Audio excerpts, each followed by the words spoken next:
Good afternoon, ladies and gentlemen. As we in and around the RGB Gaming stand, today we're hosting an Overwatch 2 tournament.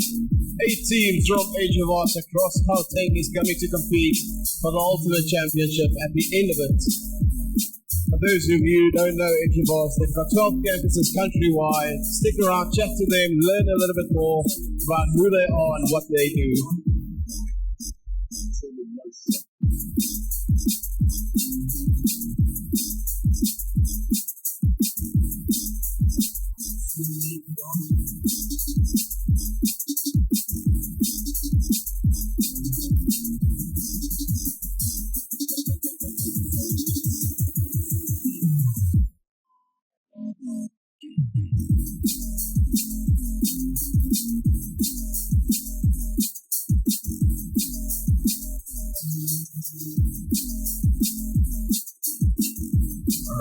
ladies and gentlemen. Just waiting for one more player to join in, and they will get these games started.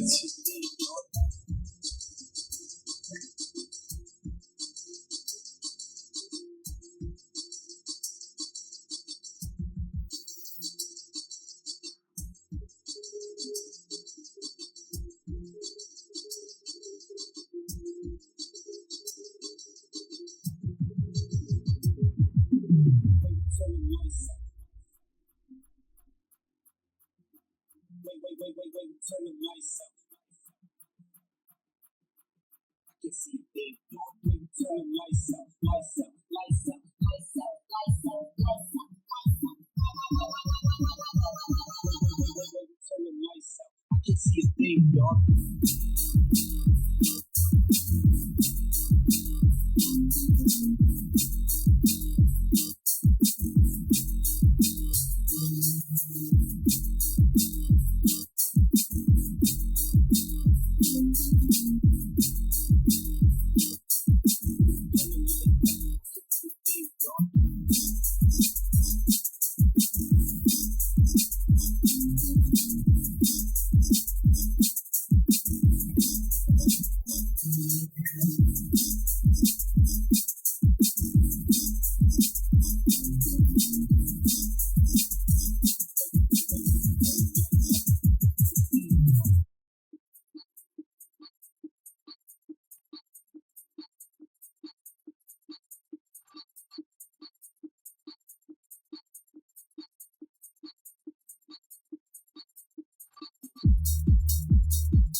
All right, good morning, ladies and gentlemen. If you're in and around the Arch Beginning stand and you are wondering what we are doing here today, we are here with our partners in higher education, Eduvos. And we have these Eduvos teams readying up for this next game that is going to start. I believe they are just trying to sort out one of the pieces to get this going. Of course, our first game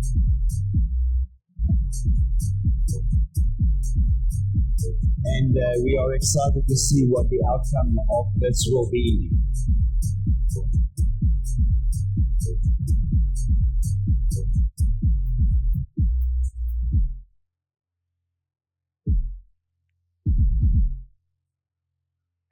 Now, of course, ladies and gentlemen, we are in a very warm venue. It does seem that the heat is not helping us today, but we are doing what we can to get this underway and get the technical issues addressed. As always, the team is on standby and ready to go.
All right, ladies and gentlemen, we are of course also here with our partner Hisense, who is our display partner. They have an amazing social media campaign running where you take a selfie, do a reel, and you tag Hisense and RGB Gaming. If you have not seen their wonderful displays, please go and check that out and partake in that competition. There's some amazing things happening over there. But of course today with Eduvos, our partner in higher education, they're across the way. Please go and speak to them about some options around further studies. They will be able to assist you with some very, very good detail when it comes to that.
Alright, ladies and gentlemen, we're going to get started within the next minute.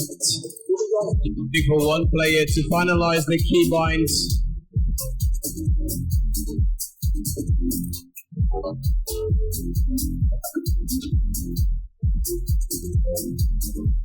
Does look like we all in.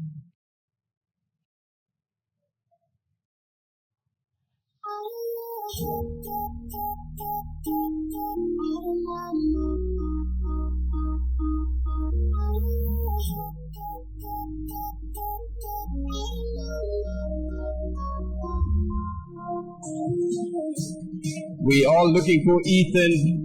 You have to go take your seat. We'll get started within the next minute.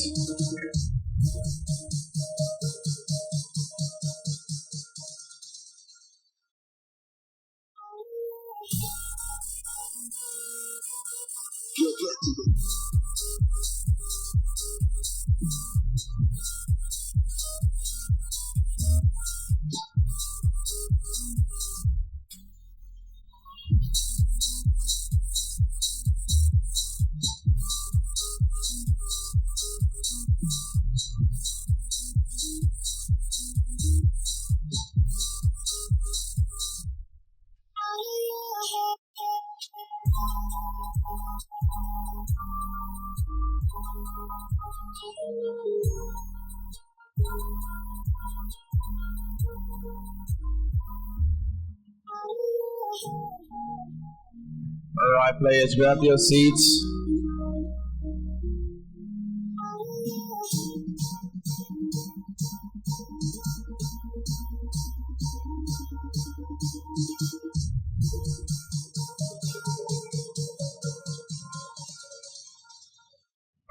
We're all going to give it 30 seconds before this match starts.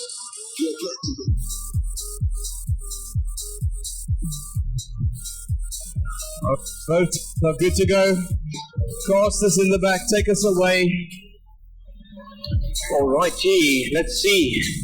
Can we get this match started? Let's hope no more technical issues. Yeah, let's get the game going. Right, back to Oasis.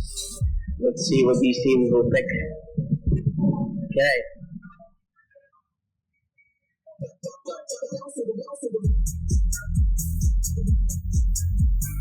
Okay, and we've got Oasis now in the daylight. Well, looks a little bit like it's dusk, dawn. Yeah, Definitely does have an effect on the game, on the actual gameplay.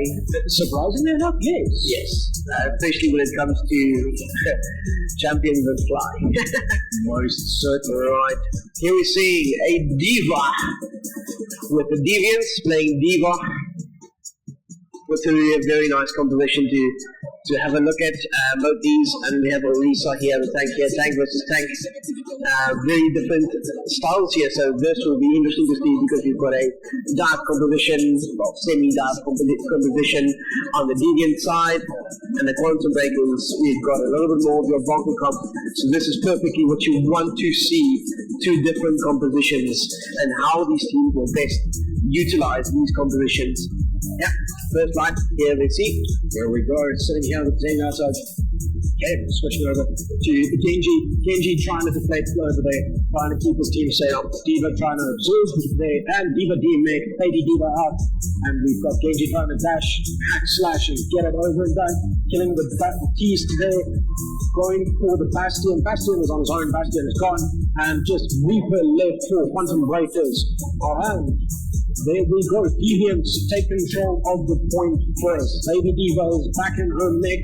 That's a very quick rebuild on that ult charge to get back into Baby Diva. Yeah, and the great thing is about these picks here, you can see that all the ult charges they are picking up because of the tickle damage that they're doing here around these corners, and that's going to help you plan those big moves that you ultimately want to do. Yeah, I really like seeing here the playing around the area, playing in that chokehold that we mentioned a little bit earlier. Just trying to stay alive, keeping up, and playing a little bit defensively, using the terrain to their advantage. We see that Quantum Breakers got absolutely mauled in that team fight. It was a very, very quick fight. Orisa here trying to push up and just poking, prodding, trying to spear the Diva there. Diva trying to absorb. It is a bit of an interesting comp. The Diva does mitigate quite a bit of the damage incoming from Orisa. But Orisa with the spear tool also does very similar when she absorbs, just on a much smaller scale. Unfortunately, not heals the support there. You see we look at the Deviants are very tight knit. They're very close together. The Quantum Breakers are playing a little bit more separated, and that's why we're seeing a little bit more of the optics there. The tank not having all the support that it needs there. We do have still 82% for the Deviants here on the first point cap. So this is going to be the last push. Pause will be the last push here for the Quantum Breakers on this point. So Deviants doing an excellent job at defending here, staying alive. Oh, what a beautiful 3K, and Cass coming in with the headshot on Orisa. Yeah, just being in there. That's perfect. That's what you want to do with those picking points. So definitely beautiful. 1 out of 3 rounds there for the Deviants taking that first win. For this first map, but that's exactly what you want to see. You want to tickle damage, you want to build up all those ultimate charge, all that play, and when you can push it to where they did on that final, they have one more shot to do it, and then you pop that off when they have to, when they're so exposed. That's exactly what you want to do. 100% on. It's that last team fight territory. You want to make sure that you've got an ultimate economy advantage. You don't want to drop all of your ults to try and take one team fight. However, if you're on the losing side, maybe you need to just to get on the board. But it's going to be interesting here, sitting with the Bastion, and we're going to see they're definitely taking the high ground. Sojourn here, just going to pick her, use her ult. It's a little bit of a slow effect and some tickle damage. Doing very nice tickle damage. They're already on 28% outcharge Sojourn. They won, so that's looking good already. Deviants really playing these corners well. This is what you want to be doing on our aces. Just a whole lot of corners that you want to be playing. So definitely here, that's what you want to be able to do is also focus on the back line. You want those healers out so that your damage can stick and they can't get healed. So they pushed so hard that they forgot to cap the point. Yes, but they didn't feel bad. I didn't see that. Which is also a good strategy to play because you kind of want to intimidate the other team as much as you can as well. But Orisa with the spear charge here, pushing through, trying to take space. going into golden mode just to try and not be knocked back. But it's the Deviants are just absolutely running through there. We've already got Sojourn with a full ult here, and this Sojourn just right-clicking headshots here, left and right, just landing all of them. Carry also using the kit, Genji just deflecting. One things look like they're stuck a little bit. They're going to definitely need to do something. I do like the Echo, but unfortunately the Echo got dealt with so quickly. The Echo is a bit of an interesting pick, because it should be okay in the early because you've got a Genji that you're playing against, but you've got the Sojourn who can just nail you with the right click.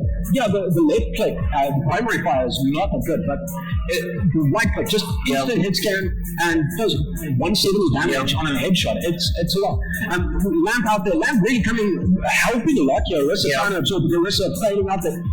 Beautiful pushback there from Bastion with the ult. That's exactly what they do. Really create that space, which is exactly what they did there. But unfortunately, the team has lost its tank there, so the timing was a little bit off from that one. But that's exactly what you're going to try and do is make space there to try and push the other team back. Yeah, and they're almost keeping them in the spawn doors. That is a prominent performance being kept in. Oh, what a beautiful Genji just scoring out for the blade. Beautiful 1K, 2K, there we go, and just cleaning them up. Taking up the rest, beautiful. Just, doing the damage, just intimidate, team kill in the spawn door space, and there we go. That's going to be it. So the Deviants will take the first match. Congratulations. Congratulations, Deviants. That was a very interesting match. That Genji was really good. Yeah, I was hoping for a little bit of Genji action. Haven't seen a lot of Genji. I was play of the game. It's perfect. Yep. It was really, really good. Yeah, and that was on the first match there, just playing these corners beautifully, getting up the back line, taking out the healers first, and then waiting for the demon, just push them so you can take out the DPS as well. Beautiful play. And what I really enjoyed about that last ultimate dump that they used with the title blast on the Genji dash, and where Sojourn helped him clean it up a little bit, was the Genji dashed up before engaging his ultimate. That gives us a nice tactical advantage of being able, even though it's half a second, of being able to see where everybody is, where you're going to go for next. Because the whole idea of this ult is to just kill everyone, dash between them. It's going to be very, very interesting. So for our next map, we've got Skill Issue versus the Aztec Raiders. I hope to see this is going to be the same kind of game, but I would like also, I would like another very dominant showing and we end up with spectacular finals of two very good teams, but I would like the games to flow. Yeah, I think we'll be seeing a lot of that. Yeah. Very impressed with Deviants. It was a very good first matchup. Good taste of what's to come today. Very, very excited to see them play. Let's hear from the crowd. How was that first match for you? From the crowd? Anything from the crowd? Can the crowd hear us? Right. Crowd, make some noise for your Costas. Well done, guys. All right, I'm going to try again. Otherwise, I'm not giving away any free stuff. Make some noise for your Costas. All right, that sounds a little bit better. But for now, we're going to get straight into match number 2. So, can we get Skill on the raid? Come on, Skill. Driving all the way. I know why you guys have come.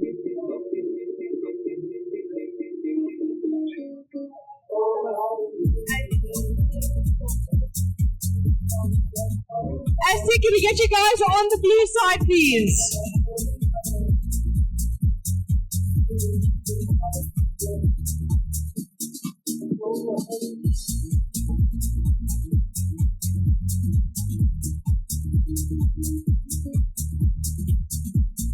Alright, we had a great kickoff game between Quantum and Deviants. That was a great start to a very awesome day that we're going to be seeing. So players, please get things ready. Make sure you're happy with everything. We want to get started pretty quickly. Now, ladies and gentlemen, we do have to remind you that this is a double elimination tournament, so that means that you have to lose twice to be out of the tournament. So our first team in the bottom bracket will be the Quantum Breakers. They do have another shot at coming back in this tournament. They are not out yet, so teams do need to lose twice to be able to be knocked out of this tournament. Yep. Seeing some darling lower bracket runs, teams getting eliminated in their first game going into the lower bracket, and then ending up winning the entire team. So when it does come to the finals, you'll see there's an optional 13th match if the lower bracket wins. Meaning we'll play the same game twice. So if the winners bracket wins, it's done and there we go. So it's going to be very interesting to see. Yeah, I mean, obviously, as entertainers, we want to see that. But if you're thinking that last match to have two stadium modes against the same team, oh, it's going to be rough. It's going to be rough. It's going to be, it's going to be really hard. Definitely. I think it's going to be you get to learn your opponent fairly quickly. That's true. Yeah. Usually, your first game almost as I want to call it a trial run. You can see what is being done, how do they play, and also these players, they get to kind of see what's going on the other matches. So there is some tactical advantage for them. But yeah, and for the observant teams also an advantage to see the first teams play and have a little bit look at the competition and what their play style competitions are, who are their main players, who are the biggest threats that you should try and focus on and take up first.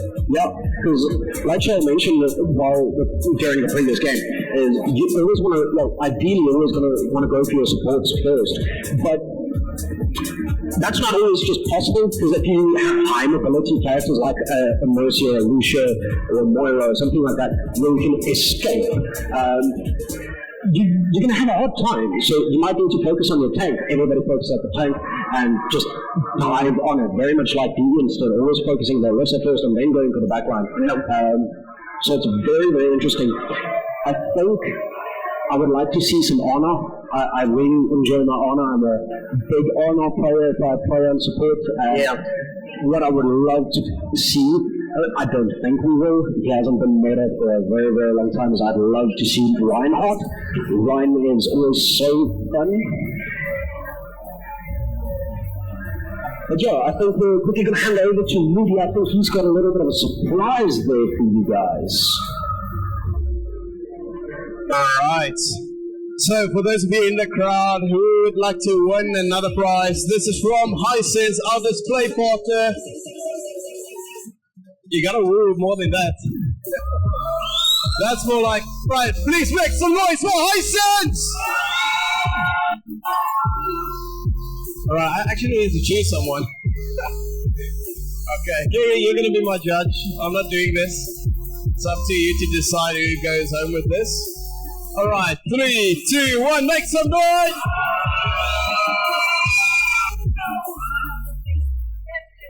Okay, one more time. Hisense, you there at the back. I hope you're taking some pictures. This is for you. 3, 1, make some noise! Alright, we found him. Congrats, you won it. Please make your Hisense stand. There is a banner. Take a picture. But for now, we'll see how many of these players are in. I see all the players are in. Some of them are still busy with the keybinds.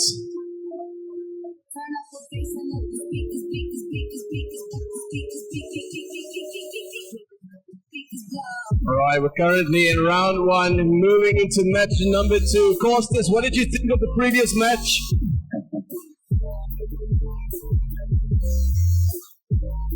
Yeah, like we said, that was it was a very interesting first match to see the compositions of the players. It was really interesting to see one team really sticking together, doing what we said we'd hope we'd want to see today. So that was really, really good. Some players, like you said, Genjis that we like to see that dash out to start the Genji Blade. All really good strategies we love to see. That really always making the game so enjoyable to watch. So that was really interesting to see in the first match. Hoping the second one will be even more entertaining. Yeah, I was very impressed with the using the terrain for their advantage. I mean, the terrain is a built-in shield. You can't shoot through the wall, so you can't shoot what you can't see. So it's very nice seeing them play around the corners and taking high ground when it's needed, staying around, pushing as a unit, and always regrouping. Whenever the team fight was finished, I very much enjoyed seeing Deviants just group up again, become a unit, and push up, command that space.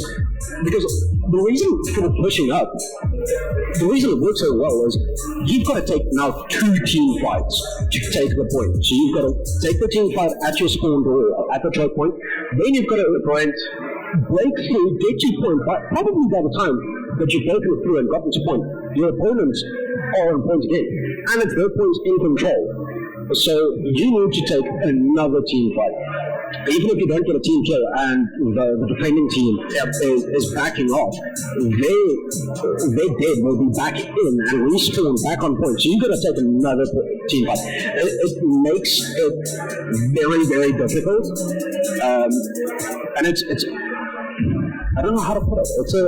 It's something you want to avoid. Yes. You don't want to give a team any inch of space. Yes. You almost want to predict if you're going to lose this point to back off already, to get back quicker than they can push up, so that they cap the point while you're pushing up, so you can be right there again. No, there's obviously some interesting strategies that you can employ. All right, Busters. This is it. Your 2 teams are ready for this match. Match number 2, round 1. You can take us away. All right, here we got skill issue on red and Aztec Raiders on blue, and this is Nepal, one of our favorite Lucio sort of series maps on control as well. Very, very dynamic map. A lot of corners here, a lot of high ground as well on this map. 2 different strategies on where you engage into first, because normally, isn't it right that we don't normally see the first team on the point? Yes. So generally your first engagement will be going through the side entrances. Yes, the one we're looking at right now. So that would be the best place generally to engage. However, we've seen some indication in the past with the games going on in the last while where players tend to take the middle because it's a shorter route, and you want to either try and get on point first, or you want to take the high ground and control the space. Yep. So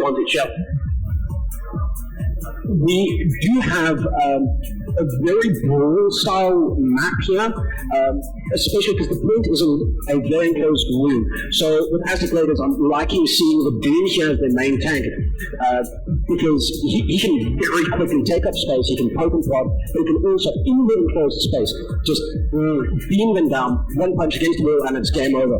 Engaging here with a punch exactly like that, trying to get the Bastion out of the way. And Bastion dead. Now Doom needs to get out of the charges point. Very, very good at the Juno getting out of there. Red team skill issue is in control of the point, contesting the point. Beautiful there. Just absolutely beautiful. And this is what I mentioned with the Doom. Just being able to control that space inside of it. You can't really do anything. And a very brawly comp as well, with the Reaper in there. The Reaper is going to keep any player that comes in there, just burst damage them down. So, and also interesting to see what happened there on the first point exactly was you've got your brawly comp when it comes to your DPS. You've got your support. It's very brawly, except for the Doom. The Doom first was a dive tank, and he dove in as a distraction while and making chaos, while the DPS were burning down. Just look at that beautiful 3K from the Doomfist, just absolutely cleaning them up, bashing them into the wall and just cleaning it up. Beautiful play here from Aztec Raiders. We really have to, skill issue is going to have to come up with a plan here to deal with that team. Either they need to stick the whole team, they need to stick together, or they need to take out that Doom as quickly as possible, because we can see that it is being a real menace to the team. They have to wait for the whole team to get there. Here we can see beautiful plays happening. Yeah, distracting them. I was hoping to see something like that. And Eva Bomb taking out the Moira, that's very nice. Just taking a support, yeah, it is an ult for a support, but it's an important one. Just trying to tickle damage them. However, Doomfist getting the Bastion, sorry, not the Baptiste, Brigitte taking out Baby Diva, and just controlling this point. Brigitte with the ultimate here, rallying cry, just being able to absolutely keep the ball comp alive while Doomfist goes and does Doomfist things. Very interesting that the Reaper from the red side went around the back, distracted them, got 17% on the point, because they were so focused on just controlling the trade, not noticing that getting back at.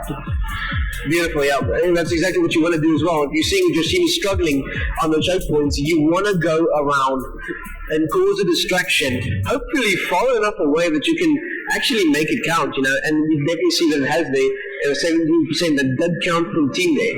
That is beautiful play. Oh, here the Bastion being all alone here. Got taken out, unfortunately.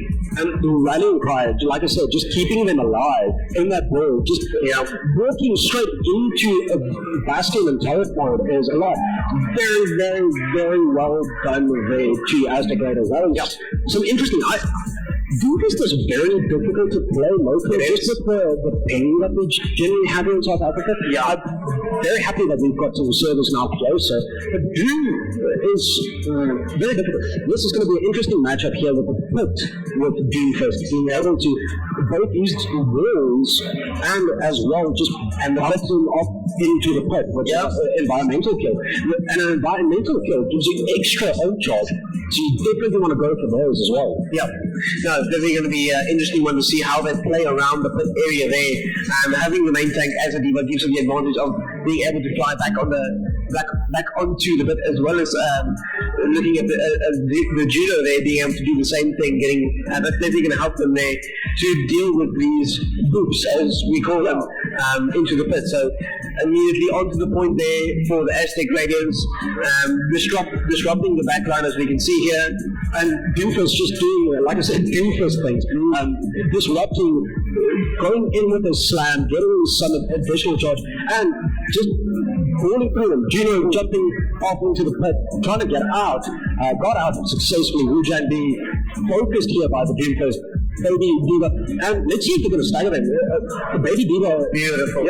Yeah, perfect. Yeah, that 1 second stagger on the Baby Diva makes the respawn 1 second longer, which gives you more time on point. Yeah, and also a longer time for the team to accurately, get together again with a strategy. Bastion going there alone, trying to do some damage.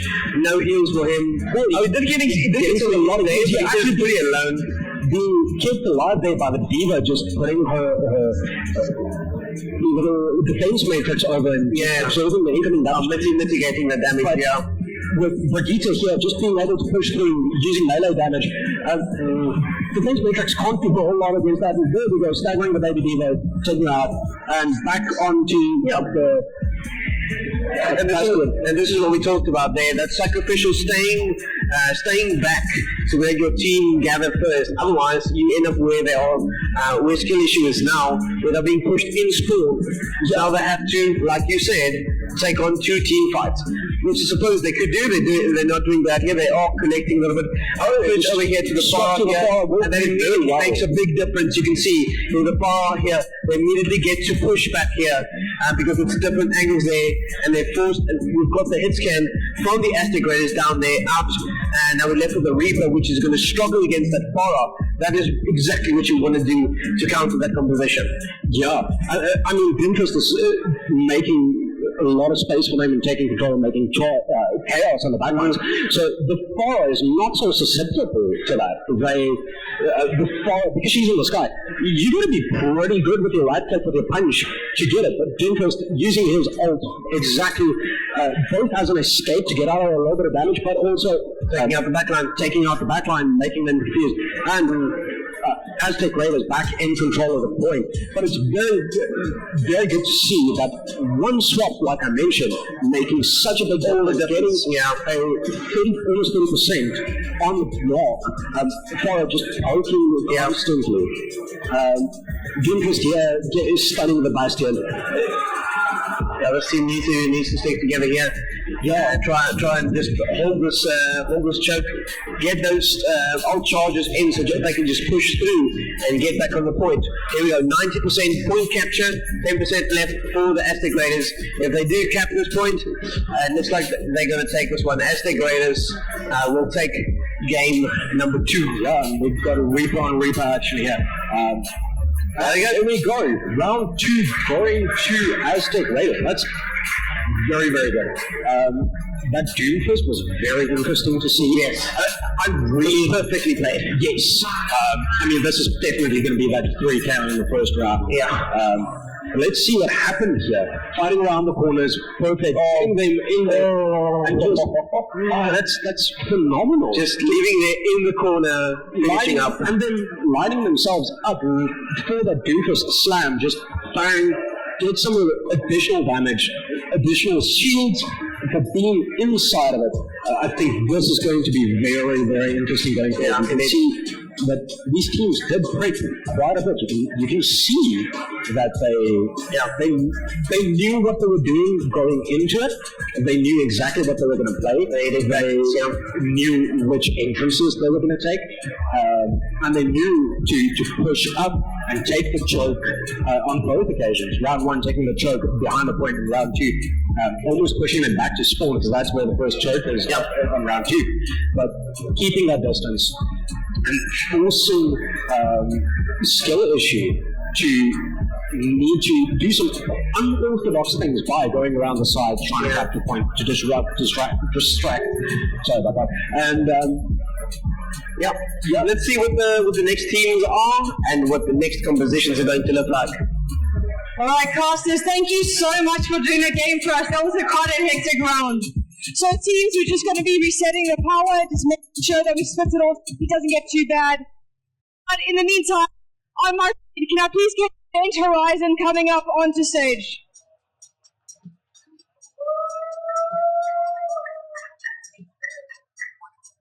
All right, on the blue team, guys, don't be alarmed. The computers will be back on shortly. Can we get a Taku?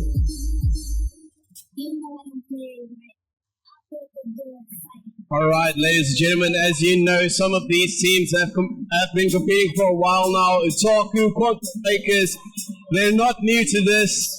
They've been joining us for quite a few different tournaments across the years, and today they're here to just make another comeback, another rivalry between the two of them.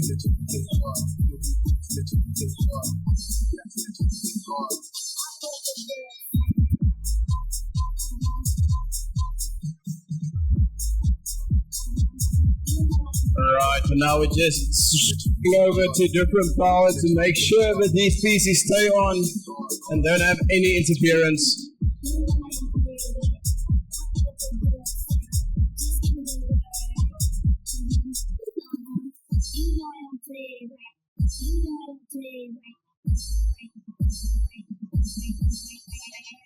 Alright, for now the team can start getting their settings ready.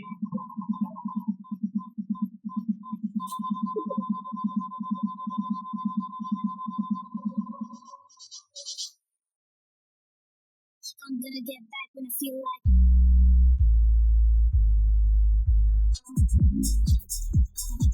You know I don't play right.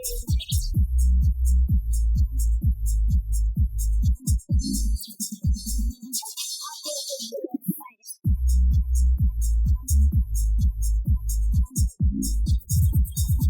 You know I don't play right.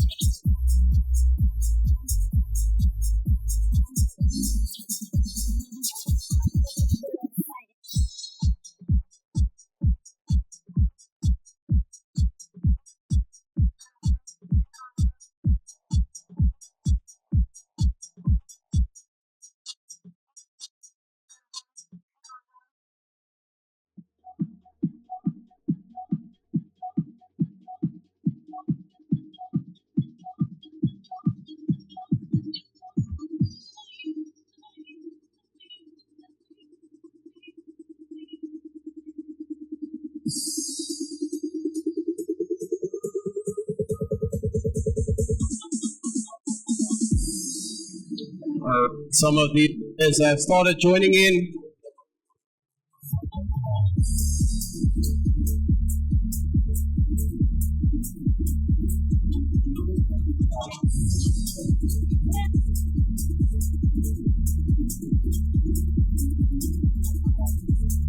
Alright, some of these teams are so busy with their keybinds, their settings.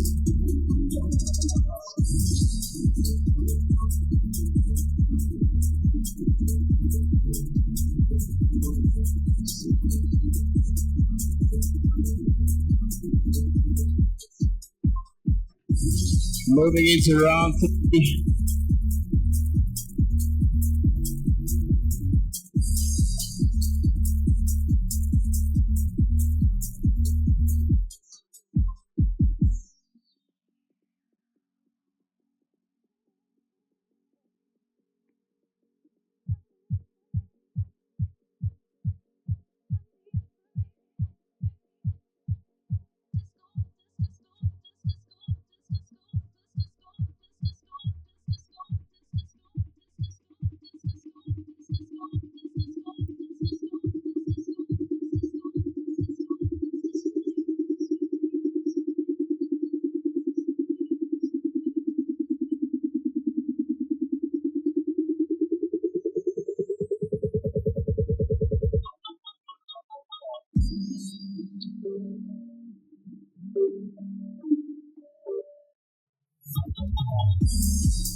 Alright, players, finish finalizing your settings. We will get started shortly.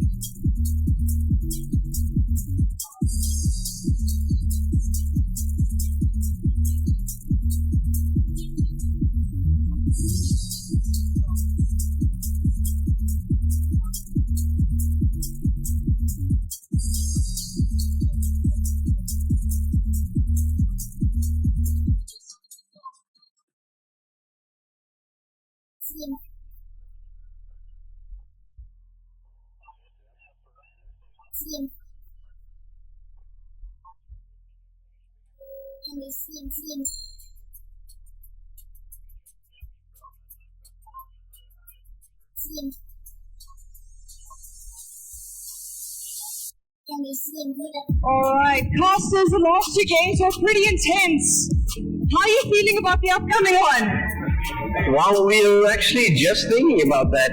I mean, we saw that from Aztec Raiders, really good players, really close together, but we also saw the same thing from the Deviants, which obviously leads us to think that, you know, if they get stuck in the final, it would be very intense and interesting to see. But then another level of complexity, if we see another team out of Event Horizon versus Otaku, another very good strategic team, then it's going to be incredibly interesting to see.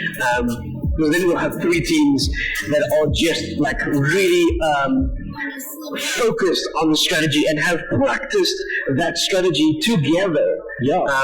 That's going to be really interesting to see. It's going to be interesting to see. Obviously, we haven't seen what Rogue Havoc does, because they are our 7th team, I think? Yes, our 7th team. And so they get a free pass to Tier 2. But with that, they're facing Aztec Raiders, which is going to be very interesting. But that's coming up in the future. For the next one, Event Horizon and Otaku. Not sure. I haven't seen these teams play. Would be very interesting. Yeah. I do like the name Event Horizons. Makes me think of a black hole. I hope they use that to their advantage. Use Azario with the Graviton Search. That would just be funny. But it's all up to their game plan and their strategy, whatever they developed and decided on while training. And Otaku would be interesting to see a Genji carry Hanzo. Yeah. But again, it's just funny. Yeah, I think so far we've seen, I mean, obviously your first match of the day, it's like there's a little bit of nerves, and then eventually, it ramps up to, you locking in and going for it. So I'm hoping that's what we're going to see. If the previous two matches is anything to go by, that's definitely what we're going to see today, is teams just locking in and sticking to those strategies and just, without sounding too cliche, popping off. Definitely. Characters that you expect to see here on Lijiang Tower or Lunar New Year. Oh, it's a beautiful map. I love Lijiang Tower with Lunar New Year. I mean, it's one of my favorites. Classic of this match, most renowned. You've got Widowmaker, Ashe, as well as Farah compositions, Farah Echo compositions, and then you've got your Reaper compositions, because the points are all between these walls, all around Lijiang, which just holds in all that damage. So going to see probably a combination between those two, but that's what I'm expecting to see. Yeah, Roadhog is also a fairly good pick, especially with his hook. A lot of the maps do have voids that you need to cross on little bridges, but Doomfist as well. Doomfist is, especially on Gardens, it's also Gardens, yeah. Where you got to cross the little bridge, and Doomfist there is, he's a menace. Yeah. All right, guys, you know what? We are ready to go. There's one last roll call. So, on my red team event, are you guys ready? Okay. Otakus, are you guys also ready? All right, casters, take us away. The game is now starting. All right, Lijiang Tower is the game. Control on Lijiang Tower. Let's see what the teams decide to do. Very, very interesting map. I love it. It's so beautiful. The Lunar New Year map is so beautiful. But irrespective of the Lunar New Year map, it's just a beautiful map. Yeah. It's one of the few maps that well, not one of the few ones, but it was always a hit in Overwatch 1. It's definitely a hit in Overwatch 2, especially with the dynamic lighting that they introduced with Overwatch 2. It really does look amazing. Yeah, you see that it is just beautiful there. All sides of this map is really, really beautiful to see. So let's have a look at what these teams are going to pick here. They've got 10 seconds to assemble here before the 15 seconds countdown starts. As you can see, there are some areas here where you can get knocked off the map for some terrain kills. But here we see the composition. We don't want to give away the composition yet for the other teams yet, but this is exactly what we thought we would be able to see, these type of compositions. Very environmental focus. Correct. You want to be able to use, like you said, that environmental kills to boost your ultimate charge, to be able to make those plays at the correct times. Yeah, so the moment these doors open, we are open for business, and there we go. Lucio with the speed boost, just trying to put them out. The brawliness, Lucio is going to try and get to the bridge as quick as possible. There is a beautiful rollout here. As somebody with quite a lot of Lucio hours, this is one of my favorite ones, because you can just absolutely push up super quick, hopefully get on the bridge and get super up exactly like that. Beautiful first one there from Lucio on Event Horizon, and that's exactly what you want to do. Get your team to the other side, to that bridge, and lock them off, so you can cap the point, which is open for them now to do, and just keep them there. Yeah, and the Ramatra duo here, the mirror comp here, almost, but like beautiful recovery there. Knockback. And we do have a disconnect there from one of the players, so we are going to restart this match just to get everyone back in. I think we're going to need to pause the game. There we go.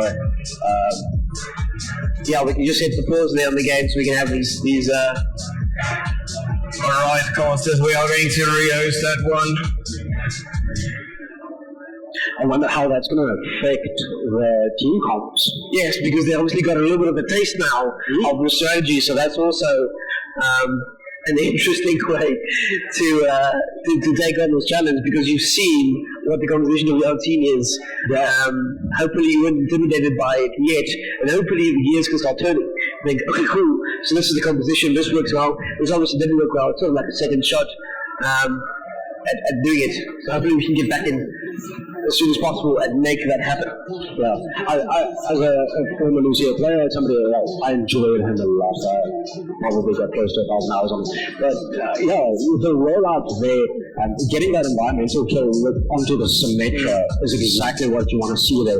Now, this is also the map that I referenced is so good for Roadhog, because you keep them very close on the bridge, but you also have the little void that they need to go in front of to get onto the bridge. You can just hook them up. Yeah, absolutely.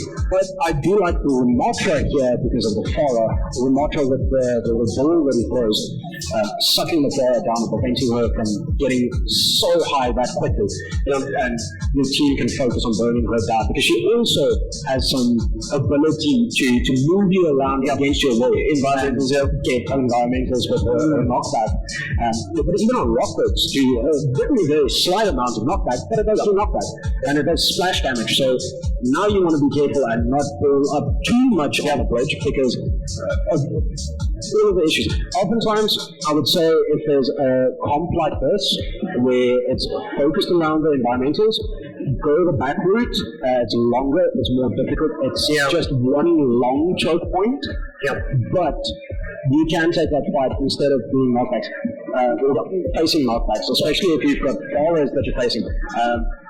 you can get that tickle damage up quicker by playing around the corners to get that ult charge to be able to take that point and take the fight. So that is a good alternative to use if you're seeing that you're being outgunned in the open, so to speak, and in danger of those environmentals. Even on the lunar base, the next one, it's much more enclosed. There's no environmental risks in there, but it's an enclosed, almost Colosseum-style thing. You've got the high ground advantage on the right-hand side or left-hand side, depending on which side you support. But you've got the high ground advantage, and fighting around the pillar is also very interesting, because you've got the massive pillar in the middle, which it creates space for you, but it also takes away from you, because you can't shoot what you can't see, and you can't get shot if you can't be seen. So it's going to be interesting. I hope we can get that player sorted out very quickly, and we can get right back into the action. It's so good. I'm feeling good so far. How are you feeling so far? I'm feeling good. Yeah, pretty good. rAge 2025. Haven't been to one in a while. I didn't go last year. You were here last year? Yes. I did. Yes, I was here last year. No, it's been really good. Really, I really want to see. Well, I really want to say that I've been seeing the competitiveness of the players year by year, just going up. Teams embracing it more and more, and schools, like we say, embracing the esports culture more and more. It's becoming more and more entertaining. On the topic of esports and embracing the culture, did you see South Africa is now, our player won the collegiate and university level Excel esports championship in this past week. Wow, that is something to be proud of. That is something to be proud of. Yes, that's what we want to see. We want to see esports being embraced, and it really excelled at, in that sector, because the more we excel in it, the more it grows here, the more the support grows and the culture grows. Busan. Ooh, South Korea. That's going to be very interesting. Yeah, this is a very nice one. I do think it is beneficial that we swapped the map, especially after the no contest of the previous round due to a disconnection, and that's fine. Busan is always fun. Alright, casters, both teams are ready. Let's get this match started. I do believe there's quite a lot of potential with Utaku playing right now. Good luck with this one. Alright, here we see Busan. This is a classic one. Here we're expecting to see some sneaky Widow first picks off the bat, first line of sight vibes. as well as I'm not going to say Farah is not a great pick for this map, but I have seen Farah and Echo plays here on this map, but it is mostly focused around that mid-range fights is what makes this one gives you advantage the quickest. Yeah, if you do get to take space, a very, very good champion, especially if you've taken point, is generally Symmetra because you can control the point with the turret. And there's so many structures on point to put her turrets that just makes it a little bit more difficult to get around. Another champion that I also have found great success here, works very well, is May. Just with her slow down abilities, slow down, poking long range with an ice spike and then more walls. Eventually, yes. But there we go. Here we on point Lucio speed boosting and then Events Arise already on the point. On point Farah contesting from the ground, but Farah's going to need to be careful. We've got Ash here, and Sojourn down already. Diva is trying to take point, fighting against the Reaper. Reaper versus Diva. Reaper generally takes the fight, but Ash is being she's really big pressure there. Left alone. Maybe should have stayed on the high ground and went for the team to recuperate a little bit more. There would have been maybe a better play to do. Because as Asher, especially knowing that you're facing a Farah, you want to stay out of the fight just until you can take the Farah out or at least push her back to get back into that team fight. Because that is such a big threat. Because as a tank, you want to be facing what's in front of you, and now you have to start looking up as well, because that Farah is a threat there. So of the opposition, so Otaku really want to be focusing on that. You see Otaku had switched there to the Bastion rather just for a little bit more consistent hit scan when it comes to taking out that Farah. Yeah, we're unfortunately seeing a little bit of trickling in from Otaku, where they're trying to contest the point, not really breaking up. And exactly there, we've got the Diva that would have taken out the Reaper and Kiri throwing the cleansing Suzu, just making her immortal for it. And Diva being pressured by the Farah. Then going to need to group up. We've got the Sigma as well that does really good damage around corners with his balls looking downs. And they're going to need to die quick, regroup, and try and take this fight. Yep. See, Otaku just trying to wait here for the team to recuperate and take on some trickle damage, build that ult charge just so we can get something on the move here, so we can get some plays here. We're going to get it. Oh, beautiful there from the Sigma. Using that to mitigate it perfectly. Yeah. Hey, Sigma also works very well for them, man. Considering that he is perfect and going to get a double kill there off of the back of the Chromatic Flux, using a shield to take even more space. Farah coming around sneaky. Yeah, Events Horizon here dominated this first map here. Oh no, that is just spawn in spawn. Solar ulting. That's beautiful. Event Horizon doing so well, taking the first points. Yep, well done. And that is exactly what we're talking about again. Take that space. If you even let them have a little bit of space, expect that they will take it. And this is our favorite of the Busan maps here. Very, very dynamic play here. You can do any composition here. It is really nasty for some Widowmakers, for some Farahs, even for some Lucio groups. On this one here, it's just a really, really dynamic map in terms of what it can, what compositions it supports. We have a high ground here for Widowmaker that gives it very much sidelines straight into enemy spawn. Hopefully we see there we go, exactly where we're going. Oh, perfect, going for those shots. Immediately putting your team under pressure there. Yeah, focusing on to play around the corners, try and back up already. Even if you don't get a kill, just that constant threat of the one-shot headshot makes you need to play safe. We've got Sigma, but they have pushed through that choke. Sigma using the lock. Diva. Sigma is playing really well. Generally, it's a very good matchup against Diva because they have fairly similar type kits with the absorbing of the enemy ultimates or enemy incoming fire. Beautiful 2K there from the Widowmaker, as we said, that when you're forcing on the fight there and fire is coming from all angles, that Widow is definitely one you want to watch for. It was a beautiful push there from Mutaku, but Event was absolutely ready for that push. Widowmaker here, just holding that angle, keeping that pressure. I mean, it's very, very difficult to push through. You're going to need to go around the other side with subway station to try and get there.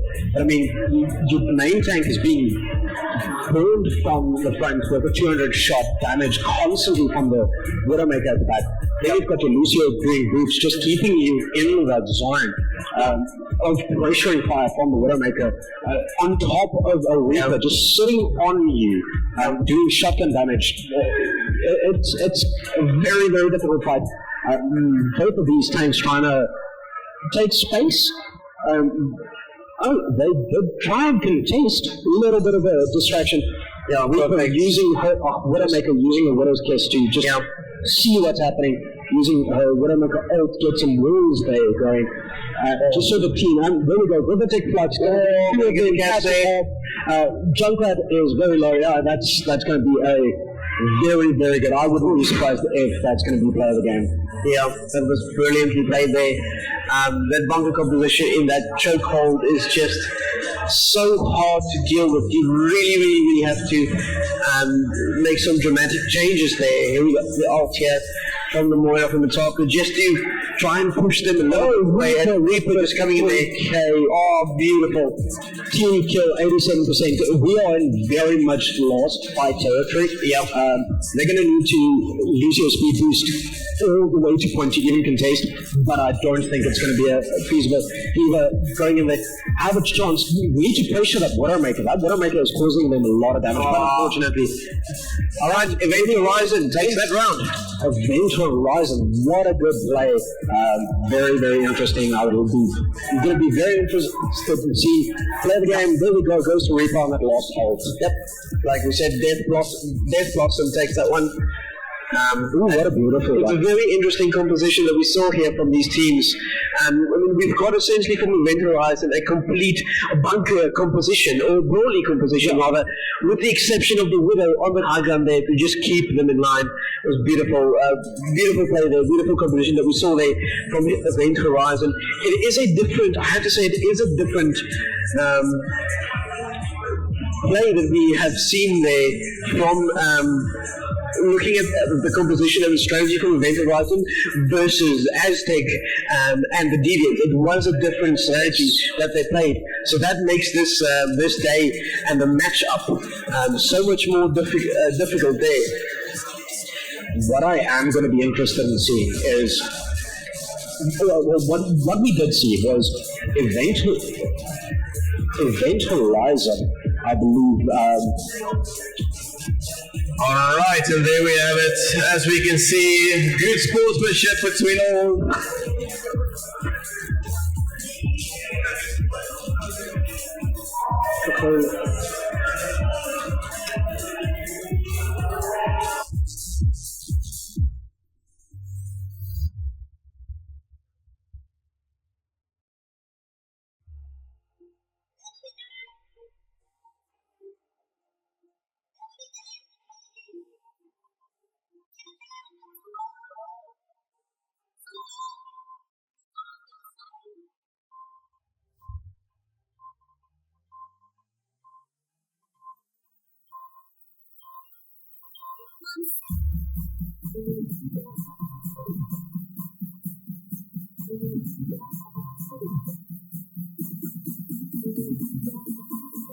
Alright, we are making that quick adjustment on the bracket.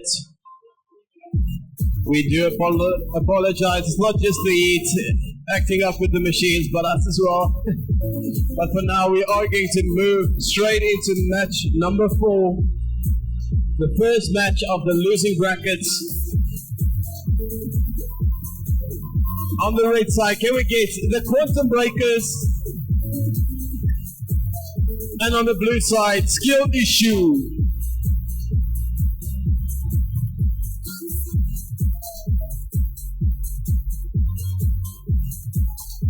Alright players, take your seats and get your settings sorted. We would like to get started pretty quickly.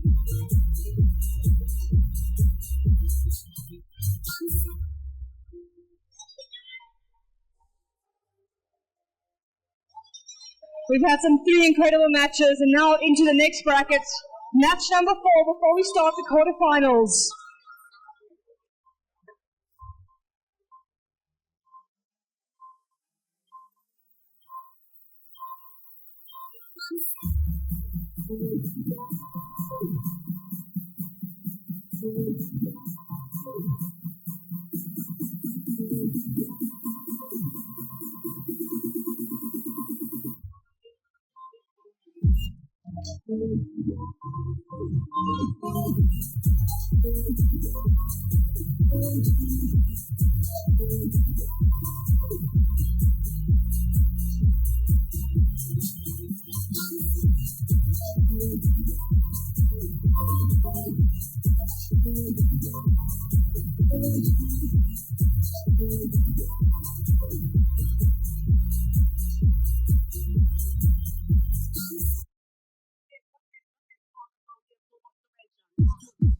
All right, players, get yourself ready.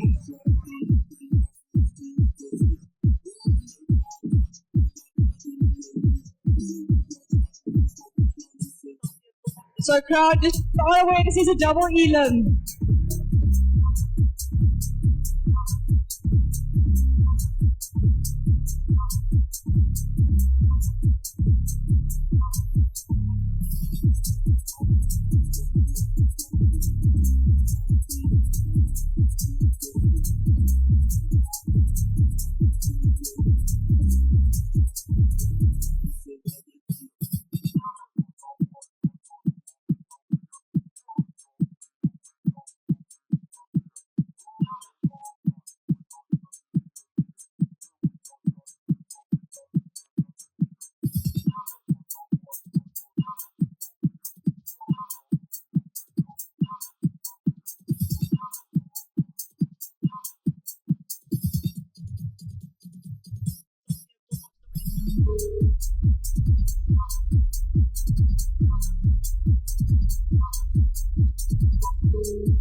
Alright guys, just before we get started, I see Rudy has some goodies in his hand that he wants to give away for free.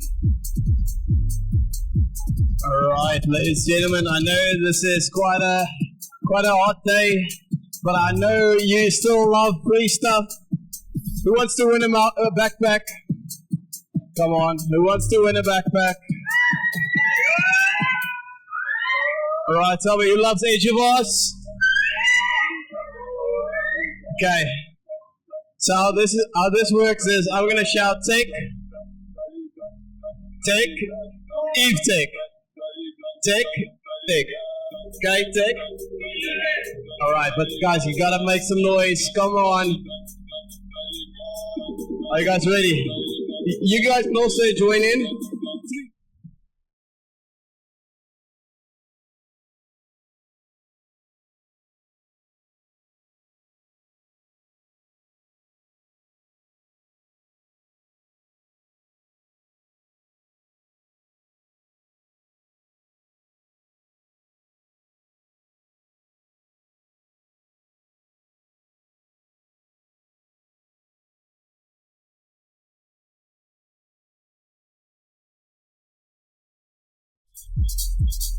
Alright, so now I've got another one. While we wait for these teams, it does look like everyone is ready.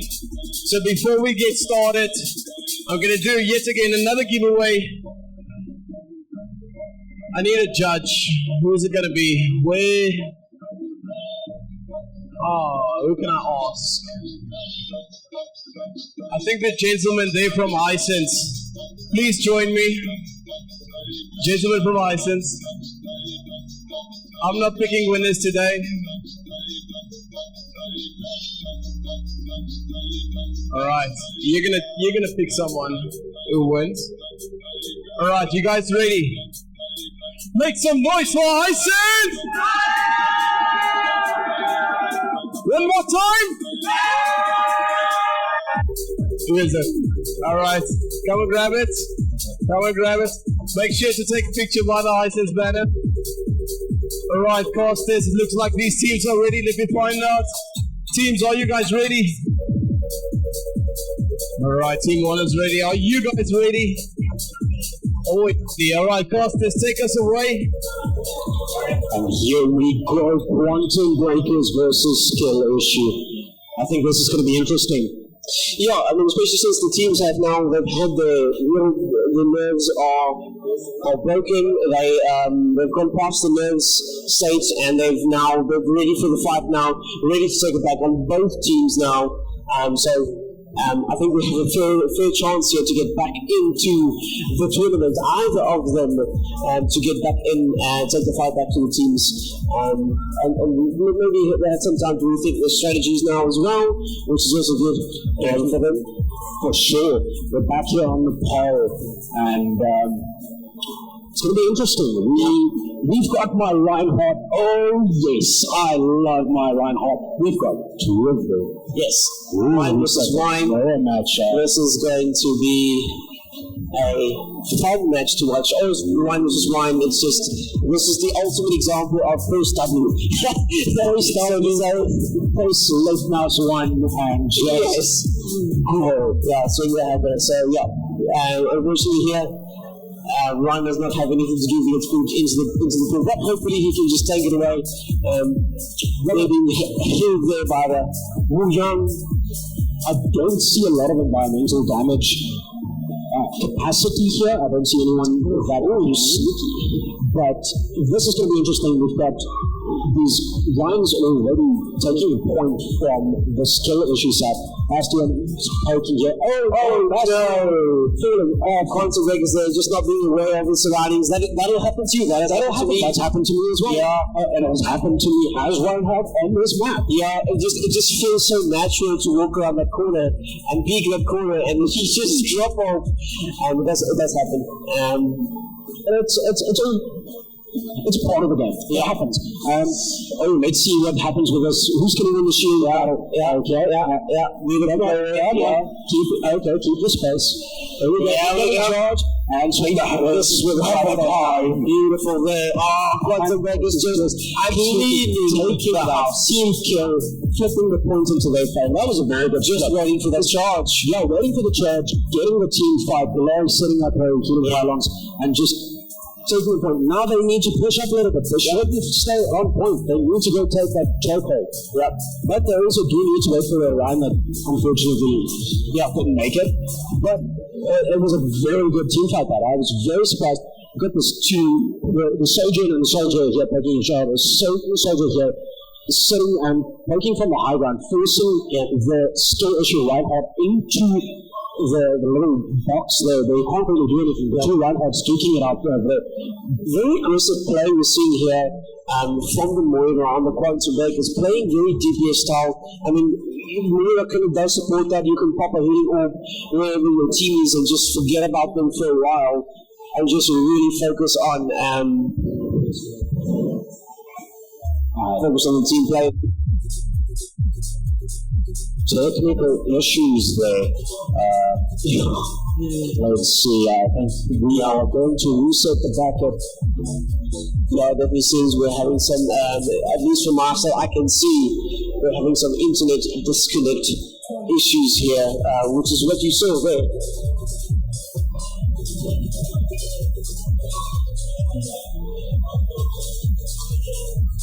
Just trying to get these issues sorted out so we can have that match over again. Alright guys, don't worry, it's going to be resetting the match really quickly, and we'll get back into it really shortly.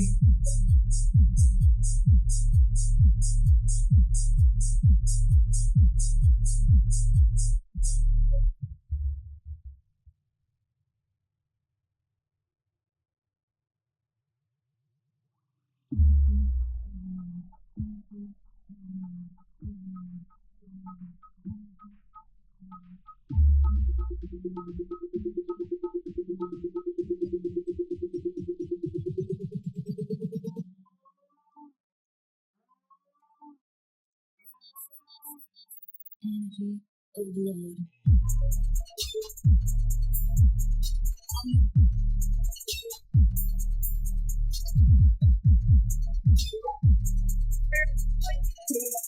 Alright, it did look like one of the players got disconnected, so we're going to go straight into this match. Cast this over to you. Now let's have a retake of that one. It was very entertaining to watch that. I mean, I don't know whether it was about a rhyme, but just so entertaining to watch. And then you've seen some brilliant strategies today. But there's something, maybe it's the childish gamer in me that just like to see a German man with a big hammer just swinging it around and just having a go at it. It's so entertaining to watch. Here on Samoa here, also very open map at the top, nothing to really defend with the top. A lot of corners to play and a surprisingly small and uncomfortable point capture in the space there. Definitely, it's also a very building heavy map. There's a lot of. It's not open. Yeah, it's open from above, but there's a lot of small choke points, there's a lot of infield corners, there's multiple levels that you can play on. And the point is so enclosed, you can see it here on the right, it's a little bit enclosed, but it's open from the top, high ground advantage, and when you're actually on point, it feels, this is the type of map that you don't see a widow. It's just you can't pressure with a widow like you could on like Busan, when you watch Busan. This is a lot more towards your Broly comp. Oh, we got my Ryan on again. Oh, yes. Ryan versus Diva, my two mains, actually. So Ryan taking it up, trying to command the space. We've got skill issue. What about point? Trying to pressure and poke. Okay, there's point on that now. Right charge. Unfortunately, they're escaping. She's really good for escaping out of a line charge. Or when you get charged, you don't get pinned and killed. Ooh, what a beautiful shot from Baby Diva instantly. Wu Jung's going to need to get out of it, just try and survive, just group up with the rest of his team, and we've got Quantum Breaker already. Also going 15% taking charge. Very nice. See here, Quantum Break also using the Ilari. Because of the amount of walls, you can put those pylons down to heal your team while you are helping to just tickle damage and help pressure the team. Yeah, Bastion being focused here, taken out by the Soldier 76. That's a beautiful headshot. Kind of difficult to hit a headshot on a Bastion when he's in turret form, because it's all the Asian changes shape. Yeah, so because he changes shapes, he actually does keep his head. It just goes at the back. Yeah, so it's very difficult hitting headshots. Yeah. Focusing on the Bastion here again. They're going to, coming in with those mortars, artillery strike, and with skill issue being in the building, they needed to get out of there because there's just no room for them. And when you're incoming, and when you take that little bit of space, that's how the team work. Yeah, we've got skill issue already with Baby Diva, Diva denecked and taken out. Juno also falling the Soldier 76 using his little and just absolutely pushing them, forcing them to take a corner, but almost to the lens. Yeah, getting probably healed from the Larry and the kills. Yeah. You can see another little bit of an internet spike disconnect here. We'll just pause the match there. Let's see what's happening.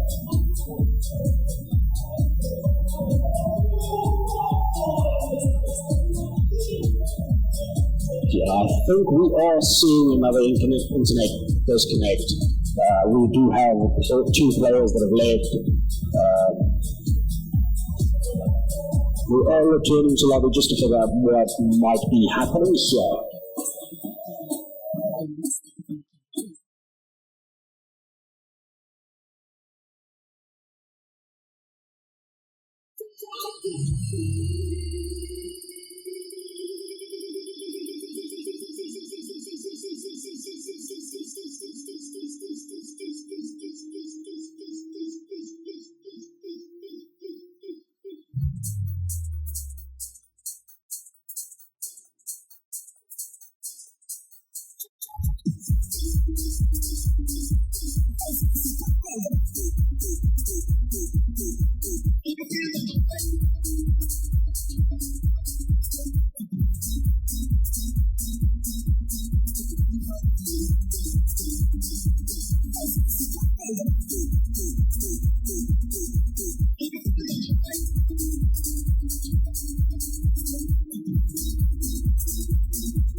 Alright, we did have a slight network drop there, but we're back online. We're going to go straight into this match.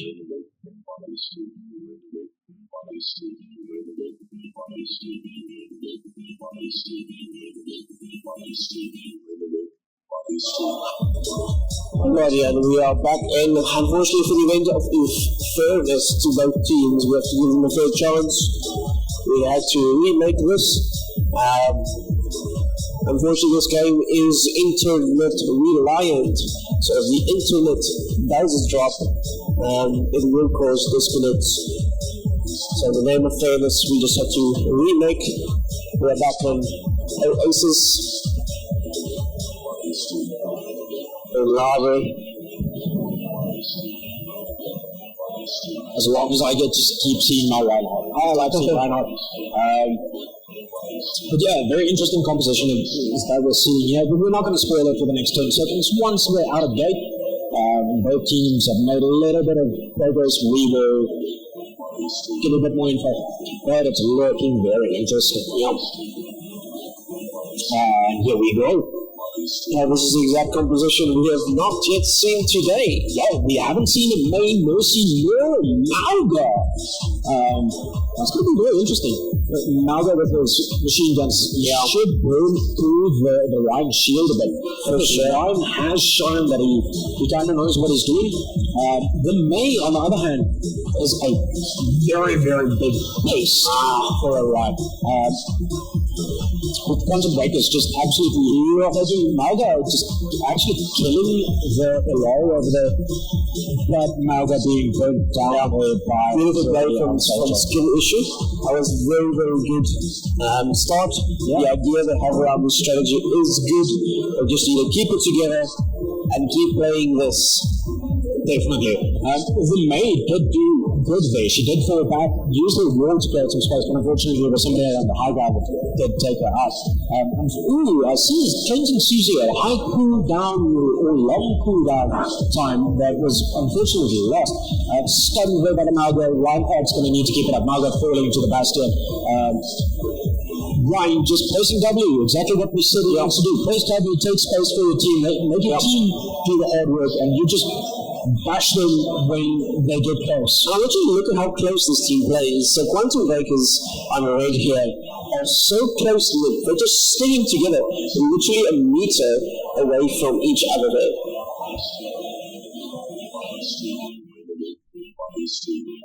we've got the Bastion over here poking and prodding at the blue skill issue. Reinhardt now, he swept that, but unfortunately got melted by the Bastion. Bastion focusing, raising the Reinhardt here at the back, but unfortunately the team, Quantum Breakers, just brawling through them again and getting a team kill, 65% point already. Yeah, we're definitely seeing a lot of dominance from Quantum Breakers today here as well against the skill issue. So they're definitely keeping to the composition. Already here's 80% charge to the point. This is going to be the final push for skill issue to this matchup. Yeah, I do like the Mercy. Arissa should be good here. She does have a fortify, so and the wind is ready for that one thing. So just 76 on cleanup duty and just taking them. And last fight looks like this one is going to go to the Quantum Breakers. I can't see them stalling it up, and they're rolling them off. Well done to the Quantum Breakers, taking this round 1 on Oasis.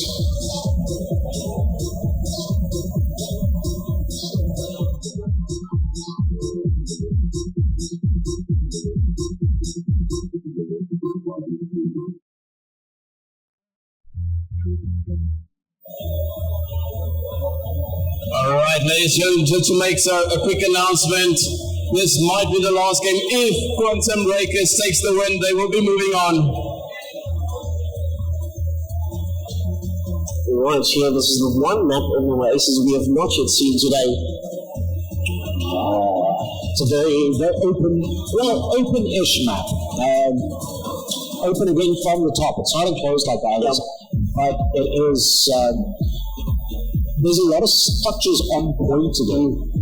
I'm seeing the Freya here for the first time. Ooh, beautiful stick. That was exactly what you expect to see from the Freya, but what you wanted to do is essentially be invisible and take those little picks. Yeah. Ooh, Junker Queen versus Ryan. It's going to be interesting. Bastion from skill issue and unfortunately being mowed down. But both Bastions are. And we are seeing Ryan take space again, trying to keep point.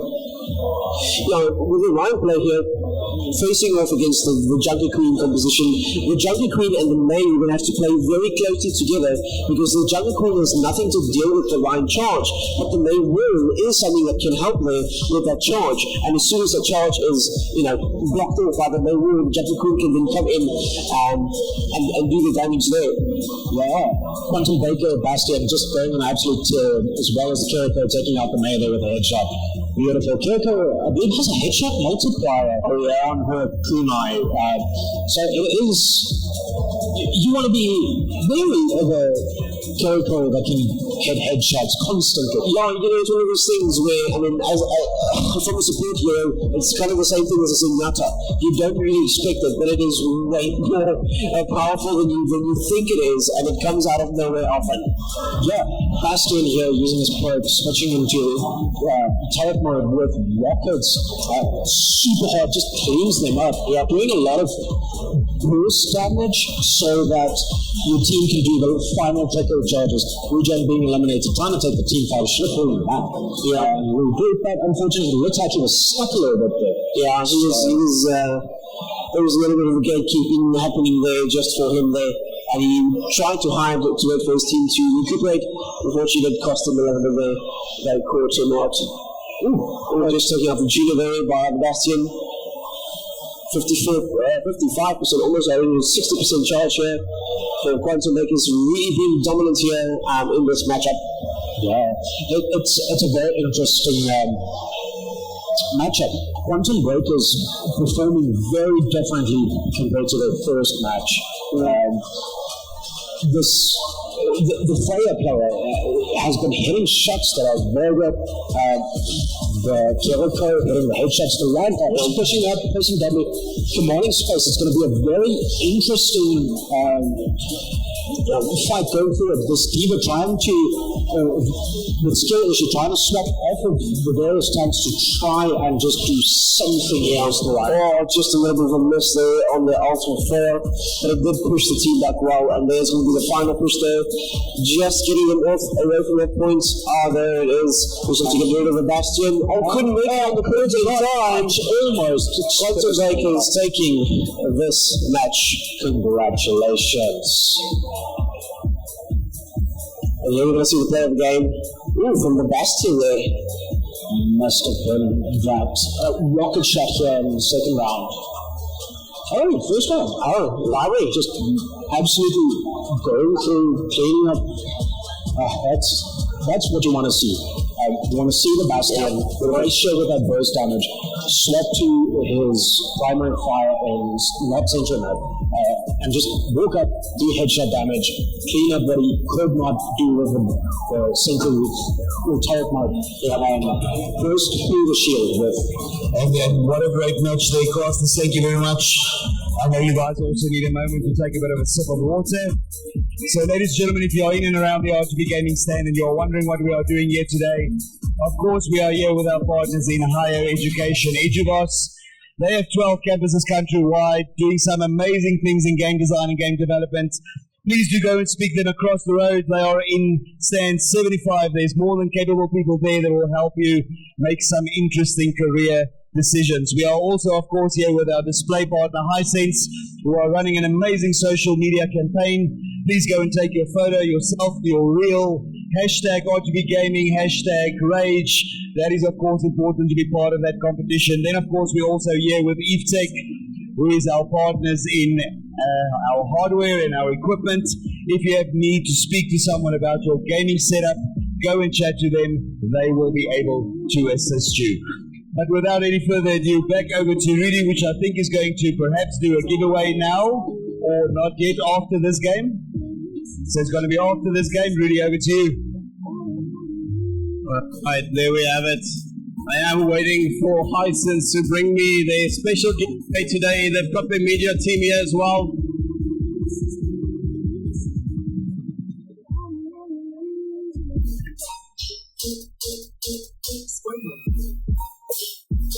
Ryan there in the back from Hisense. I do need your giveaway with your media team. Okay, that gift is on its way. Now we're going to get the next two teams up. We're moving into the quarterfinals, match number 5. As we can see, quite a few teams have already made it through.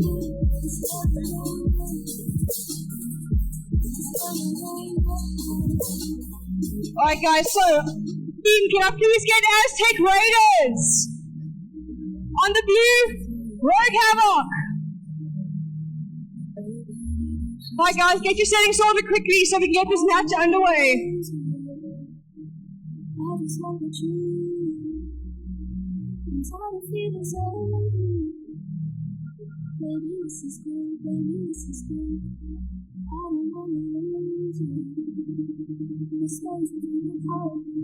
Alright, we are waiting for some of the players from Aztec.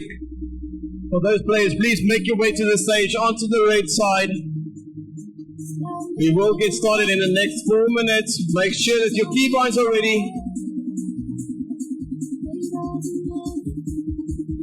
Alright players, grab your seats, get your settings ready. We'll get started soon enough. Alright, and now as mentioned, some cool giveaways from Hisense. Quite a few giveaways. Not bad, alright. Okay. For those of you in the crowd who wants to win stuff. Okay, I'm gonna try again. Who wants to win some stuff? That's more like it. There's a lot of people on Hisense stand that's not listening to me. So let me go to them. Alright. All the ladies and gentlemen here on Hisense stand. Who wants to win stuff? Do you guys want to win? Where's the ground? Alright. So how this is going to work I've got my champion over here. He's gonna choose who is winning these prizes. You gotta make noise. Everyone, make some noise. 3, 2, 1, make some noise! Alright, yep. One more time! Alright, start grabbing your prizes. I'm definitely giving you one. You earned it. Alright, I see we're one player short.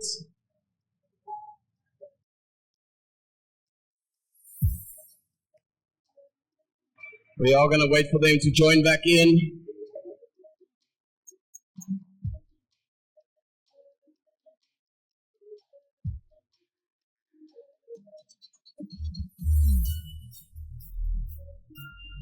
Alright players, you've got about a minute left before we get started.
Alright, inside is good to go. Waiting on blue. Alright, casters, both teams are ready. You can take it away. Let's get this match going. Alrighty, Oasis again.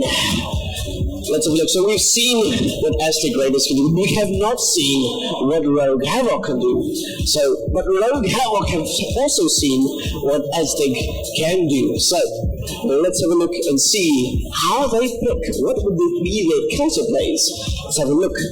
Yeah, we've got Aztec Raiders here in red, and we've got Rogue Havoc in blue. It's going to be interesting. The Aztec Raiders performed really well in the last round. They very decisively won their game. So yeah, it's going to be very interesting. I already fairly like the team comps that I'm seeing. It's going to be an interesting round. Yeah. But let's see how these teams face off against each other. Bastion being a favorite pick today. Bastion and Soldier. I would like to have seen a little bit more Soldier today, just for the sake of those dynamic jumps up, vertical jumps up, really good proposition play. But her ult, unfortunately, requires a little more skill, so you have to click, to do that. So I understand the composition. Teams play. This is you play to win, so you play whoever. Gives you that win.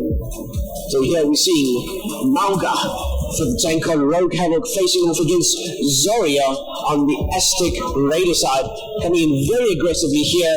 Rogue Havoc here playing here in this little side house here, just all the damage being focused down that little hole. Aztec Raiders definitely has a advantage here because the Zarya bubbles make her get stronger the more damage she sustains, and with Rogue Havoc being such a burst damage comp, the more bubbles she puts, because she's got her 2 bubbles, one for either for herself or for a teammate, the 2 bubbles can take a lot of damage, and that was very quick. And also we were seeing that aggressive Moira play here that we saw earlier from Aztec Raiders. Also really like seeing the picks that the teams are making here in this game. Really aggressive plays, decisive plays they're doing are really seen. You can see from Havoc, they are a strong competitor. They came to play. Unfortunately not there having the whole team together yet, so they're being pushed back here by the Aztec Raiders. And then Zarya just keep on building that damage, taking in all the damage to build that laser to just burn people down. Zarya on 100% charge is something to be very scared of. Yeah. She does push really aggressive, like we saw there, like just burn through that Mercy. 200 HP gone in a couple of seconds.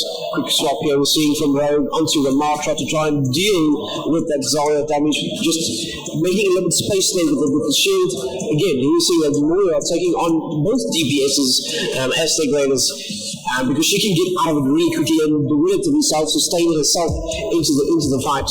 While she's building her ult charge there, 69-70% from the charge there, or not the charge, the point capture rather. We see another swap onto the Orisa. The Orisa trying to face off against it. Orisa doing very well here.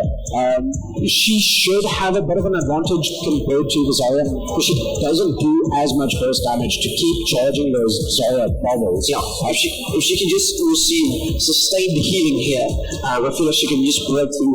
Here we really see some sneaky backups there. Beautifully played there by Rogue Havoc. Just trying to get the focus off of the chokehold. Yeah, break up that ball. But first point goes to Aztec Raiders. 100% utilize it, or 100% completion. Very good round. Very, very interesting. Aztec Raiders doing what we saw earlier, just keep pressuring. Yeah. The Zarya are doing very well in those combos. Stay close together, keep those hills, try and keep the firing line straight through, like an alleyway, is what's really helping them there. Same here, going to use those corners to try and push those, push all those damage through, get that tickle, get that ult charge up as quickly as possible. Yeah, you're going to need to if you Rogue Havoc, you're going to need to get through the choke really quickly. But again, we're seeing something very interesting here. Ooh, sneaky plays. I like it. Yes. And we see the Zarya swap over to the line. Very good pick for this map. Oh, connected instantly to the Moira.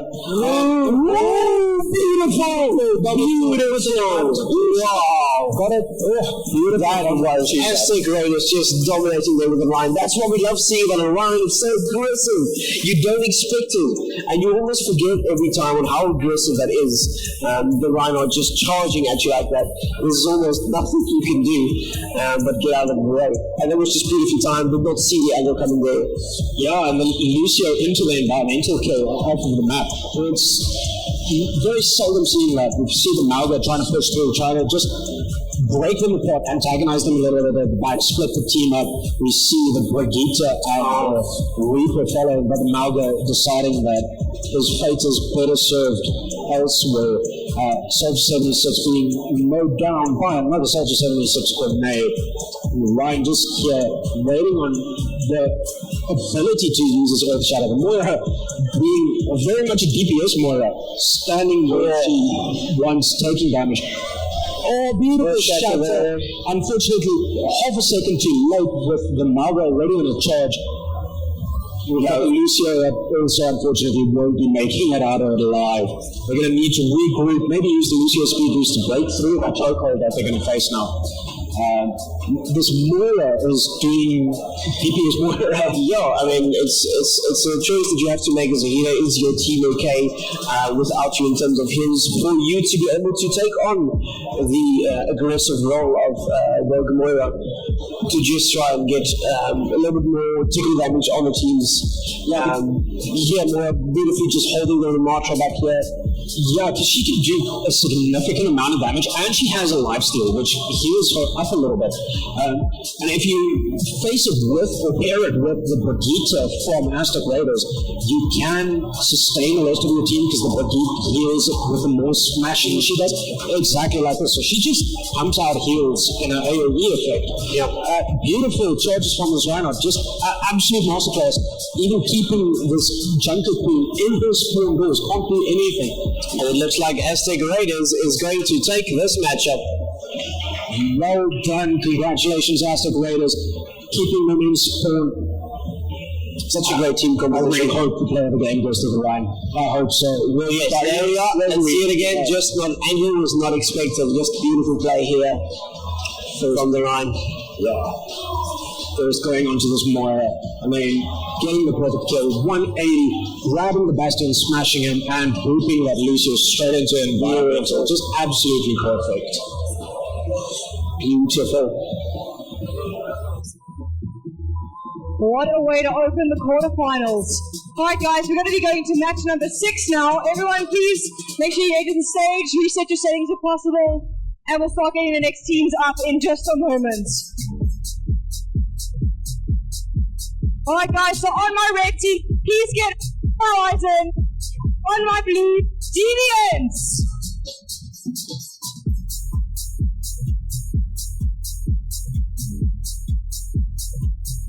Alright guys, we're going to have Event Horizon on the red and Deviants on the blue. Guys, get your settings sorted quickly so we get underway.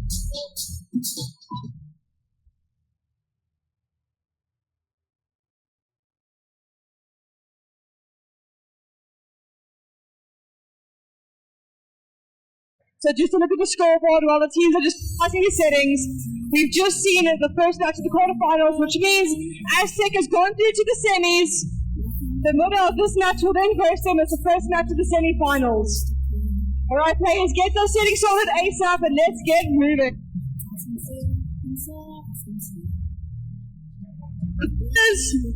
What did you think of this first match? That was phenomenal. Reinhardt doing his best there, absolutely just mauling them with the hammer. And with situational awareness as well. Yes, awareness is quite a big thing in this game because it is predominantly first person. Your awareness, you have to like your headset is a big part of it as well. Just knowing, keeping an eye, like a quick little glance towards the map to see where the opposition players are, and to try and plan moves like that is really a key thing to do. Really good matchup. I mean, we've expected this type of play from the Aztec Raiders, but the Rogue Havocs have had an interesting strategy that, in my opinion, should have worked. I mean, at least the initial starts there on the SS library and the swap to Arosa would have worked if they had that sustained healing. But then we just pushed back. They gave up that space a little too early, I think. I do think. I think a perfect mirror matchup in regards to at least the main tank being the Reinhardt would have helped a lot. Being able to take the fight face to face and seeing who can hold out the longest.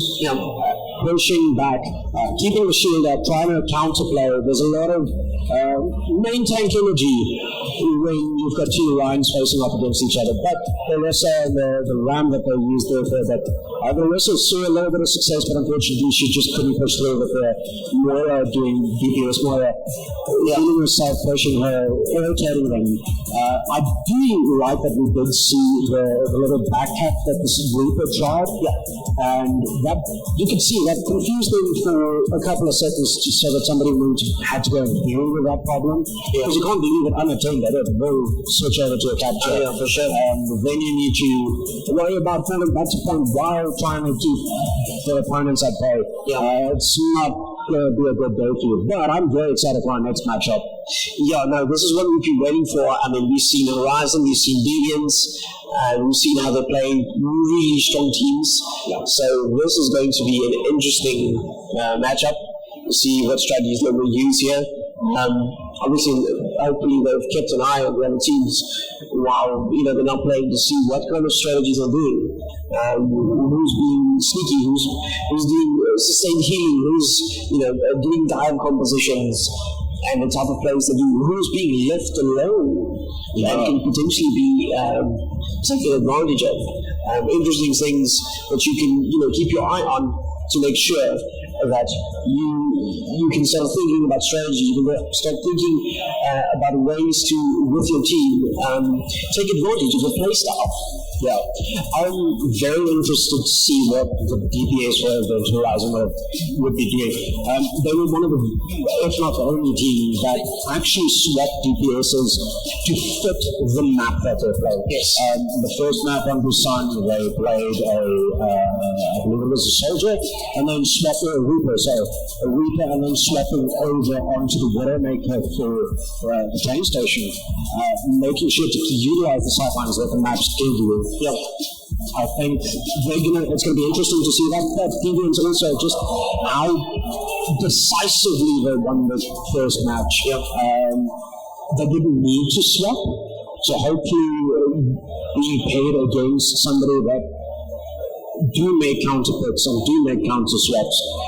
Alright, Casters, we're going to get this game underway. All players are now ready. Alright, here we go. Let's see if we can look forward to this one.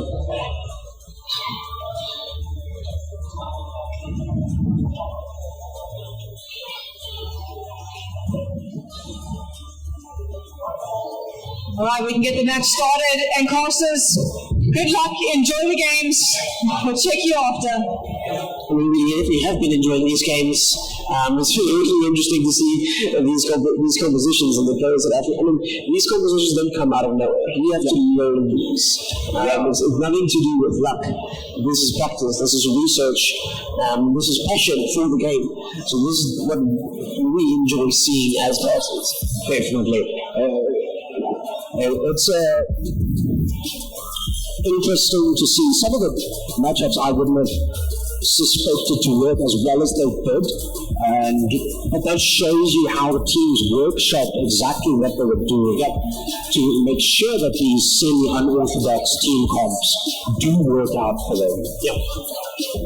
So, here we go, another round on the poll. We haven't seen this just yet, but it's going to be very interesting. I see some champions I haven't seen today. Some interesting picks here.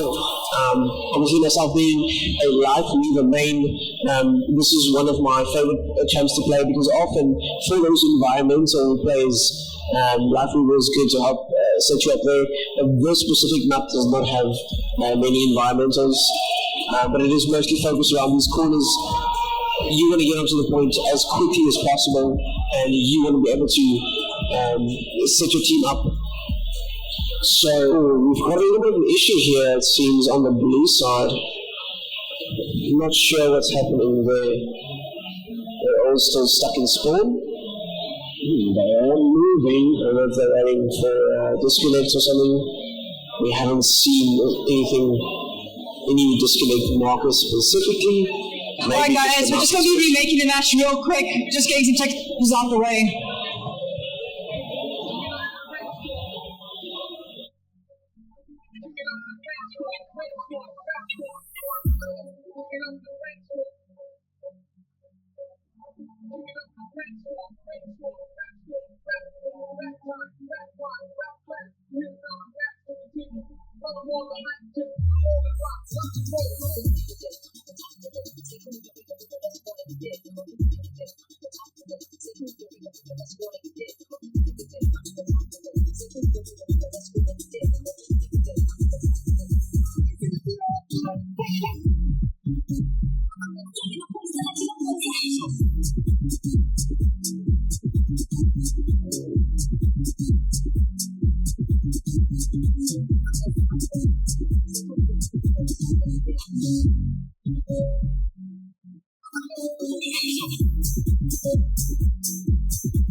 Alright, we can start the game up again. Our players are now ready. Good luck, teams.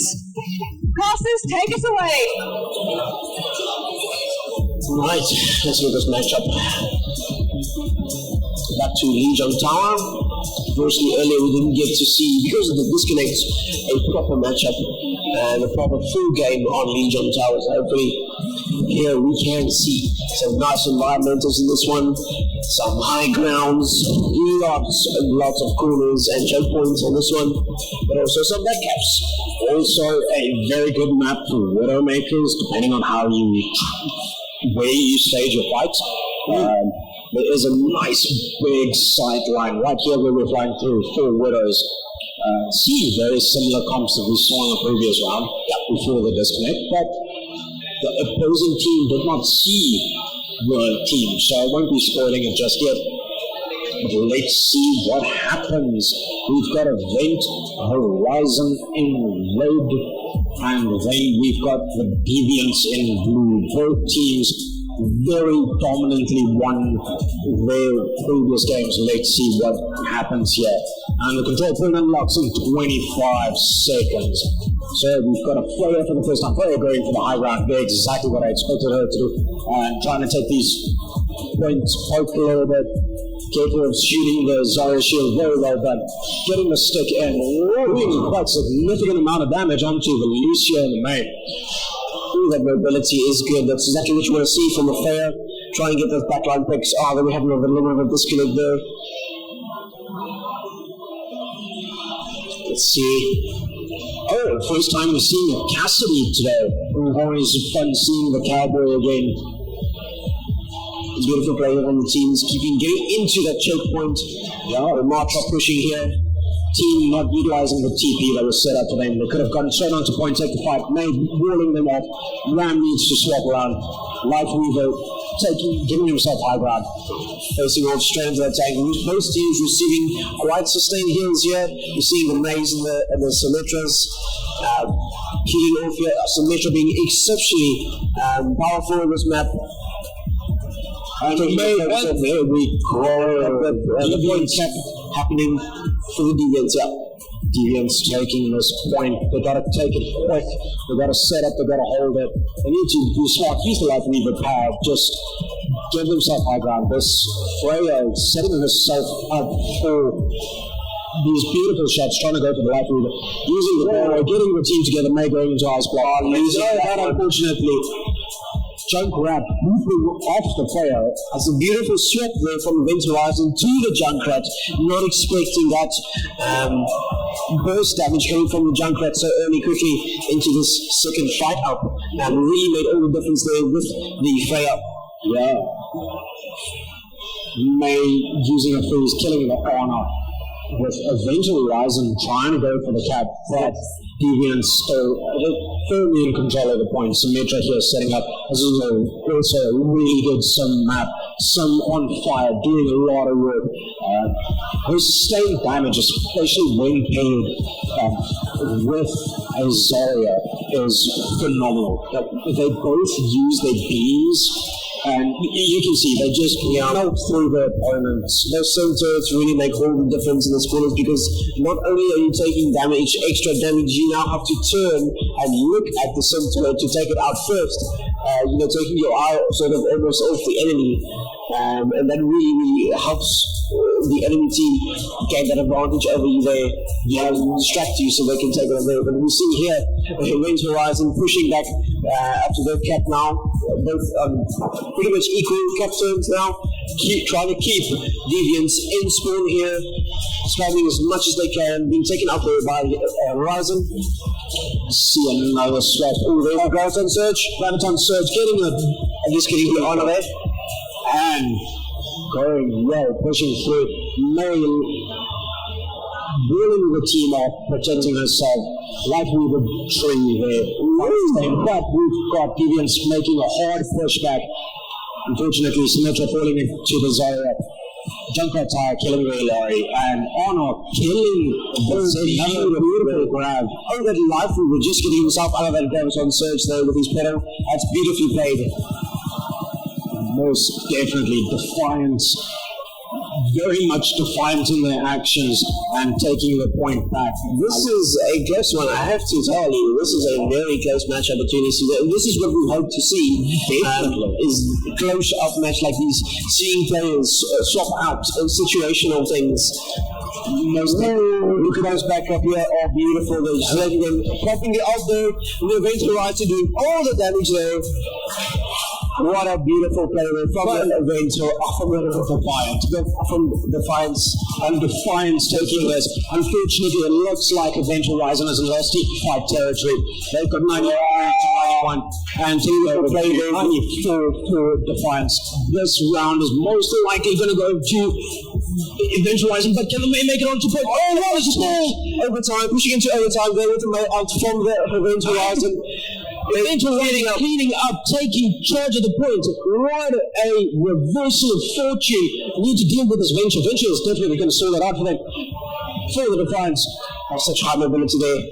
And there you are there. Beautiful overtime. We've got 7 seconds. What a reversal there on the last second. May coming in. May all coming in just to capture that. And the first round, beautiful game from Event Horizon. Well done, May. That was such a good play. I mean, this is neck and neck. This is what we want to see. This type of tension between teams. Literally there, it was one or the other. It was so close. That was beautiful. Popping the ult, freezing them instantly into ice block, preventing yourself from getting injured. Being able to stall out so the rest of your team gets there to back you up. Popping out, cleaning up. Yeah, that was truly popping off. Yes, that was very good. And the backup play from the Venture as well just helped secure the point, but just in the end it wasn't enough. The Event was ready for it. What a beautiful play, yeah. Most certainly. And here we are at Moonbase, where we're going to see some interesting things with that. A full new team loadout from Defiance. Swapping off, I see Honor contemplating swapping to another here, but following her team. Junkrat spamming there, trying to poking pod, find where the Life Weaver poking, going for the high ground on the Cassidy, trying to see what's happening. Life Weaver getting himself out. Nobody knows that the Genji is there. Nobody ever knows the Genji is there. Junkrat turning around nice and quick. Showing the Genji here. Genji all alone, distracting the entire team there of Event Horizon there, allowing for his team to come in and push onto point. Ooh, beautiful Junkrat trying to track that Genji in the sky, top of mind perfectly. And it looks like Event Horizon might be firmly in control at this point. Pushing the Defiance. Oh, beautiful 2K there from the Martruck. Ooh, beautiful Defiance from the May. They're going to push back onto points.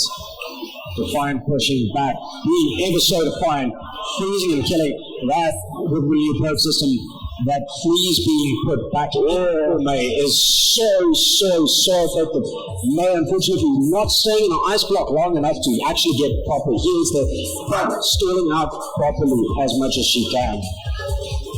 Genji venturing alone, again trying to just get that distraction off the team, trying to get that tickle damage and possibly getting a kill there. Seeing Defiance playing very sort of scattered here a little bit.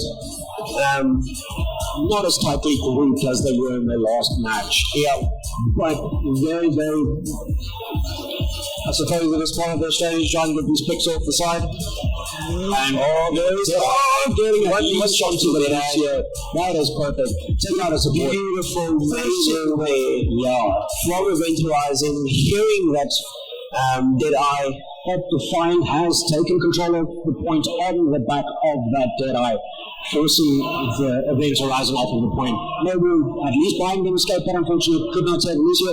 Did feel back to go and get the Lucio so that they can push him as unison. So let's see, Junko here on the high ground, let's see what's happening. Goro's trying to take a Junko tire coming in, Ram ult out and getting the Wu-Jing at least, Ram ult out. Like we would need to take care of his team. Beautiful Junko out there. The Wu-Jing with the sustained heals allowing for the rest of the team to just push on because now it's coming in, but unfortunately not finding any success really being taken out by the May. And we've got Event Horizon back in control of the point. Event Horizon definitely know how to pressure, and this is definitely a game where these teams are evenly matched.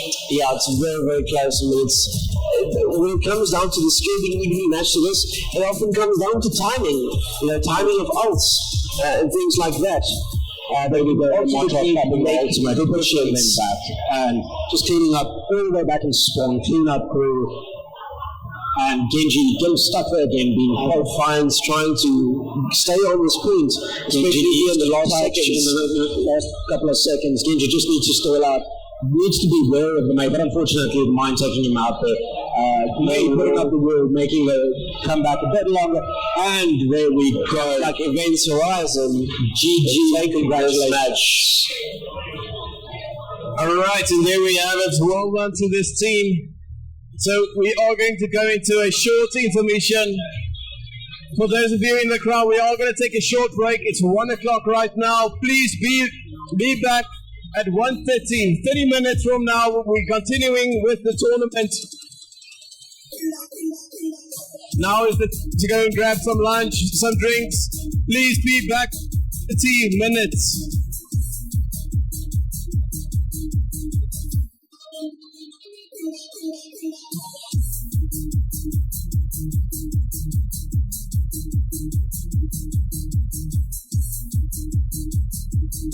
_1, be back, Eduvos players. We will be moving into the losing bracket of the quarterfinals.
Cruise the street, run the red light.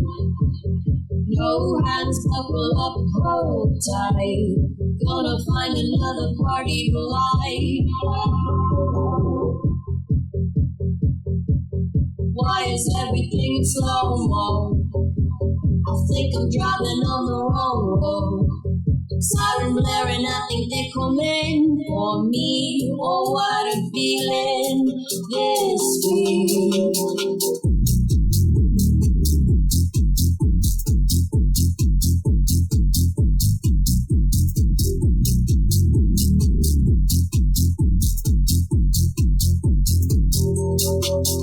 Cruise the street.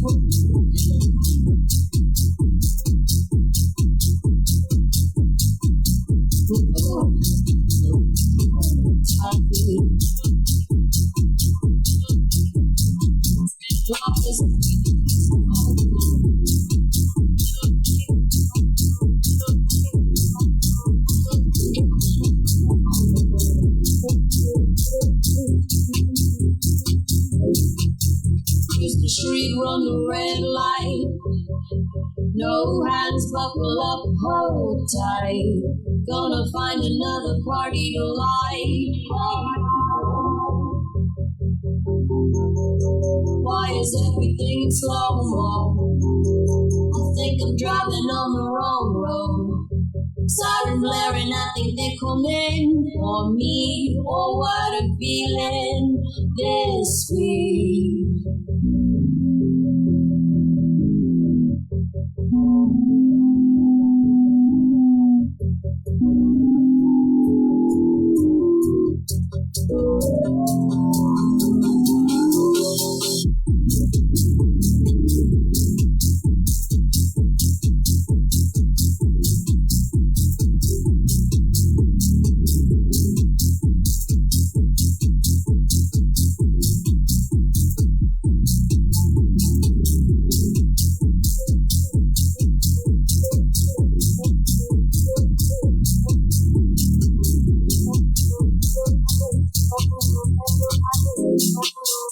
Cruise the street.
Great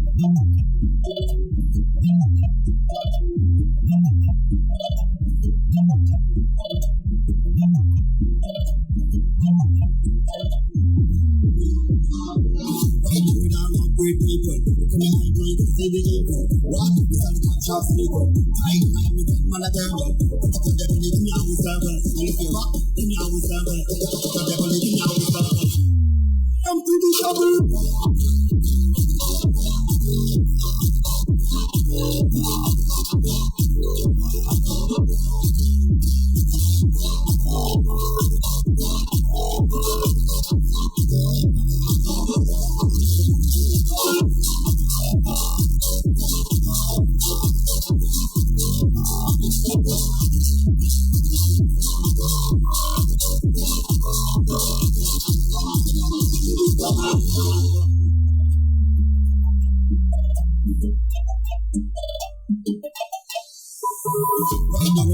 Great people, look in your eye, now you can see the evil.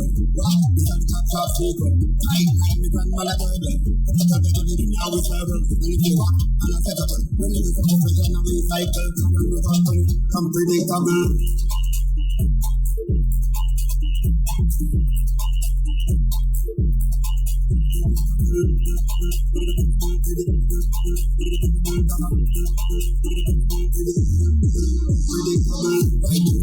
Great people, come here, I'm going to see the evil. What? This is not shop people. I me grandma a devil. The devil is in our server. And if you walk, in our server, the devil is in our server.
Good afternoon, ladies and gentlemen. For those of you in and around the RGB Gaming stand, today we're hosting an Overwatch 2 tournament for each of us.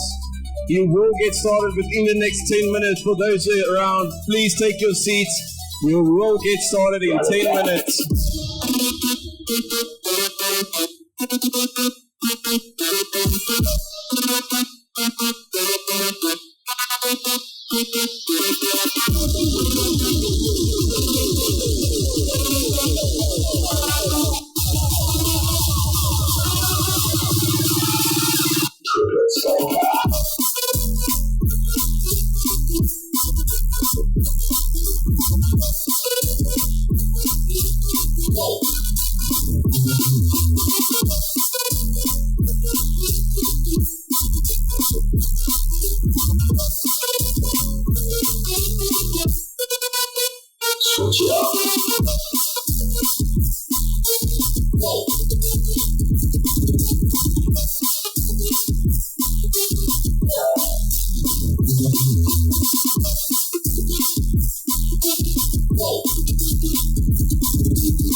Ayo, critical.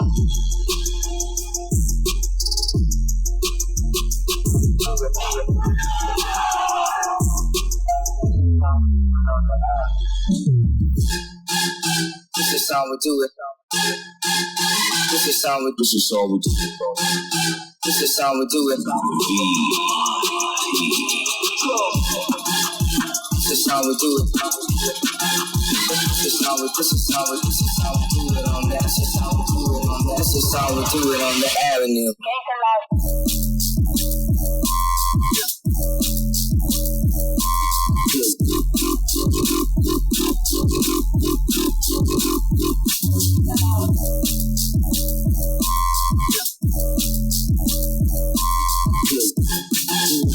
That's how we do it on that. That's how we do it on the avenue.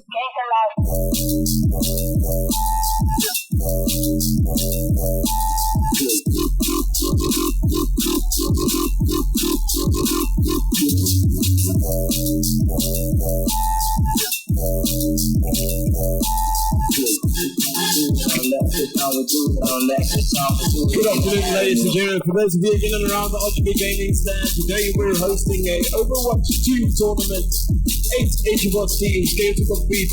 We're currently in the losing bracket on the quarterfinals. We will be moving on all the way through to find the ultimate champion. We will get started within the next 3 minutes. For those teams who are walking around, please be back on the stand. 3 minutes.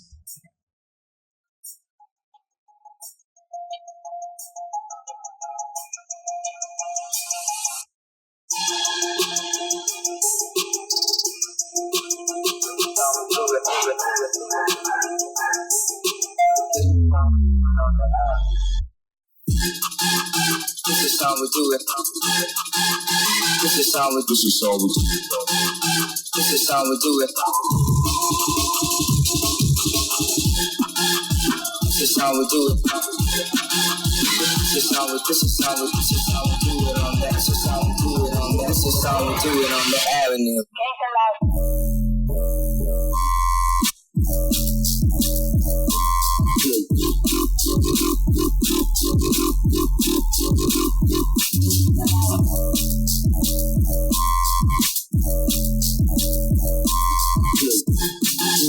This is how we do it on that. This is how we do it on the avenue.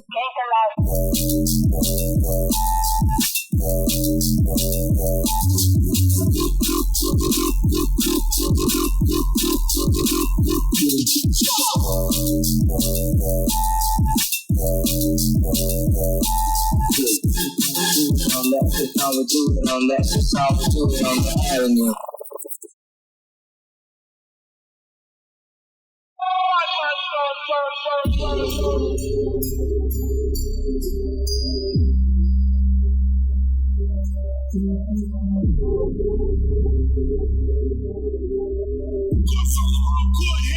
This one goes out to you.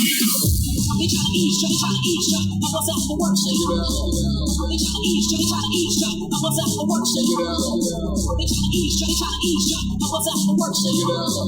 They tryna eat, I was out for work, shake it out. They tryna eat, I was out for work, shake it out. They tryna eat, I was out for work, shake it out. They tryna eat, I was out for work, shake it out. They tryna eat, Time to keep this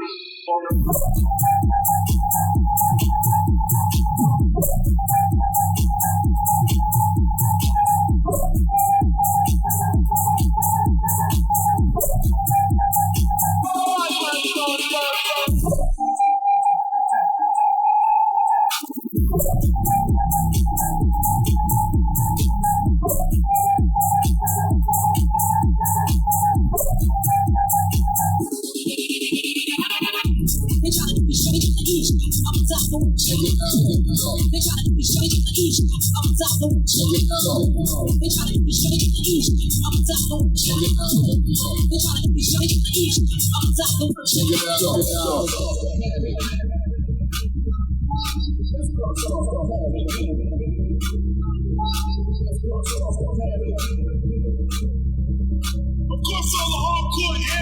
This one goes out to you.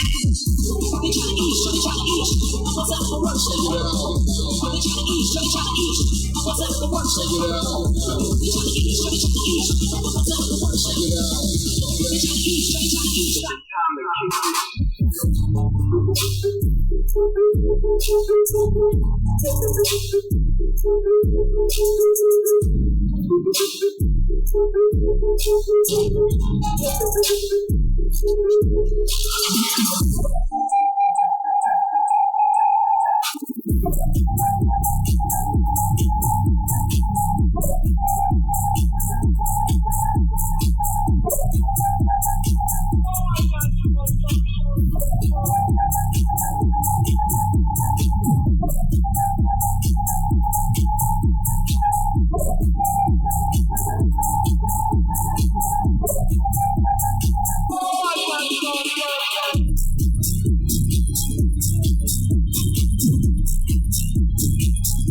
Alright, ladies and gentlemen, we're currently in the losing bracket of the quarterfinals.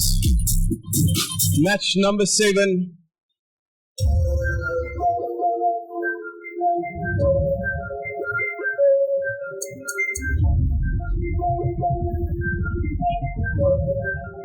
Okay, we're gonna call up the next two teams. Can we get Utaku on the red side and Quantum Breakers on blue? Utaku on red and Quantum Breakers on blue.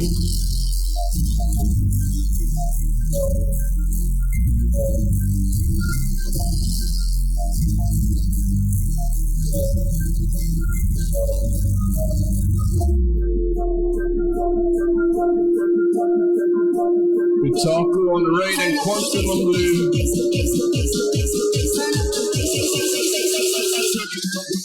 Alright.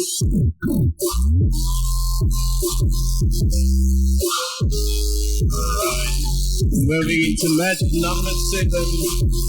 Itaku is taking on Quantum.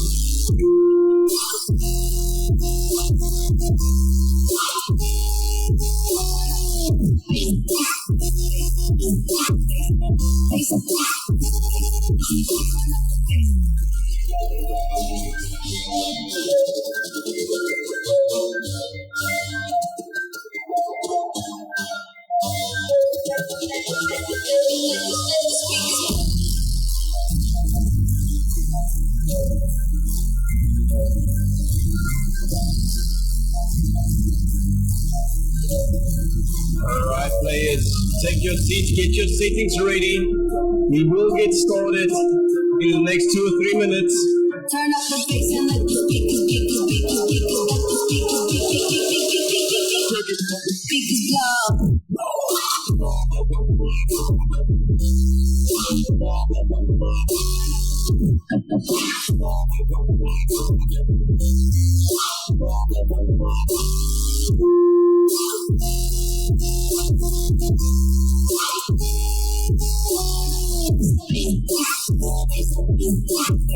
Waiting on one more player from the blue side.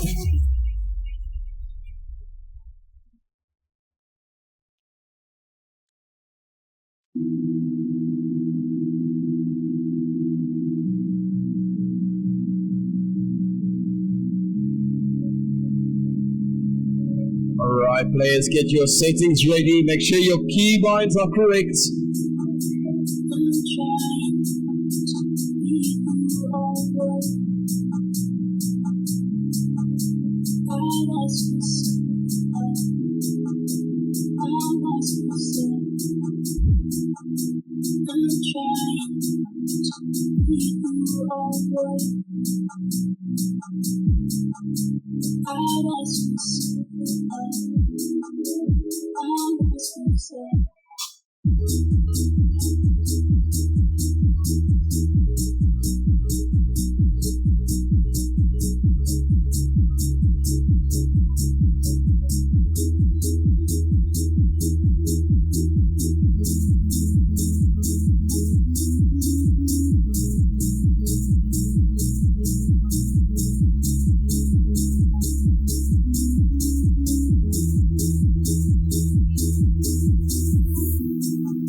Alright, players, make sure your settings are being finalized.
Alright, I'm gonna check in with the players to make sure they're ready for this match.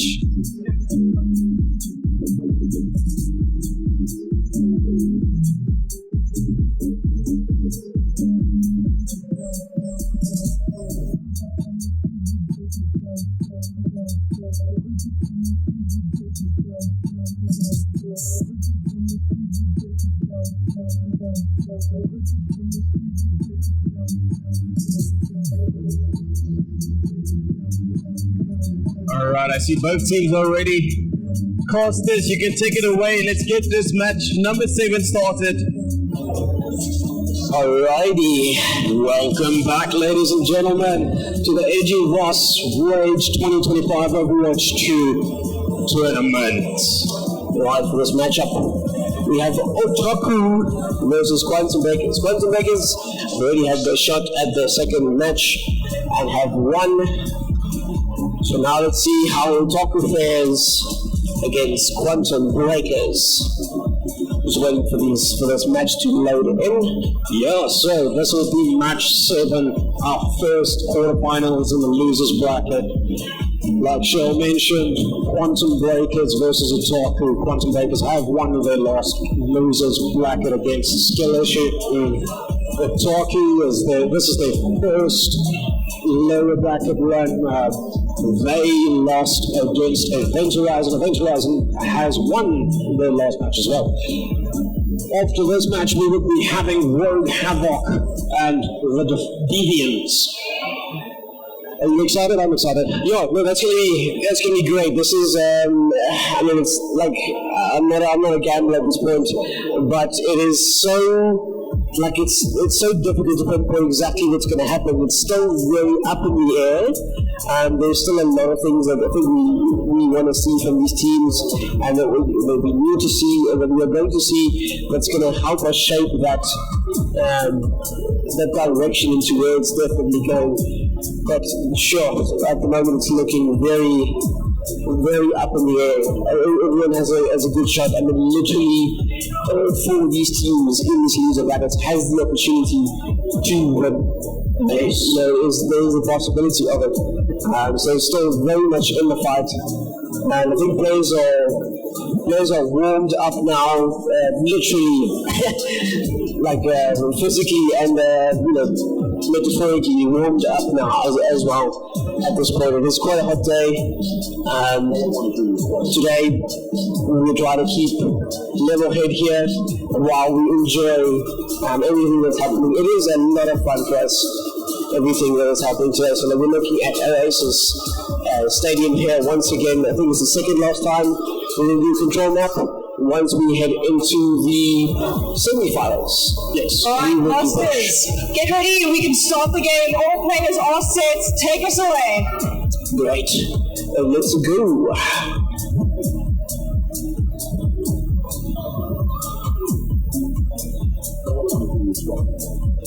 Here we go.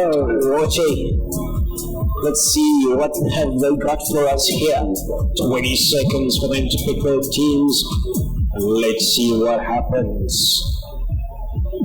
Okay, so again we have Quantum Breakers in blue and Otaku in red. We haven't really seen a consistent tank today. We've seen a lot of Soldier, we've seen a lot of Lucio today. I think the most consistently, surprisingly actually, we've seen is probably between Maui and Rhino. Which is being picked the most today. We've seen quite a few Ram picks as well. Yeah. And another champion we've seen in almost every game has been a Bastion. Yes, Bastion is probably the most picked out of all the champions. today. Between Bastion and Kirika. I think Kirika has also been on every team. And here we go out the door. We've got Ramatra versus Reinhardt. Reinhardt here on Quantum Breaker's side again. Had some success with him in the previous round. Pushing up onto point. Interesting, no Lucio this round, so both teams arrive at the point at the same time, just burning down the Otaku Bastion. Yeah, and we've got Kiriko trying to poke here. Ramatra going into his nemesis form, pushing and powering through, trying to deal some damage, forcing the Reinhardt to retreat a little bit. Unfortunately, the Bastion not retreating fast enough to get through the shield. Here we go. Reinhardt charge perfect into the tree. Beautiful. Good shot. Nice. And we're seeing Quantum Breaker Soldier there really doing a good job there, just burning down the enemy team. Really playing his role while holding that ult charge as quickly as he can. Yeah, now we've got both teams regrouping a bit. Quantum Breakers here on point defending, trying to keep the point, keep Otaku off of the point. Yeah. Another thing that we haven't really talked about at all in this tournament is the perks that players can choose. The quicker you do damage and build ult charges, you also build up your points for your perks. Because it is a best out of 3 round, you get to use more perk points, which can also, change the gameplay. Like the just a clean up there. Sorry to interrupt, but that was a beautiful clean up there from Soldier and the Bastion. Right. So back to the perks. Yeah, then we see the team just ready up before the team will Otaku. And Quantum Breakers here, waiting for the fight. Yeah, like I said, you want to build up those perks, use those perks as well. In order to be able to unlock those perks, you want to do damage as much as possible. Yeah, so just popping his ultimate here, trying to do some damage, trying to use it. Getting up to Hanzo. Getting the Hanzo. That's the first time we've seen Hanzo today, actually. Yes, it is the first time. Unfortunately, he walked through the wrong door at the wrong time. There we go. Ramatra is also trying to build his ultimate. The moment he can, annihilation. Just do a lot of AoE damage. There we go. Using his little escape button there, trying to get out of the damage, but getting picked up by the Bastion from Quantum Breakers. We've got Soldier 76 also trying to clean up, just making sure that the certain turrets don't do too much damage, trying to kill the Symmetra and getting the Symmetra. Larry here with her pylons doing some heals for the team so that she can focus a bit on damage. Also with her ultimate, it's going to be that's a very, very strong ultimate. And we are in overtime trying to tackle down point. And Ramatra popping his ultimate, going to push it in, try and they're going to have to win this one if they want a chance at capping this point. It is 99, it is overtime. They can play around the Symmetra shield here that splits the map in half. Trying to get something, getting the Ramatra and making sure that overtime almost trickled out, but somebody touched, and there we go. First round goes to Quantum Breakers. Nice. Yes, beautiful team you see there, just putting hours, doing the work there, on the Soldier especially doing a really, really good job, distracting the Ramatra there so the Ryan can come in that charge and take care of business. As soon as your tank is out, if you don't look after your tank, you are up for pickings. So you really have to look after your tank. Yeah, even though you still have your DPS, you most probably are going to have a bad day as a backline, as a support line. Because, like you said, you're wide open. Anybody can start aiming at you, anybody can take shots at you, and that's just a bad day as playing support. See that we've got some swaps coming in here from point 2 on Oasis. Yeah, we've got the Cassidy as well as a Reaper and Junker Queen. I must say, I'm quite surprised that I've not seen Honor Aces, a Roadhog once. It's such a powerful tank that is self-sustaining. Yeah, what a beautiful knife there, gripping the Bastion, pulling him in, getting the trickle damage. There's Junker Queen seems to be doing the trick for them to try and break through this Reinhardt, irritating him, making him drop his shield so that he must engage with his hammer, so that he can then face the Junker Queen. Soldier 76 using his self-heal rage, trying to escape, but he's up against this Reaper. Reaper's being pressured now from both Ryan as well as the Soldier. Junker Queen back at it, being pocketed almost by the Mercy. Mercy taking care of business, keeping the Junker Queen alive. Junker Queen just not falling, but very low, being focused.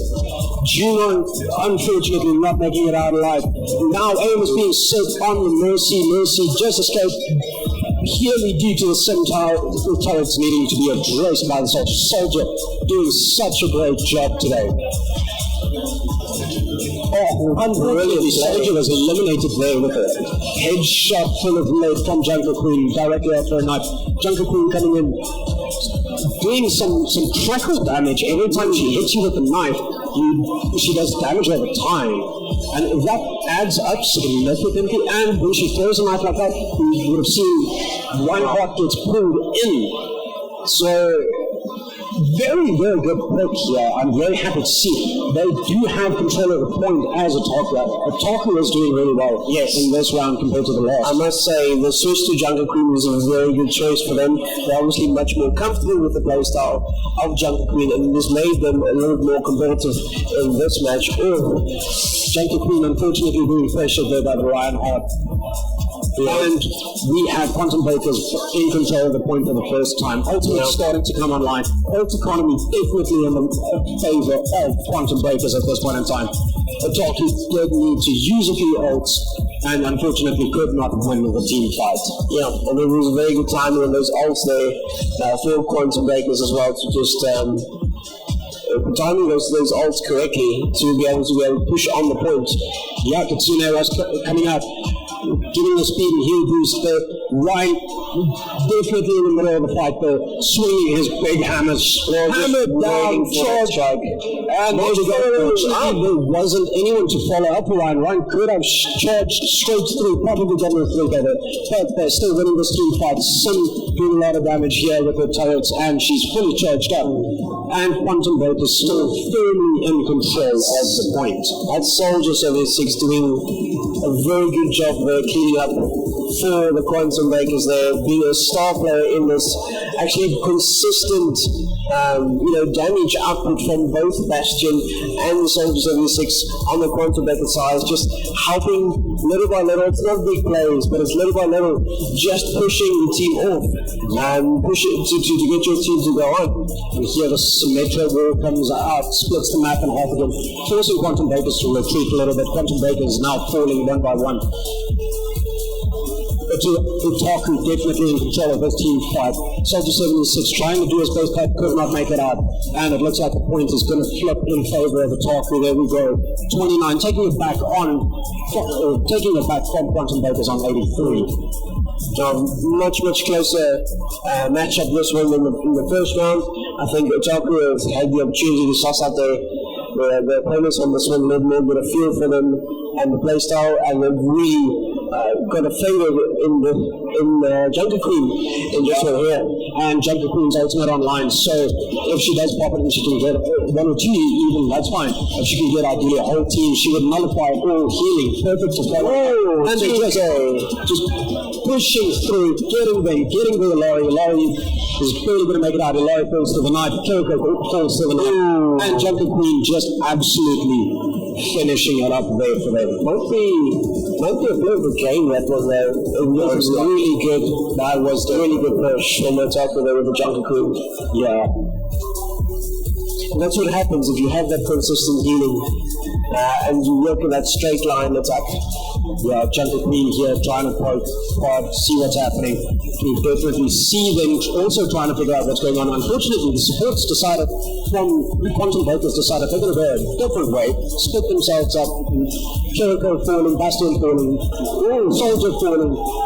Yeah, and Otaku popping off.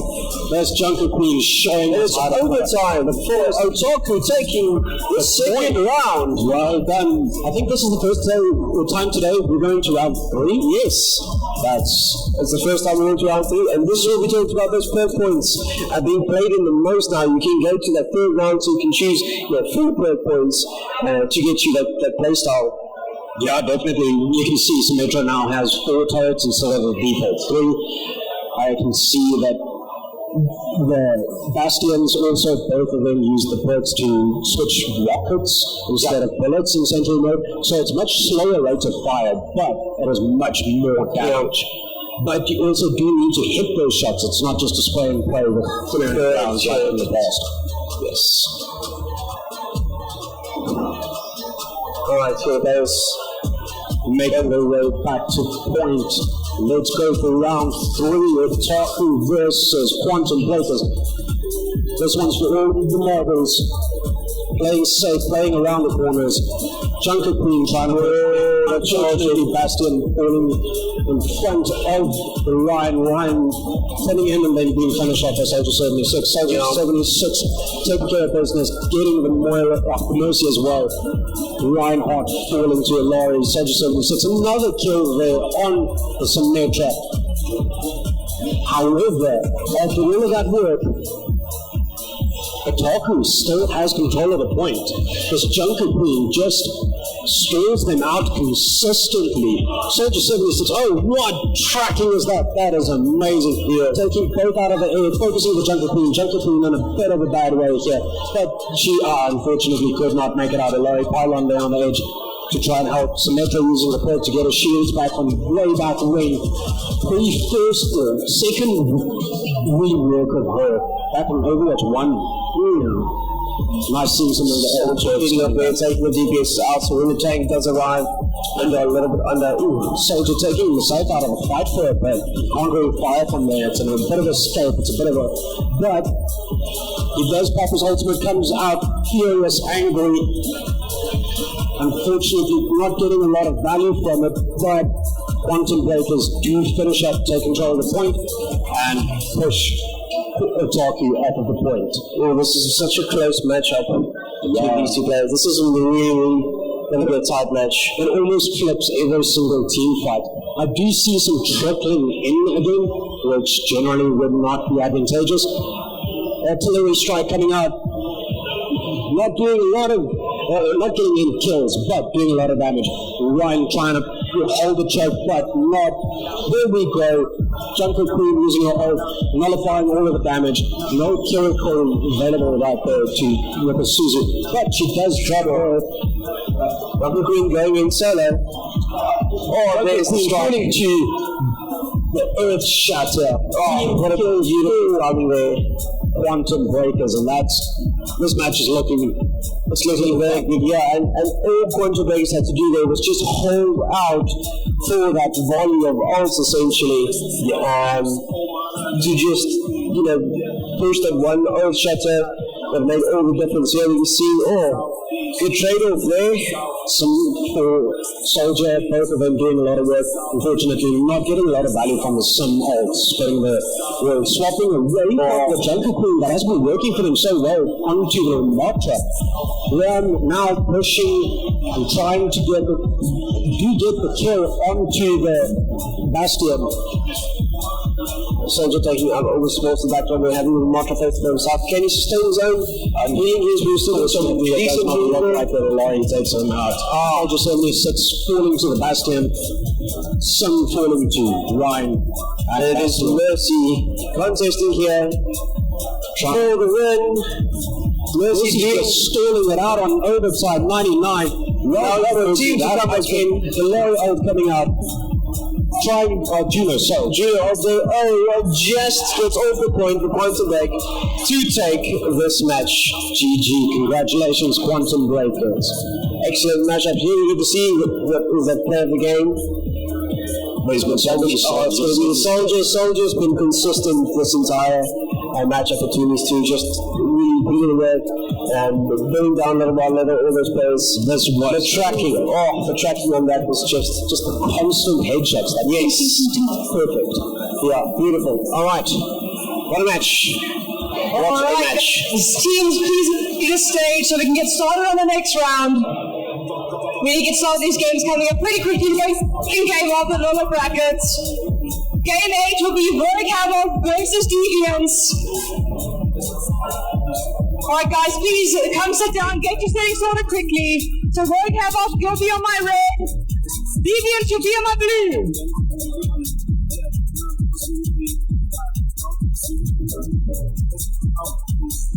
Alright guys, let's get this sorted quickly so we can all join the game.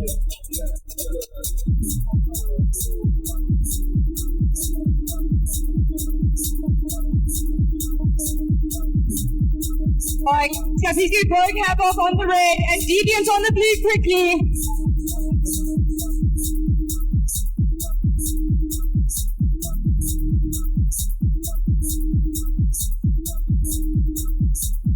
Guys, get your settings sorted quickly. We will be starting in the next few minutes.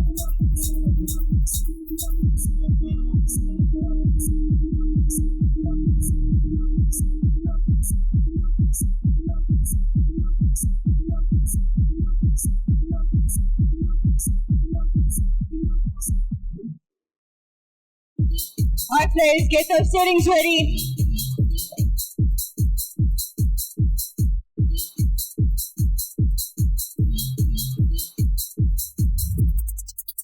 Non-stop with it, on top with it, on the block with it, non-stop with it, non-stop with it, on top with it, on the block with it, non-stop with it, on top with it, on the block with it, non-stop with it, on top with it, on the block with it, non-stop with it, on top. Alright players, you guys are going to have quite the matchup. Whoever wins this round will be going into the semi-finals.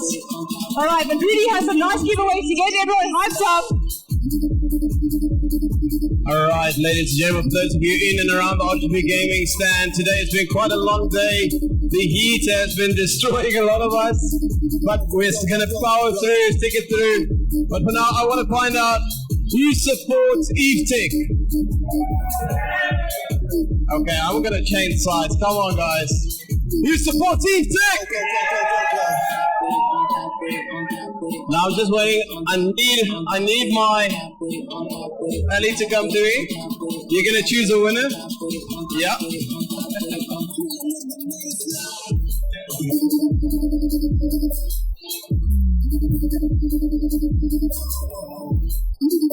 Alright. Ladies and gentlemen, please give a big round of applause for EveTech. Now I've got a quick question. These are in-ears, eh? Amazing in-ears, made for gaming. Who wants them? Alright, that's more like it. I like the crowd. Where I've got my photographer, I'm waiting for all the rest.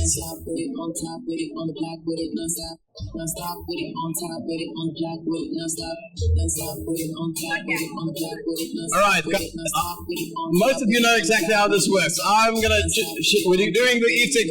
So, tick. Thank you, Zander. How does it work? Tick.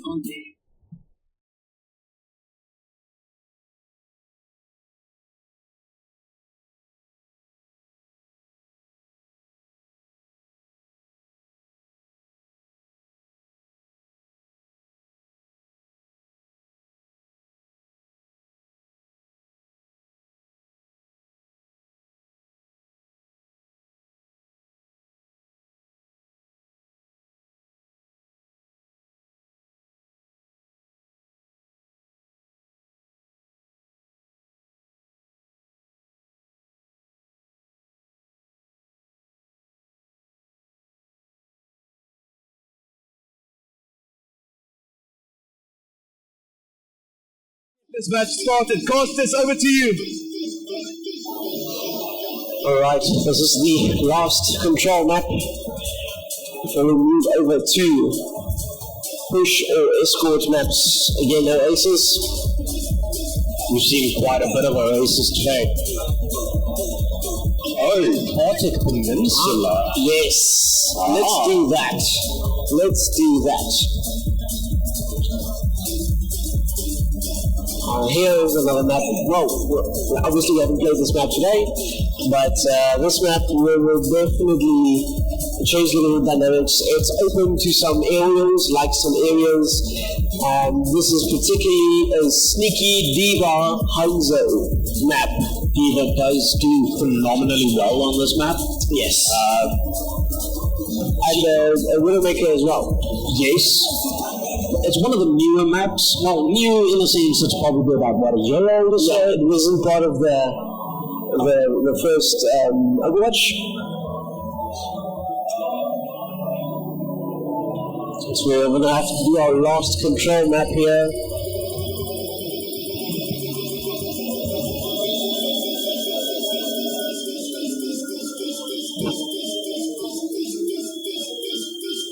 And here we go.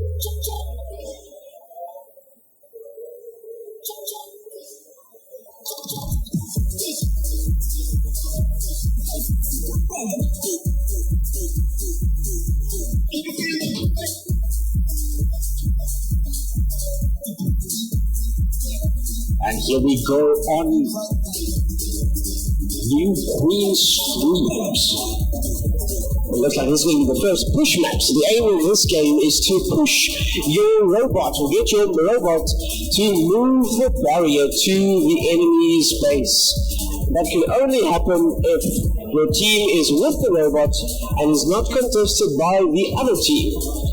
Unlike with Control, if somebody does contest it, the bot does not move. So the bot will remain stationary until all enemy players is off of the map. So how it also works, if you do not get it to the end, it is whoever moves it the furthest that wins. You do go into overtime if you're touching, so there is that ability. The robot will unlock in about 18 seconds or so.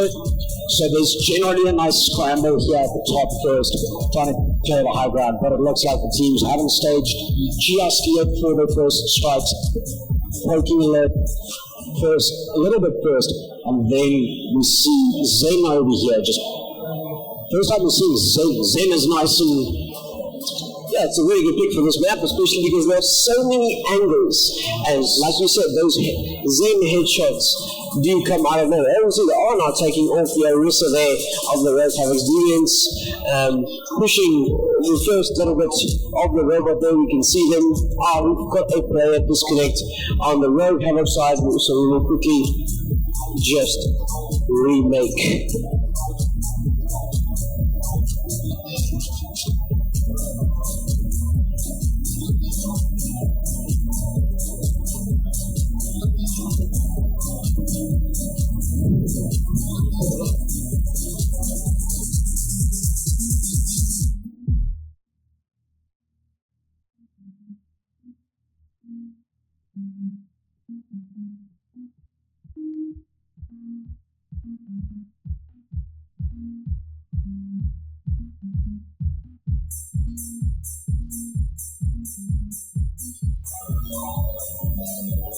Alright, looks like here we are in Rialto, and this is going to be an escort. Yeah, so an escort map involves pushing the payload all the way to the end. The spawn does change dynamically as the payload progresses. They will need to get the payload out. The payload will also, like I explained with the bot, will stand still if there's any congestion. There are checkpoints that advances your spawn, so it increases the attacking side spawn to a little bit closer, but it also moves the defending side spawn a little bit further, just to level out that playing field. Rialto is a beautiful map. It's also a map that you can use a lot of Widowmakers, especially on the first point or so. Oh yes. Arnold, like we see here, she does really well on this map because she has a lot of cover that she can play around, and sightlines with both her quick scopes or scope shots and her quick shots that does do a projectile, not just hit scan. Yes, and also this map is famous for the starting play for the attacker side to do Ashe and Widow, but it also very depends. There's a lot of environmentals in this map as well, so you want to be aware of those as well, and your picks towards it. Here we can see from the top, from the balconies, the teams fighting there first. Unfortunately, the Maui just misjudged the gap there and falls into the water, slowing down his team a little bit there. But at least they're still in spawn, so it's not too far away for him to come back. Yeah, Deviant's definitely staging this attack properly. Oh wow, Soldier 76 coming out on the sidelines, pressuring them. However, Honor sitting there just irritating everyone, and Malga unfortunately falling into the water once again. Rogue Havoc's having a tough time here, getting off the start line, being sort of attacked at all angles, not knowing where to expect it from. Rialto, obviously, not being one of them has to be playing too often, but especially not today. It's the first time we've been on this map today, so it was quite a challenge. But here we see the Deviants setting up a little bit of a bunker composition there. Maui again being eliminated there, and it looks like the Rogue Havocs are struggling a little bit to get any movement on this cart. As you can see here, the cart is moving back, so as long as there's no attacker on the cart, it will move back ever so slightly. This means Defiance can successfully keep Rogue Havoc off of the payload for the whole 3 minutes and 20 seconds or so that's remaining. That's going to be a tough task to do, but it means 1 single meter would win them this game, because they will flip sides onto the next round. Yeah, if it's a competitive composition, they will. If it's the classic mode, it'll just end the match right there, and we will finish it and move on to the semi-finals. Yes, it looks like Rogue Havoc is struggling a little bit here just to get out. Deviants keeping them at their spawn doors. Sojourn here, ultimate in hand, keeping them at bay. Soldier 76 trying to find a way out, unfortunately not succeeding, being mowed down, headshots all the way down from Sojourn. Ramatra, switch to the Ramatra from Rogue Havoc, trying to do anything. Sigma using the old Davidic flux, pick up and drop, and it's 2 minutes and 20 seconds remaining here. Defiance doing a very good job keeping the Rogue Havoc in the base. The Rogue Havoc have got to come up with something to be able to, they push themselves in the corner there, being mowed down there by the Sojourn. Team kill on the side of the Rogue Havoc, unfortunately not making it out. And the alarm, you see they're also stepping off the platform, misjudging there, because there's no barriers anymore. Stepping off there is quite easy. Bastion also just mowing them down, preventing any sort of movement of the path. They've gotten it almost across the bridge, but unfortunately we're seeing what I was fearing what's going to happen. We've gotten into a staggered situation. The team just keeps running out and just instantly dying. They need to group up. Roadhog here, unfortunately, he gets the hook out, but it does not get the kill. They need to sit, group up, and try and push as a unit.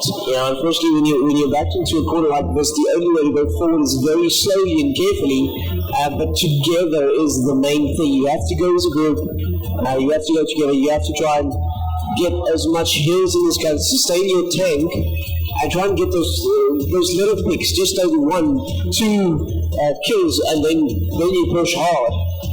That's all that they need to do here to push back the Deviants.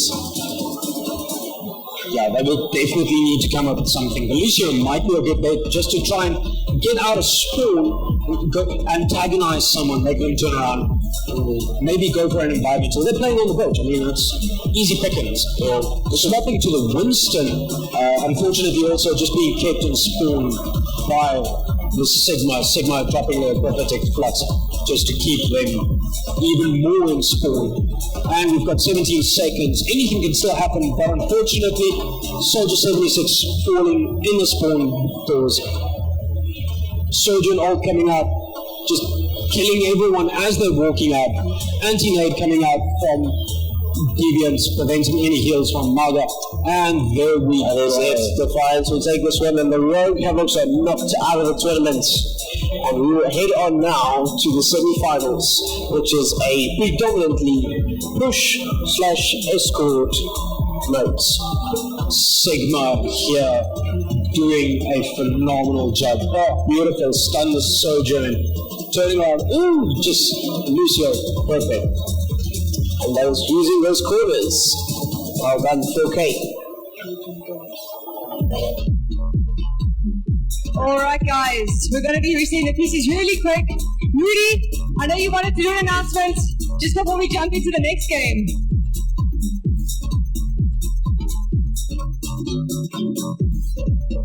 Alright, there we go. Ladies and gentlemen, please take a look at your wallet.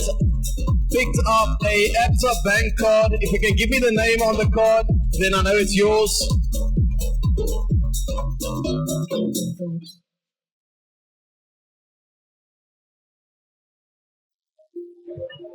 If someone has lost a Absa bank card, I've got it with me.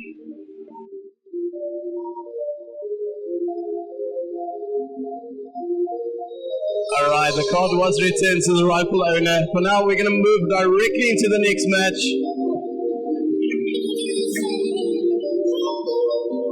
Alrighty, everyone. This match of the semi-finals.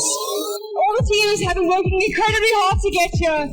But can I please get Event Horizon on my red and the Tech Raiders on my blue?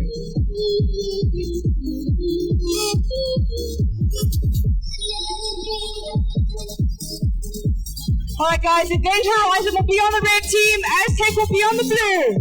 Get your settings sorted quickly so we can get this match underway.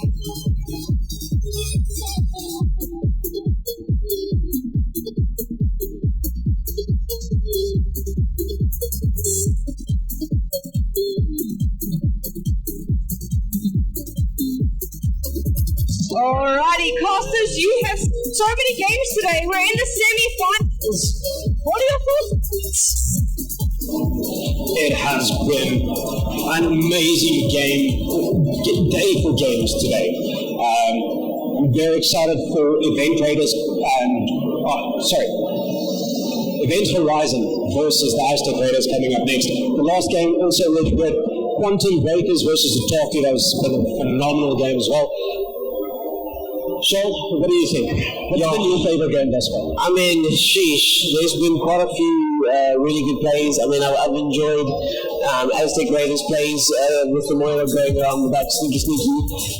That's been really, really good. But I've enjoyed Event Horizon's strategies overall. It's been really good today. And then when you look at teams like Defiant, their accuracy has been really good as well. Yeah, Deviant has definitely, they played well.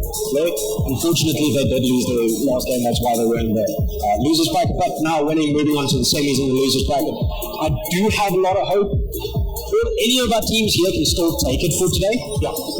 There is always a possibility for a losers bracket run and coming back from a lost cause and taking it all today. Yeah, we're coming into the territory of, all the teams that are here now have solid strategies that have worked for them and that they're doing so well that they know, and you can see that they've followed through those strategies. They've practiced it, and it's almost sort of like a muscle memory, something that comes naturally to them. And now it's in terms of who can get lucky, whose timing is the best, who can spot an opportunity, excuse the pun, a deviant from, the opposing team play. Yeah, we've also started seeing the teams make smart picks. Whenever something doesn't work, they swap off. Yeah. If they see the Malga isn't doing well, they swap off. I can't recall the game we saw earlier where we had them swap onto the Jungle Queen and immediately found significant improvements and wins from that. Yeah.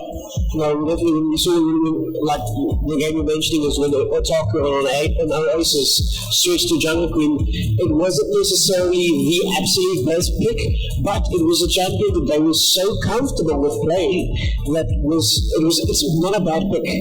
Yeah, but because they were so comfortable playing with it, it actually made all the difference in the game. Yeah, oftentimes when you don't really know what to do because nothing is working, going back to something you're a bit more comfortable with works. Yes.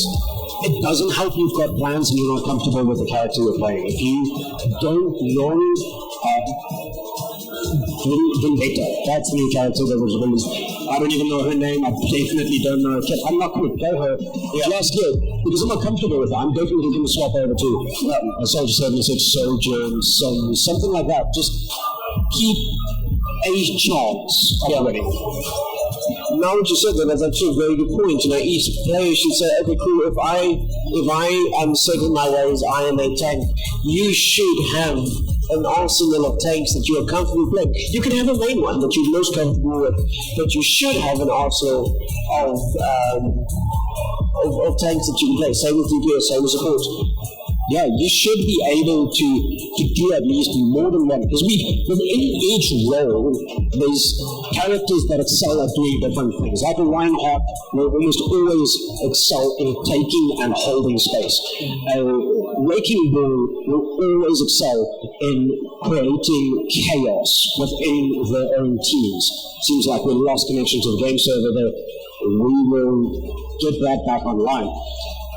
However, if we have like a Winston will also jump in, and if you play something like a dive card, you need to choose your target and work as a unit to get in there. Yeah. If you choose, let's say you're going to choose the enemy armor, you need to all focus it. But if you don't know the character you're playing, that's also fine. Maybe swap to something that you are a bit more familiar with. Yeah. Yeah, I suppose it's a catch-22. Sometimes you need to play what you're more comfortable with. Other times you need to play someone you're not completely unfamiliar with, but less comfortable with, in order for the team composition to work better and to assist in your team. If you're rolling on I know I love to play Life Weaver, but if my whole team is a dive composition, I just struggle so much to keep up, and they just can't push up the heels that is needed. Yeah, because you can't keep with them. If they go in for the dive, you can't stick with it. In fact, your kit does the exact opposite as a Life Weaver. You would be pulling them back to safety.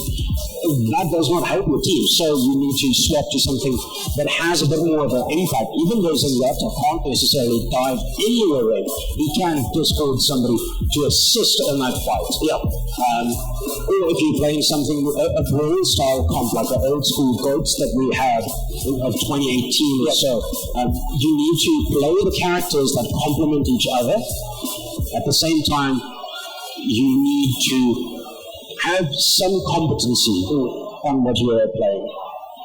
Well, looks like if everything goes as planned, we're going to do a push on Esperanza. Not my favorite map. Have to say, I have not had many successes on Esperanza. I don't know what it is. Maybe it's just unlucky. It's not a bad map. I just haven't had much luck on this map, particularly. It is incredibly dynamic.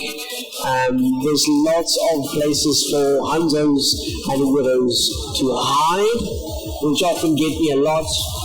High grounds. Yeah, sidelines. Yeah, all of those, the sidelines especially, that make this map so difficult to play on. So this, like Shell mentioned, Esperanza is also a push map. I was explaining a bit earlier how the push map structure works. So you need to move the box to the opposite side. Whoever gets it the fastest by default, or the furthest, wins if the time runs out. The bot will stay still if you contest it, and you do need to move it back over the halfway line to continue your push. So the further the enemy pushes the bot, the harder it becomes to get it back to your side. Yes. So you will need to win multiple team fights in a row to actually get the lead again. So that's why the first 3 or so team fights in this game mode is so important. That's often why people struggle with it, because your first 2 team fights would go fairly well, and your third one you would lose, and then it's just some spawn points. Yeah, and then it's a snowball effect. But it is a very good game mode for equally matched skill opponents. Especially here where we've got Event Horizon versus the Aztec Raiders. That's going to be very, very interesting, and seeing how these two teams that have been doing so well during this tournament, how they handle this. especially since they are so strong with their strategy. And that strategy is key. You don't have to have the best hit-scan player in your team. As long as your players are all of them decent and your strategy is good, then you've got a winning recipe. It's really, really hard to outmatch that. Yeah. I think a big thing is also counterpicks. If you can read what you do need to counterpick to, and these teams have shown that they can do that. They can choose the correct, well, not even the correct, a character that can resolve the problem that they have. Or not just resolve, but sometimes just change the dynamics. Maybe the counter to that team's character is not a Farah, but because Farah is an Alright, Masters, we're good to go. Guys, the game's about to get going. Players are all ready. Classes, take us away, and good luck in the first game of the semi-finals. Right, Esperanza, let's load in. Here we go. Okay, so this is Event Horizon, this is Aztec Raiders, really good strategic teams that we've seen in this tournament so far. So let's see what strategies they are going to choose for this particular matchup. Yeah. You're almost there, guys. It's been a long day, it's been a hot day, hard work, lots of focus and concentration, but we are almost there. Hang in there. And here we go. Event Horizon in red, Aztec Raiders in blue. Let's see what happens. Let's see the teams. Let's see how well they know this map, how well they know the kit, how well they know their teammates. Right. And here we go, ladies and gentlemen. Teams are going to load in 20 seconds. Gates will open in 15 seconds. And then it's a mad dash all the way to the front. I don't see the classic sim strategy. Yeah, it seems the players have taken on some different initiatives here, but I'm definitely seeing some differences on both teams that they've not done today. Yes. So they're definitely taking on a different strategy altogether for the push mode, and Esperanza especially on the best advantages here. We're going to reap in the high ground there. Dropping down. It's Moira trying to take her back. She needs to push up a little bit, not too far, use her fade. Teams fighting around the robot here, just trying to pick up these last champions. Reaper out of the fade. And Event Horizon has taken the bot first. Event Horizon firmly in control. This Cassidy absolutely cleaning up, on fire. As here they're pushing halfway to the first checkpoint. The checkpoints will change the spurs that they have. Yeah. It's also the point for the second team fight. Reaper being a little bit early. Yeah. Fortunately falling to the Cassidy. I see that Aztec Raiders are swapped to the Winston. Winston does very well on this map as well. His ability to get in and out, and now with the Life Weaver, almost a divey comp, but the rest of his team does not strike me as very divey. Unfortunately, Aztec Raiders has fallen. The Sigma absolutely cleaning up. Cassidy doing so much damage, just headshot after headshot after headshot. Oh, and the Reaper with the 2K there as well. Very well done, picking him off. Life Weaver getting his Winston out of trouble. Winston jumping up, trying to escape. Moira killing him off. Moira, all the while the robot is past the second checkpoint, almost to the halfway mark to the final checkpoint. Yeah, so for the robot to push, you do need to have somebody with it. So it seems like this entire fight that we've seen has been without Felicio. Event Horizon with this Reaper has been doing phenomenally well. Oh, wow. Oh, what timing on that one. I told you it was going to come down to timing there. Yeah, no, definitely. He did survive that charge that was inbound. Just perfectly ready for Deadeye to lock on and locking on. Moira not standing a chance there against the Sigma. Event Horizon pushing the bot. Reaper waiting there by the gates. Reaper, the Ultra, is getting enough for the robot to be pushed to more ultimate coming out, keeping them in spawn, and this one will go to Event Horizon. Right, we're going to rematch this one because each team needs to get 2 chances. So even though Event Horizon has won this one, we're going to load up this one again for the 2 teams to play so that the Aztec Raiders also get a chance at a second push. Classic competitive style.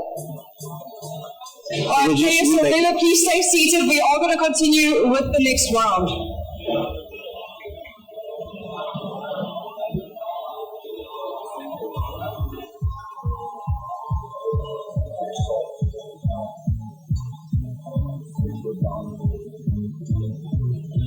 And here we go.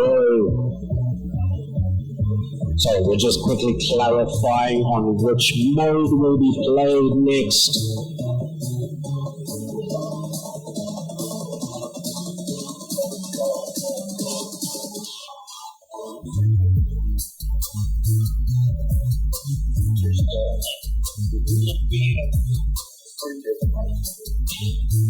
How's your rAge 2025, Sean?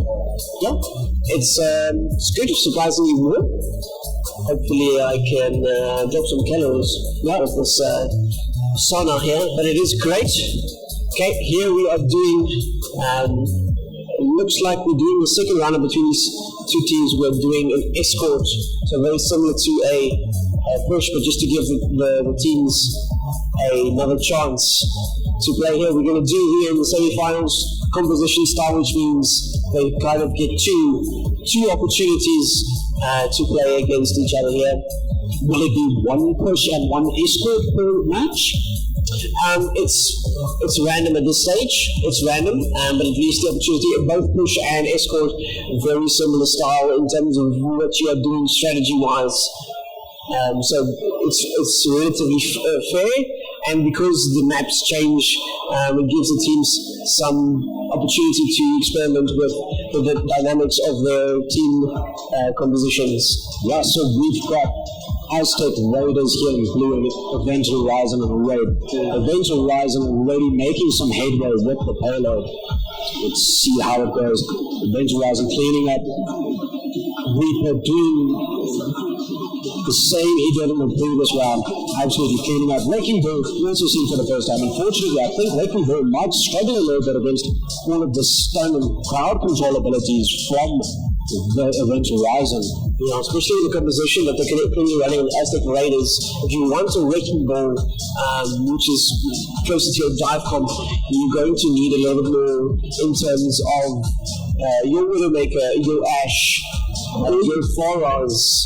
Yeah, or you will need some DPS that has a bit more self-sustain. Yes, the soldier is very good, a very good pick, because you cannot rely on your tank being in the front taking your damage. So you will definitely need to group up a bit more, and you need to sustain a bit more.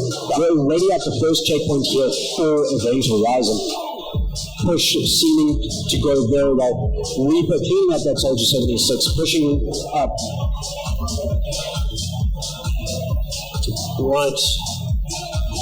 Reaper pushing hard here, straight on the front lines. Cassidy on the rooftop, poking, potting, almost getting the Reaper forming 2, the Reaper from Event Horizon.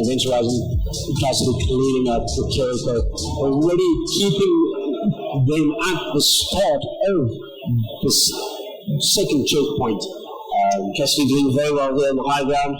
Yeah, doing what he's supposed to do. He's supposed to keep them, poking them from the high ground. And the Reaper just coming in alone, just mauling them down, killing. This Cassidy has been phenomenal. The aim is good. The game setting is great. Definitely. Cassidy coming into the race on the Reaper. Reaper falling back. Cassidy unfortunately falling to the Kiriko dashing behind Sigma. Sigma using Gravitic Flux. Low health gets that second Sigma from Aztec Raiders. Team kill. Right, they're free to push. They're almost a quarter of the way past the second checkpoint. Event Horizon is really pushing hard. Aztec Raiders will have to do something phenomenal. Yes. There is possibility for stalling. This last point does have significant capability for stalling, but unfortunately it looks like Ultimate was used that could have helped. Just to wreck their Event Horizon, just has to be keeping at the stage, using his dead eye. The moment they're out of spawn, they're going to fall. Not even Moira, not even completely out. Lucio just not making it in time. Not making it in time. And Event Horizon will take that one. Congratulations. And they will move on to the finals. Event Horizon has been playing very, very, very well.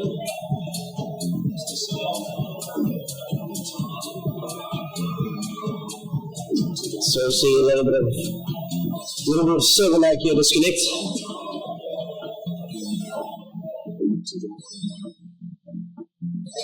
Alright guys, very well done to Event Horizon. You guys are through to the finals.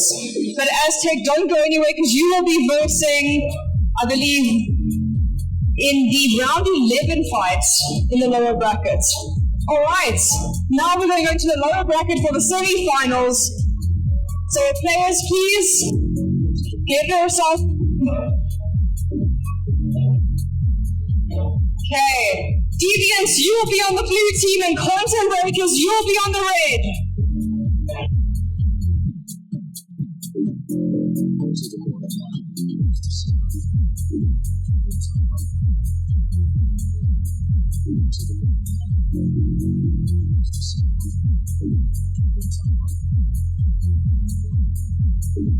Alright, can I please get Deviants and Quantum Breakers up on stage? Deviants, you'll be on the blue, Quantum Breakers on the red.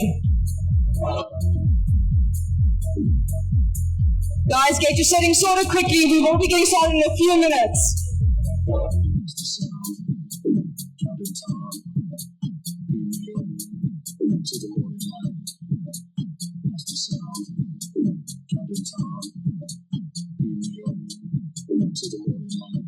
Alright guys, we're getting the settings sorted and players settled. Rudy has some goodies to give away once again.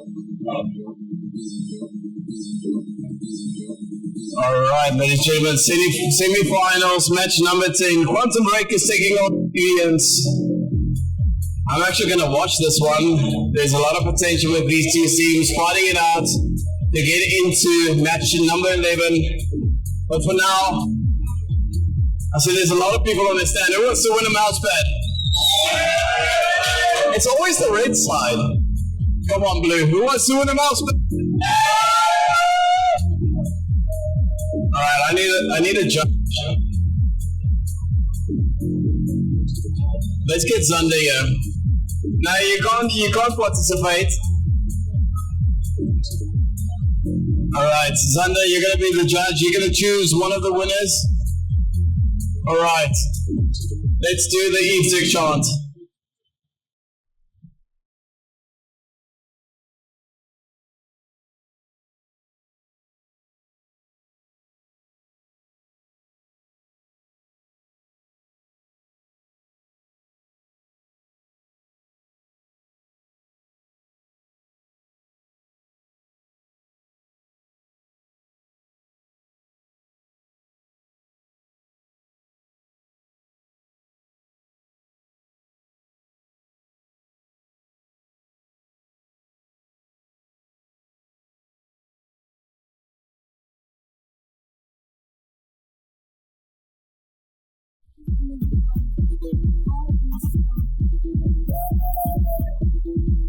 Right, so everyone, just so you guys know, whoever comes out of this match victorious will be versing the finals in the lower brackets.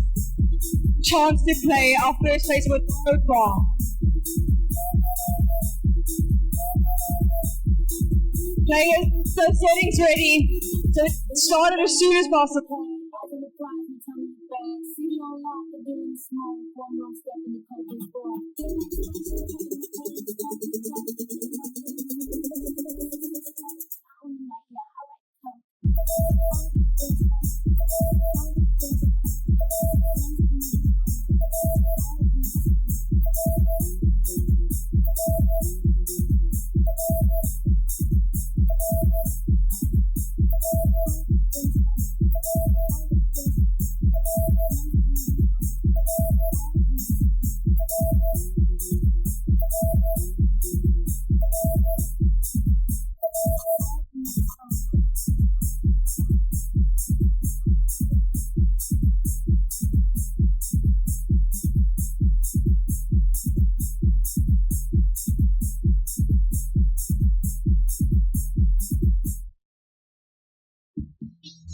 Alright, and so we're just waiting on one more player and then we will get this match underway.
Alright, casters, while we're wrapping up the settings over here, we're about to go into the final match of the semi-finals. What are you guys thinking so far?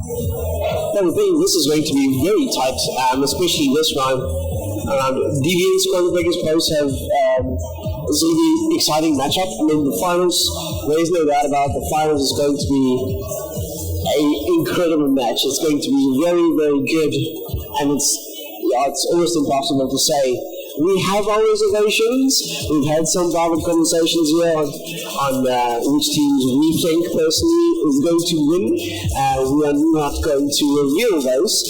That is a private bet between us. But one thing is for certain, it is incredibly tight. It is incredibly composed, and it's a whole display of passion for esports, which makes us as Overwatch lovers and esports enthusiasts so proud to be part of this community. Joe, tell me how you feel about that. It's been interesting. We've seen some great gameplay. We've seen some interesting strategies. Yes. Interesting team comps. I was very happy to see the Wrecking Ball earlier. That's been a pick that I haven't seen a lot. Yeah, there's one tank, I'm not going to say who, but one tank I haven't seen today that I was very much intrigued to see. But he does have the lowest pick rate in the game. I was thinking the same. So I'm not surprised for not seeing him. Very interesting character. Very difficult. Yes. I mean, if we're looking at those players, like I mentioned before, for Edmund Genji's, I suppose, to an extent, it's sort of easy to play, but there are those players like Hazard, like Vendetta, like that is very difficult to play, that have huge plays, but just because of the pressure and the stakes of today, it would not be a champ that I would choose. I would choose the safe one. Yeah, one that I'm more comfortable playing with, the one that I can put out more consistent damage, or consistent healing, or consistent mitigation in plays. That would be what my pick would be for a day like today with this tournament. It's not about being flashy, it is only about winning. That's what the tournament is about. This is this display of sportsmanship and esports and communication and all of those things. But we are here to win.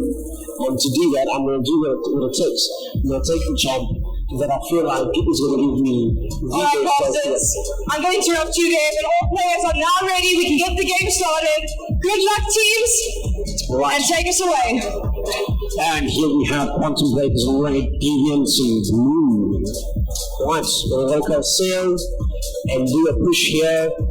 Very long alleyway here for the initial fights in this map.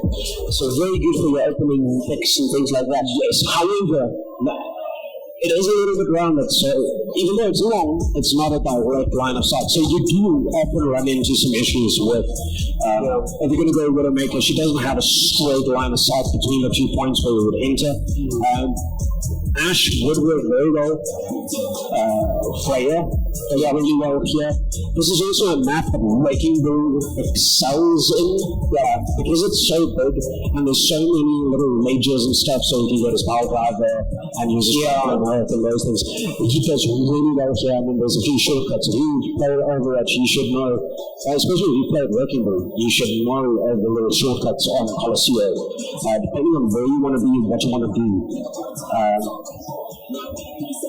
Roadhog also does really well. Yep. And then my favorite big old German man with the big hammer. Yeah.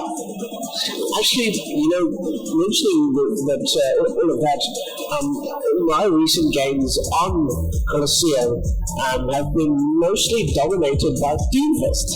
Because of all the side alleys here, playing at corners, it just gives them such an advantage because of all the walls that is here. But let's have a look. Ooh, Castle taking out the Reinhardt. Deviants showing that accuracy there. Ooh, and not being aware there's a Matra just cleaning up there. Deviants are pushing really hard here. I don't know if we're seeing if it's... Hey guys, sorry to interrupt. Can we please get a rehost in the match? I was about to say, it does look like we also play this today, so we are going to just rehost this map. We're going to change the map again back to Colosseum. Well, I suppose we can do Crucial as well. Yeah. We just turn all of them off except for Colosseum there, and then we can play Colosseum. Right. Just waiting for everyone to reconnect so we can go back at it. Really aggressive start there. I really hope on at least the Quantum Breaker sides it was because of the disconnects. Because I'm really hoping to see another good match from the Quantum Breaker as well. Definitely. The Ryan did feel very quick. The cast did show some aim. Yeah, hitting those headshots, being followed up with the Watcher, just cleaning up. Yeah, they did very long there. They pushed up really quickly. They got alongside to do some damaging from the sides, which was what we saw was happening there. So really quickly it escalated. Yeah. So it seems like we're all still having a bit of a disconnect issue. One player there on that Quantum Breaker. I think one thing we can't neglect in today when it comes to logistical and technical issues, the heat plays an enormous part on the PCs here and can cause some of these issues here that we are experiencing. Definitely. It has been hot. I've had time my hair out. It's turning into a real scorcher after all of the rain and thunderstorms and hail that Gauteng has had in the last few weeks or so. It's nice having a nice sunny day again here at rAge 2025. Yes. We'll definitely think if someone here at rAge could rent out a pool today, they would definitely make the most money and have the longest keys. Definitely.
Alright guys, we are ready to start. Cops, good luck. Players, make us proud. Right, let's give it another try. Here we go, Coliseum round 2. Try number 2. Let's see. Let's hope the network connection stays stable, the PCs stay nice and cool. Here we go. I wonder if we'll see the same team compositions as last. I'm expecting to see the same.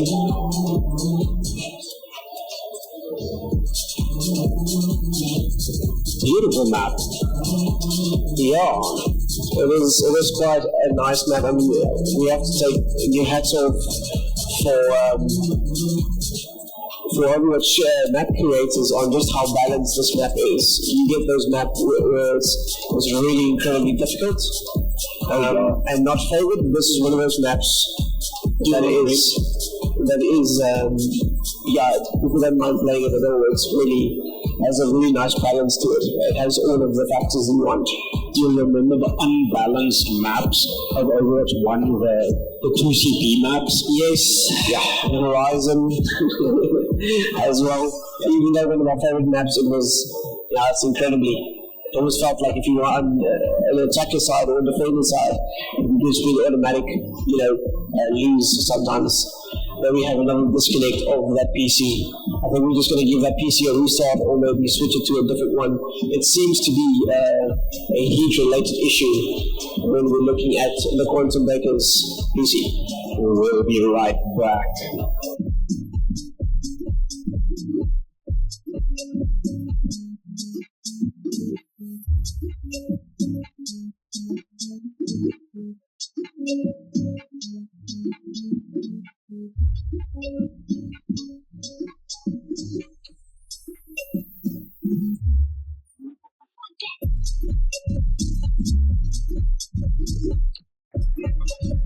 Alright, ladies and gentlemen, we're getting closer to the end.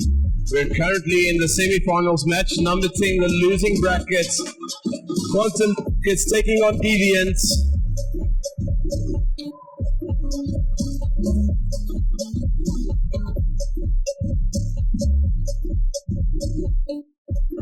Alright, casters, we can get this match started. Hopefully it keeps up and doesn't kick anyone out again.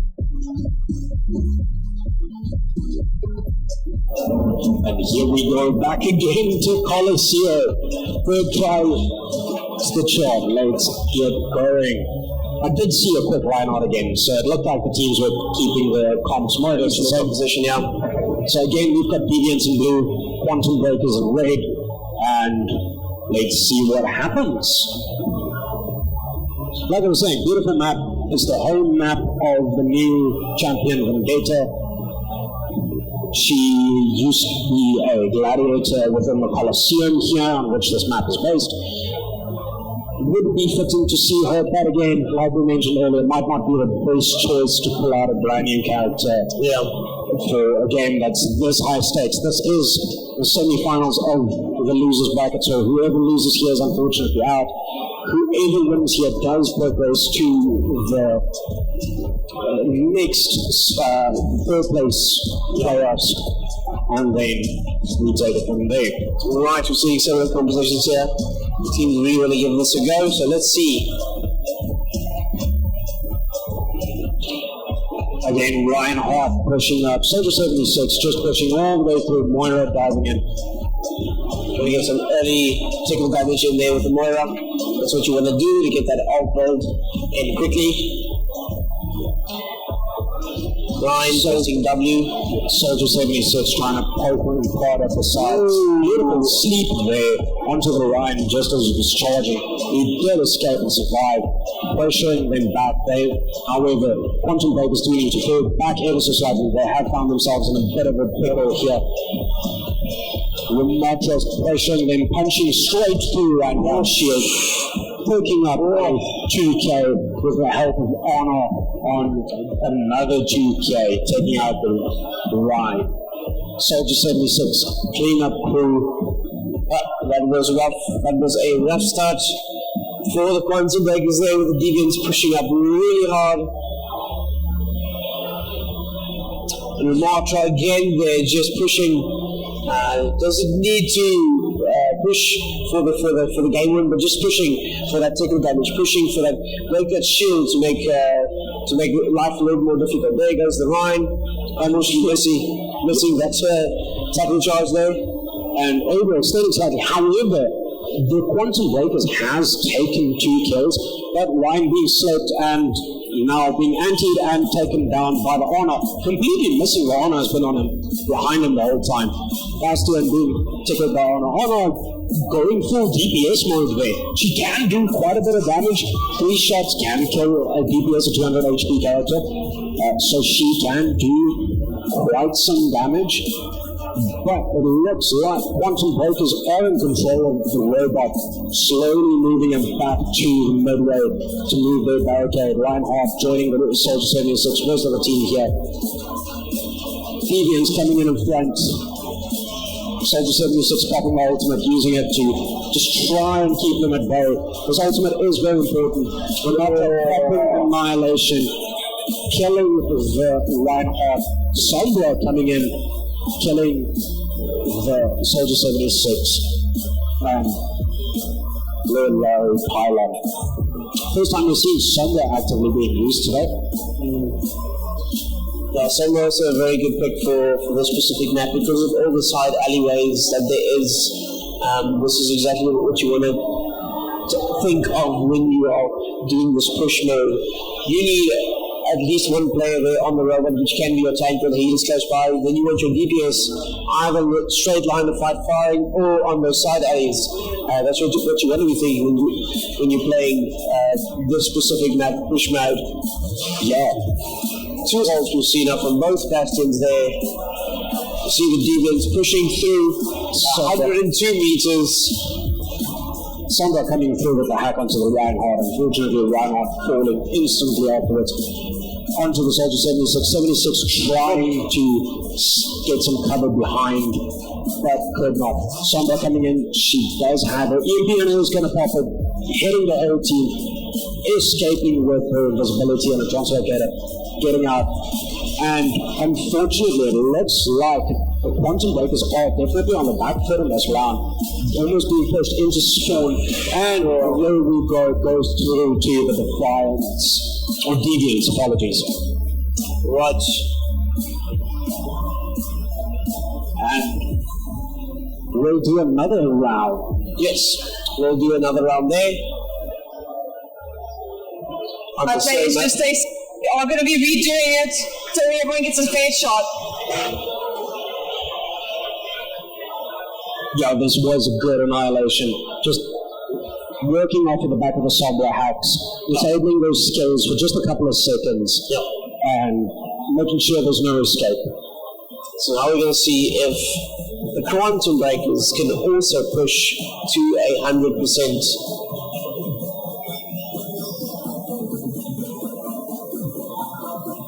Right, teams had a good feel for the compositions there, saw what worked, what did not work. Obviously that last minute Sombra worked really well for the Deviants. A Sombra pick could help. And that little Uzi of hers can do a significant amount of damage. Especially with the virus. Yeah, above the virus hack, and then the Uzi, you can burn through a tank fairly quickly. You can take a DPS real easy. Especially if you start with the Honor. Honor can't sleep at you, so she's got no escape. Sombra does really well on this map as well. Oh, am I seeing right?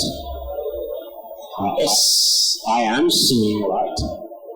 Let's wait for them some to interesting changes here. Oh, we got a Tracer, and we've got a Baptiste.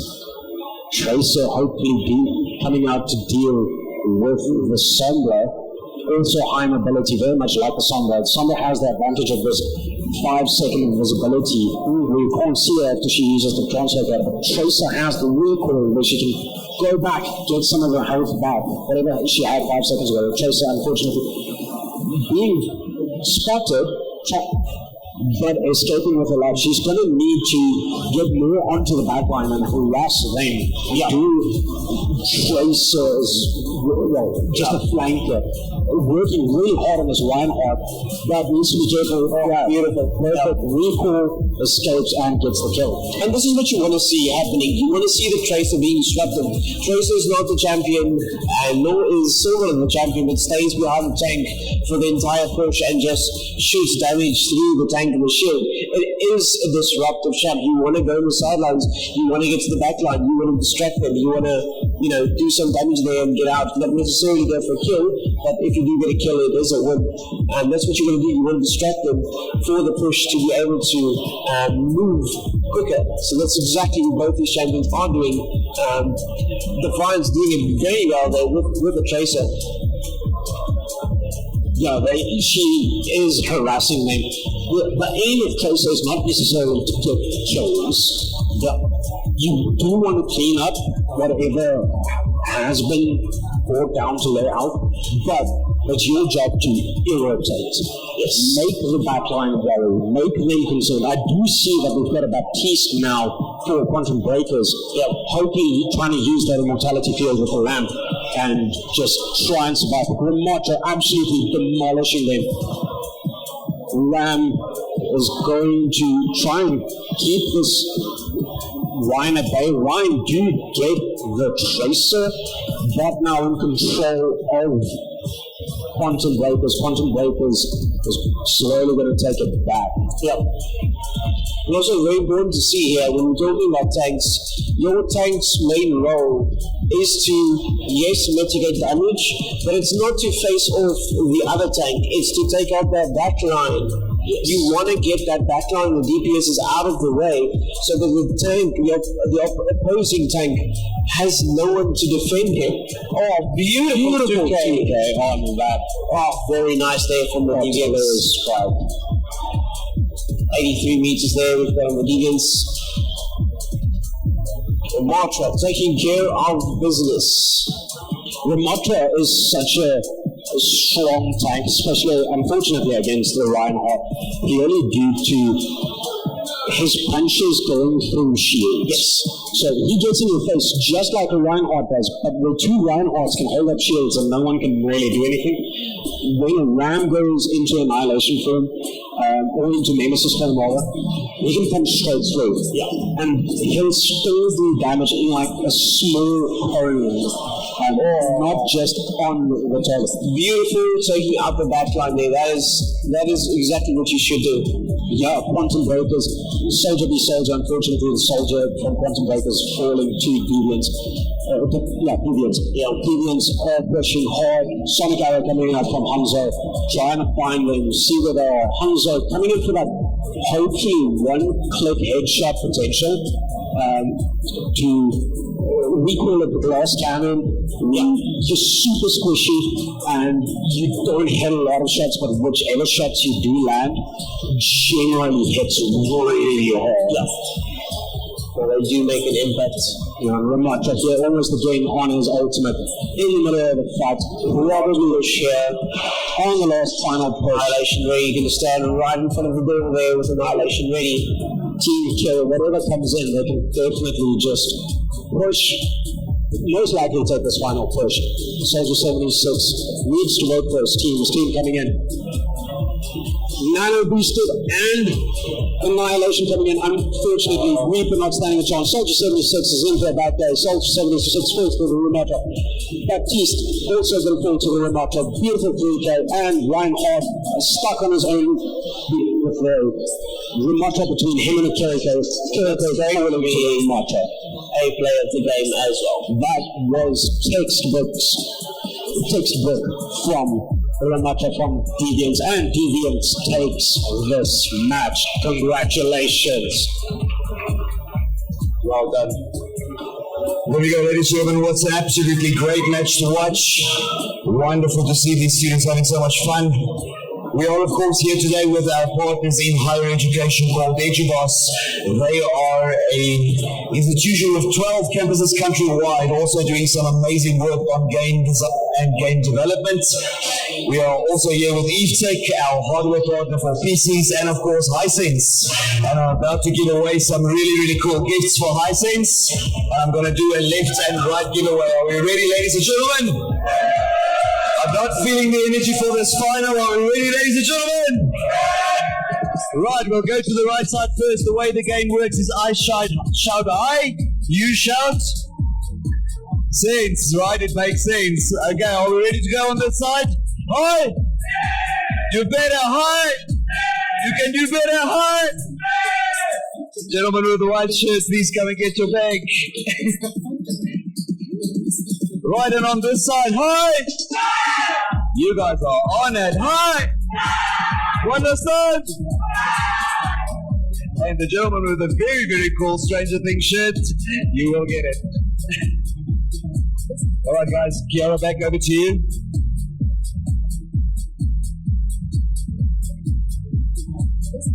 Alright everyone, that was the final match in the semi-finals. We are now going straight into the finals. Can I please get Ash Graders on my red and Deviants on my blue?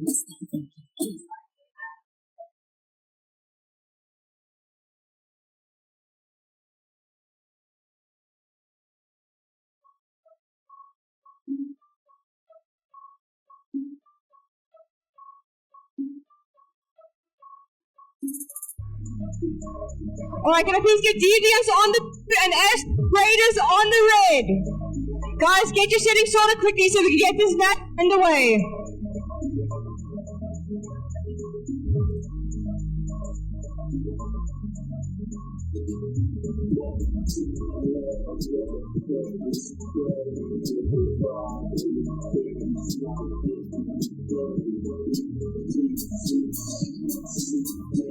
Alright guys, get those settings set. Get yourselves waking up.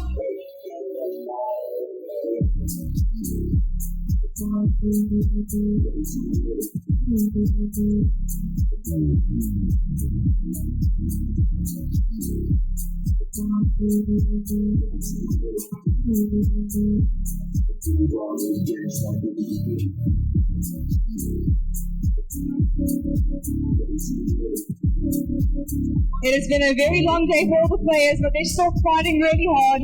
The first match of the finals before we go into the actual upper bracket finals.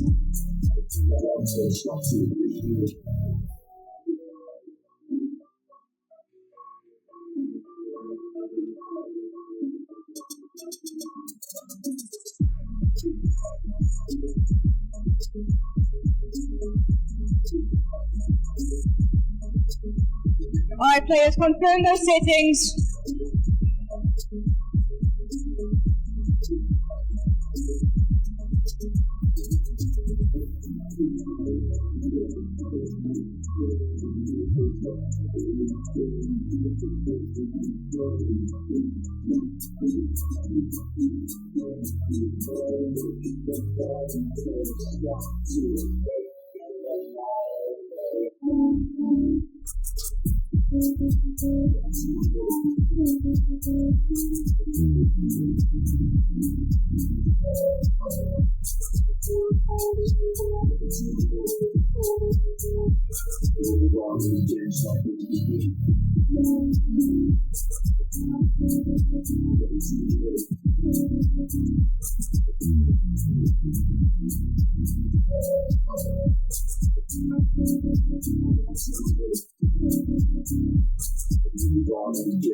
Alright guys, players are all ready.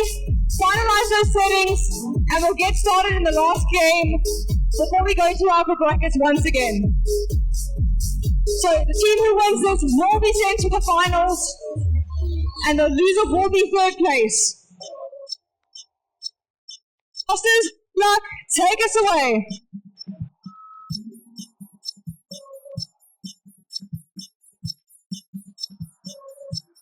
Alright, we'll do a little bit of New Queen Street push here.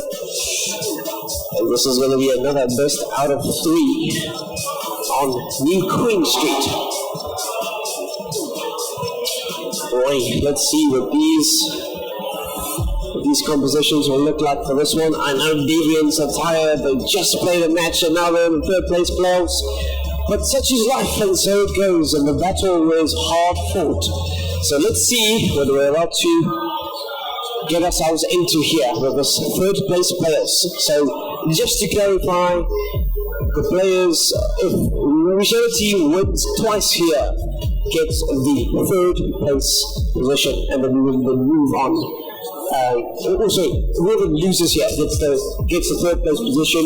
Whoever wins here goes on to the finals to verse Event Horizon. Yes, right. One of my favorite maps here, New Queen Street. I like the winter vibes.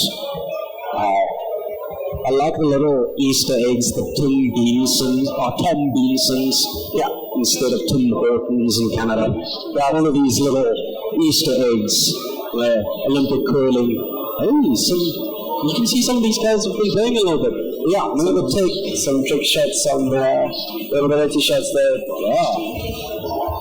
Okay, Deviant's coming out with the comp, trying to take position already. Ooh, Wrecking Ball, we see the Aztec playing Wrecking Ball there. Whoa, Wrecking Ball taking out the Soldier.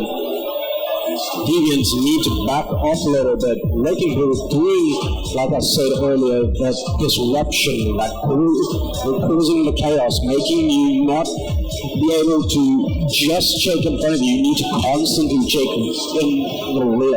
You need to check behind you because that Wrecking Ball will come from wherever. Unfortunately, it looks like Moira from Master Graders has fallen to Bastion. All in the bad spot, being slipped and taken out by Aressa. Cleanup. Not what you want to happen there. But it's good. Deviants are pushing hard. Deviants pushing really hard. Beautiful sideline Soldier from the Deviants. Caught in that very strange crossfire, willing to fight at stairs and on the long. Aressa 1v5. Aressa is a very strong counterpick towards the Wrecking Ball because you go golden and you can't be moved. Yeah, you also have the stun ability with the spear to move you around very much like, and then you come in with your ultimate beautiful, and unfortunately falling to the Moira. Moira again doing DPS. Yeah. Exactly like we saw before, that Moira on the DPS on the Aztec Raider side is definitely something to watch out for. Beautiful minefield here from Aztec Raiders, Wrecking Ball, getting 2 kills, getting a third up on the back of it, taking the honor, swapping over to the Diva of very Aressa. Very interesting choice. Was getting some success. I'm not sure why that would have happened. Maybe they see something that we have been missing. Reaper trying to go for the honors, being smart about it, not using his Wraith Home to engage, but unfortunately should have used the melee Rage to disengage. He was coming with Soldier 76, pushing up into his face, absorbing it with the defense matrix, making sure that he can't do anything. Wrecking Ball is doing a row. All this is why I use the Diva to follow up on whatever the Wrecking Ball is doing. Wrecking Ball trying to get hidden there, going for the power drive and missing the Diva. Diva getting the Vegeta. Soldier going for Moira. Oh, Diva taking on both DPSs through the window.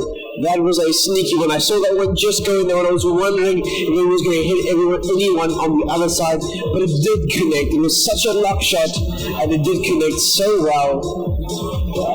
Team White on the hands of the Diva Bomb from Deviants. Deviants have been in the Aztec Raider spawn, keeping them at bay, preventing them from moving, coming closer to the bot to contest. Contesting and contesting on the point, Vegeta popping out, giving himself sustain, but leaving the Raider at point, moving away, unfortunately C9ing there, and the point goes through to Deviant. Okay, so round one of the semi-finals goes to the Deviants, or the third place players, Robert. We're going to remake that one so players can stay seated exactly as they are. So we can remake this match quickly. I love this little hamster so much. That's a beautiful minefield. Getting the two, following up, going for honor, taking care of honor. I'm missing that sleep there. Yeah. Defend yourself. Alright. And here we go.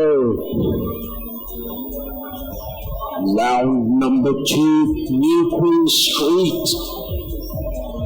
If Deviants take this round, they will be progressing to the finals against Event Horizon.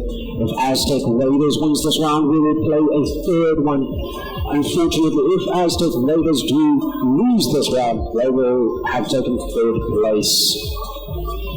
Yes. Still a very admirable number to have obtained.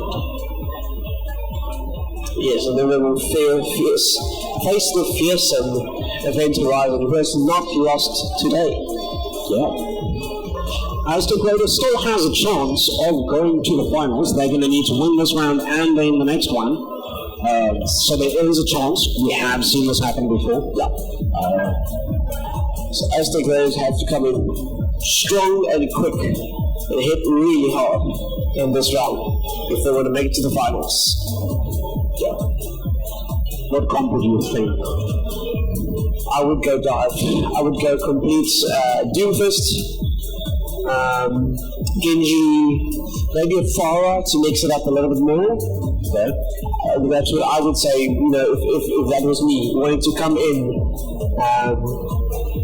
So Aztec Raiders switched to Life Weaver Sigma, something we've actually played quite a bit of as well. Yes. Life Weaver to try and get you out of that sticky situation if somebody's on top of you. Seems like Deviants has stayed fairly similarly comped. With the only major switch out being the Symmetra, and I think they're low. It wasn't the previous one. Yeah. I do recall seeing some titles. Diva, play there, Diva, pressuring them really hard, getting the Moira thing, following up with Soldier 76, killing Sigma. It's a dominant display of power from the Deviants. Very, very overwhelming. Yeah, you know exactly when and where and who they're going for. Really pushing hard there. Letting the Diva take charge, taking out the Life Weaver with her rockets, micro missiles, and then just cleaning up Symmetra using her TP instead of going forward. Going back, Diva then getting the Bastion. Diva also melee killing the Moira. There's Diva is on fire. She's doing really well, especially the trigger that wasn't the best Diva bomb positioning, but it did manage to catch the Bastion. Yeah, this makes me proud as somebody who's played a lot of Diva. It was my first main. I've obtained a lot of overcharge there, unfortunately being cut down there by the Moira, but then did manage to catch the Bastion there as well. Team recuperating here with the bot.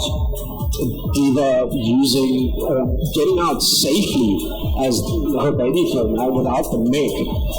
Very impressive. Prophetic Flux available here. Doesn't need it just yet. Will probably use it to stir out anything else.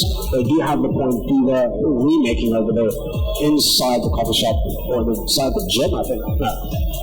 Prophetic Flux coming out, grabbing two of them. The lows, very low, gonna fall. So jumpy, so aggressive, hit the rock.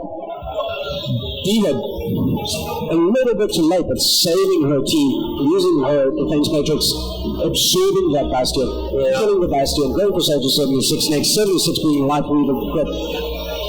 Moira in Diva's sights, need to get out of it. Life Weaver falling, and the push continues. And Moira, unfortunately, anti-nated, no, they've thrown another Diva bomb online. Such a shame that the team was very wanting. They're going to get it to you, Jay. Well done. This Diva is absolutely on fire. And it's the same position every time. I mean, through the little window there. Yeah. Very impressed with the Wrecking Ball. They're staying alive with all of the pressure on him. The Life Weaver tree did come and help him. Moira in a bad way here. Diva grabbing her health back to get top herself back to just continue the push. Wrecking Ball slipped. Anti-Wrecking Ball is into a bad day now. Barely escapes the Soldier. Push continues here for the Deviants. Overclock ready for the Soldier. And it's 20 meters to go. 20 meters to go. Wrecking Ball really halfway. Power Driver coming in, connecting with two. Overclock railgun hitting the Wrecking Ball. Diva meleeing Light Weaver. Moira taking out Soldier. Another Diva bomb, a low sun, and there we go. Congratulations to the Deviants. We will see you in the finals. That means Aztec Raiders will take the third place. Congratulations. This Diva made me very, very proud. Well done. Yeah, that was a good match. Yeah, these bombs have been amazing. I mean, this is what we're doing without the bomb. Yeah, she's just nanoed and just taking that and just taking care of earlier business. Brilliant. Alright guys, we're now in the finals. Deviants, you guys are going to move over to the red side, and Event Horizon, you guys will take over blue. Alright guys, so let's get this setting sorted quickly. Let's get this finals underway.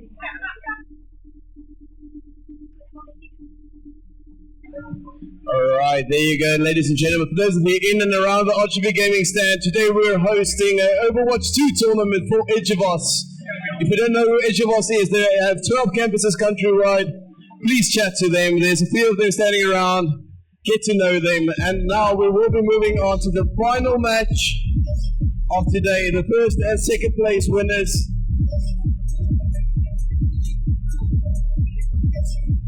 Alright, match number 12, Deviants.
Alright, ladies and gentlemen, for those of you in and around the crowd, we are going to give it 5 minutes before we move in to the final match of the day.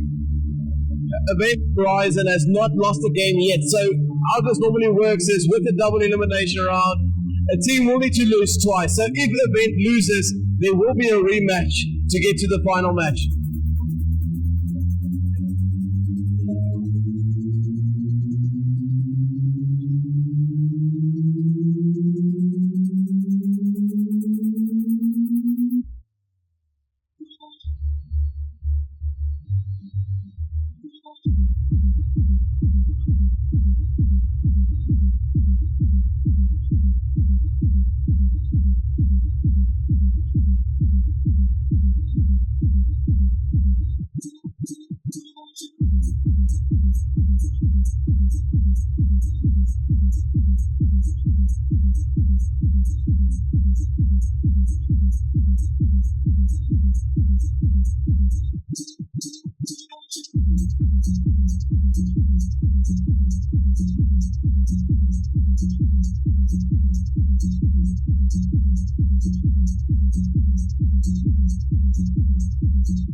Energy levels are off the charts.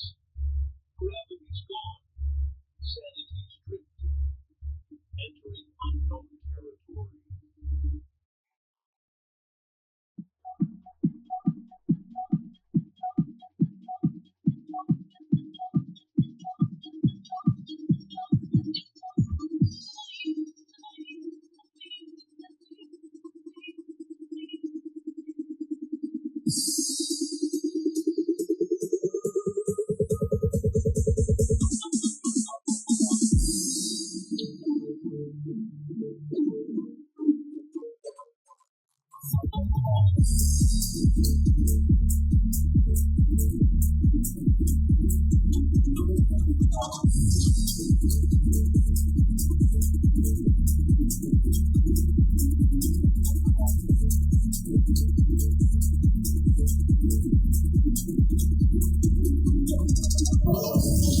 Ladies and gentlemen, so for your finals, it will be running as follows. We will be doing a push.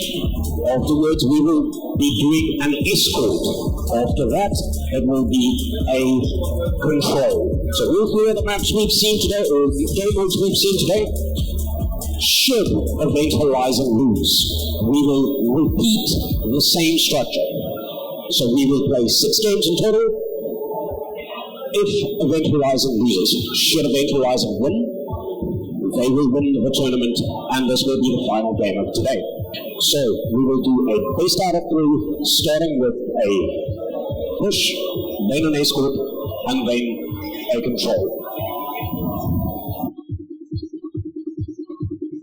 Alright, ladies and gentlemen, for those of you in the crowd, someone has lost a phone. Please make sure to check your pockets. If you've lost your phone, please come to me.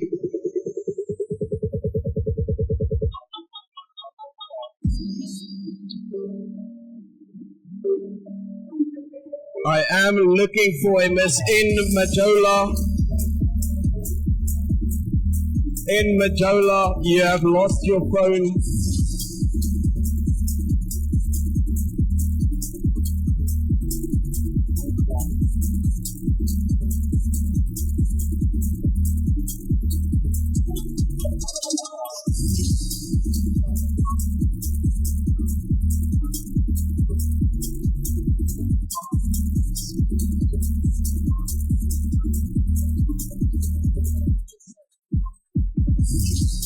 Alright, ladies and gentlemen, we came into the final match of today.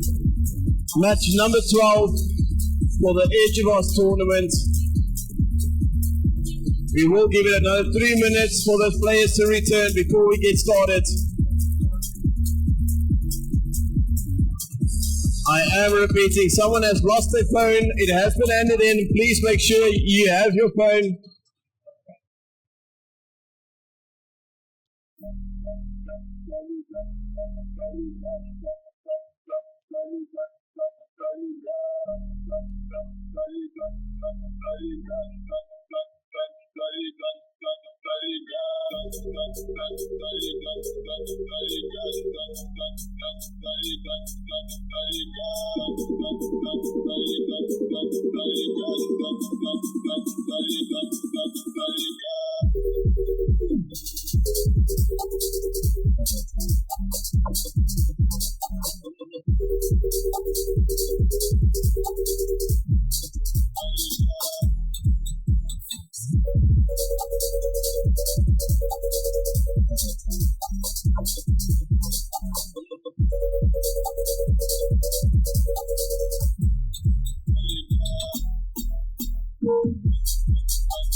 Alright, ladies and gentlemen, just another announcement. Someone has lost the phone. They have handed it in to me.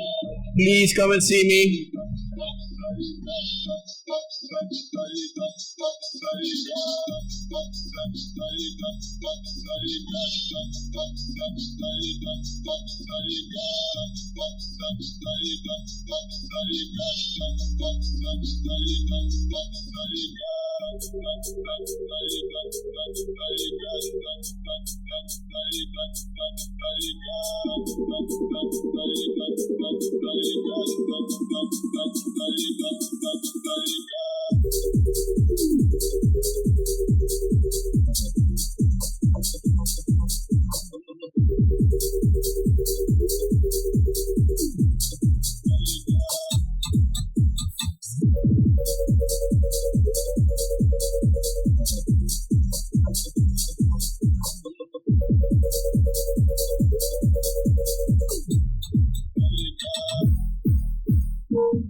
Alright.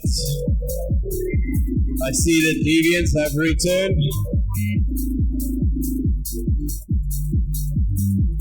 Alright players, you can grab your seats, get your settings ready. We'll get this match started in the next 2 minutes.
Alright, the deviants have taken their seats. They're just busy with the keybinds and settings.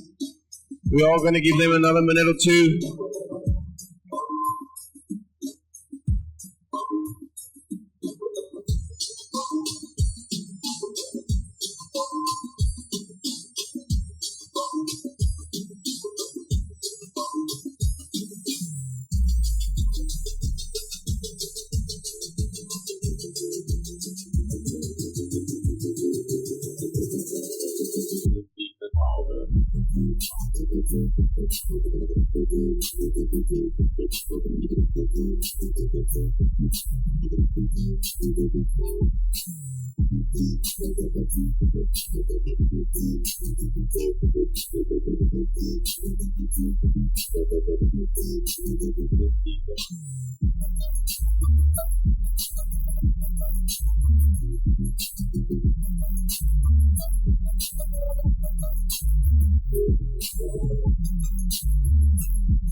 Alright, ladies and gentlemen, it's come down to this. This is the final match. Both teams are ready.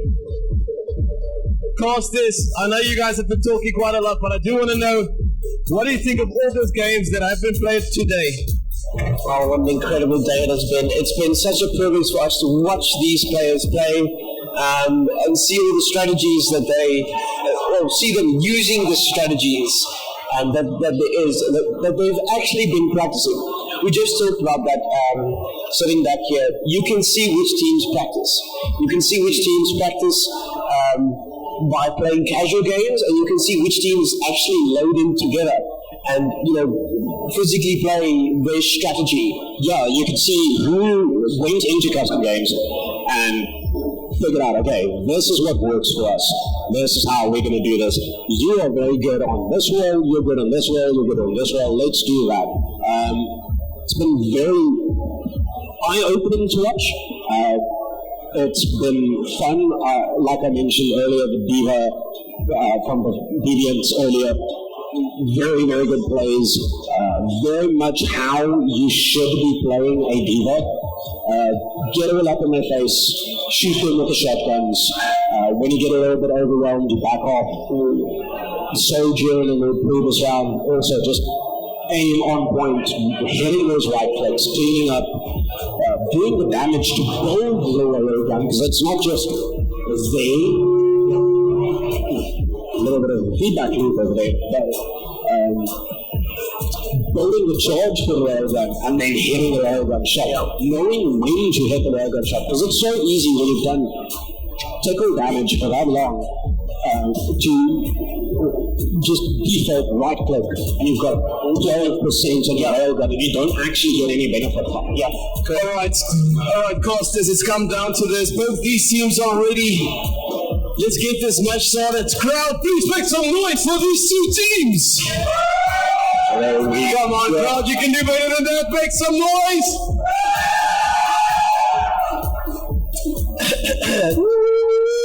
I'm warming up my voice for one last time for the grand finale. Let's get it on. Here we go. This first map is going to be Runa Sapi. It's going to be our first push map.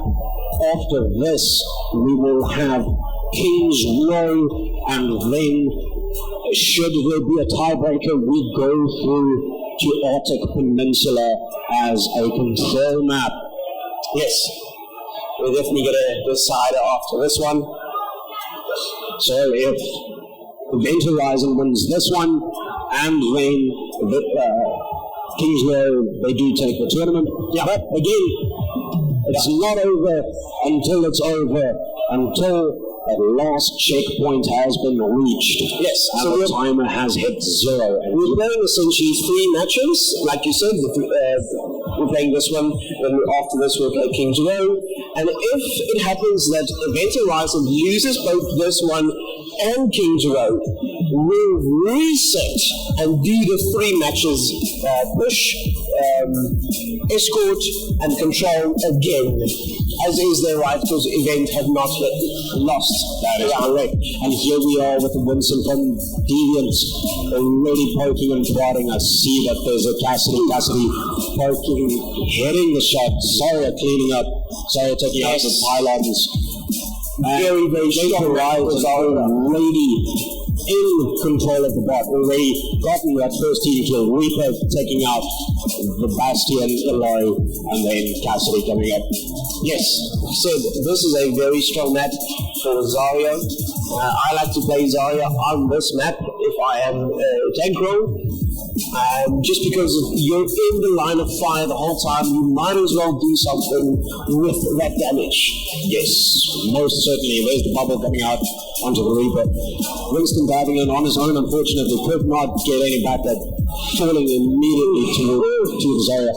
Reaper pushing up, sustained damage there, taking out the Cassidy. Zarya is definitely getting a lot of energy there. Oh, no. No, that's actually Reaper taking all the damage there away from the Zarya bubble. And then we see Hazard for the first time today in the finals. Hazard, very much a playstyle like Winston, diving in and trying to do some long-term damage, but he can push you around, he can dislodge you from cover. Cassidy poking here, taking out the central turret there. Already has the Deadeye ultimate available, has chosen his path, pushing through. Already, they're more than halfway through the second point. Hazard diving in, bouncing them around, putting up his wall, creating some space. Cass poking and prodding.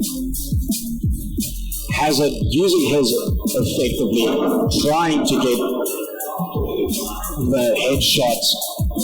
It looks like Deviants are in control of the bot again. Taking back some space here. Let's see if they can build these ult charges quick enough. If they can play around the corners as a team and stick together, they can tickle damage to build ult charge there. Yeah, the ultimate advantage is currently definitely in favor of Event Horizon. However, we are slowly starting to see some ultimates come online for Deviants. Deviants are doing very well. It looks like that it has helped them a little bit, but Event Horizon takes this team fight, cleans up. That was beautiful work. Very nice, very, very nice indeed. Pushing through this little alleyway, going straight back to where they were. Hazard here needs to create some space. Here using his ultimate, turn them down. Oh. The Reaper dodging out of that one. Zarya bubble coming out right on time. Unfortunately, Reaper not making it. Hazard poking, trying to push, creating effective space, using his slash on Zarya. Zarya falling to the house. Beautiful play. Beautiful. And this is why Hazard is so good. He can jump around. He can hack and slash as well, and then use the spikes and the spike gun, nice and close quarters. And this little girl that you're seeing there will bump you around if you walk into it, and will do damage to you. Correct, yeah. I mean, Deviants starting there with the right idea on a dive tank, but the Winston didn't do it for them as well as the Hazard is. Yeah, and Hazard is the character that I refer to as having the lowest pick rate in the game. With Hazard,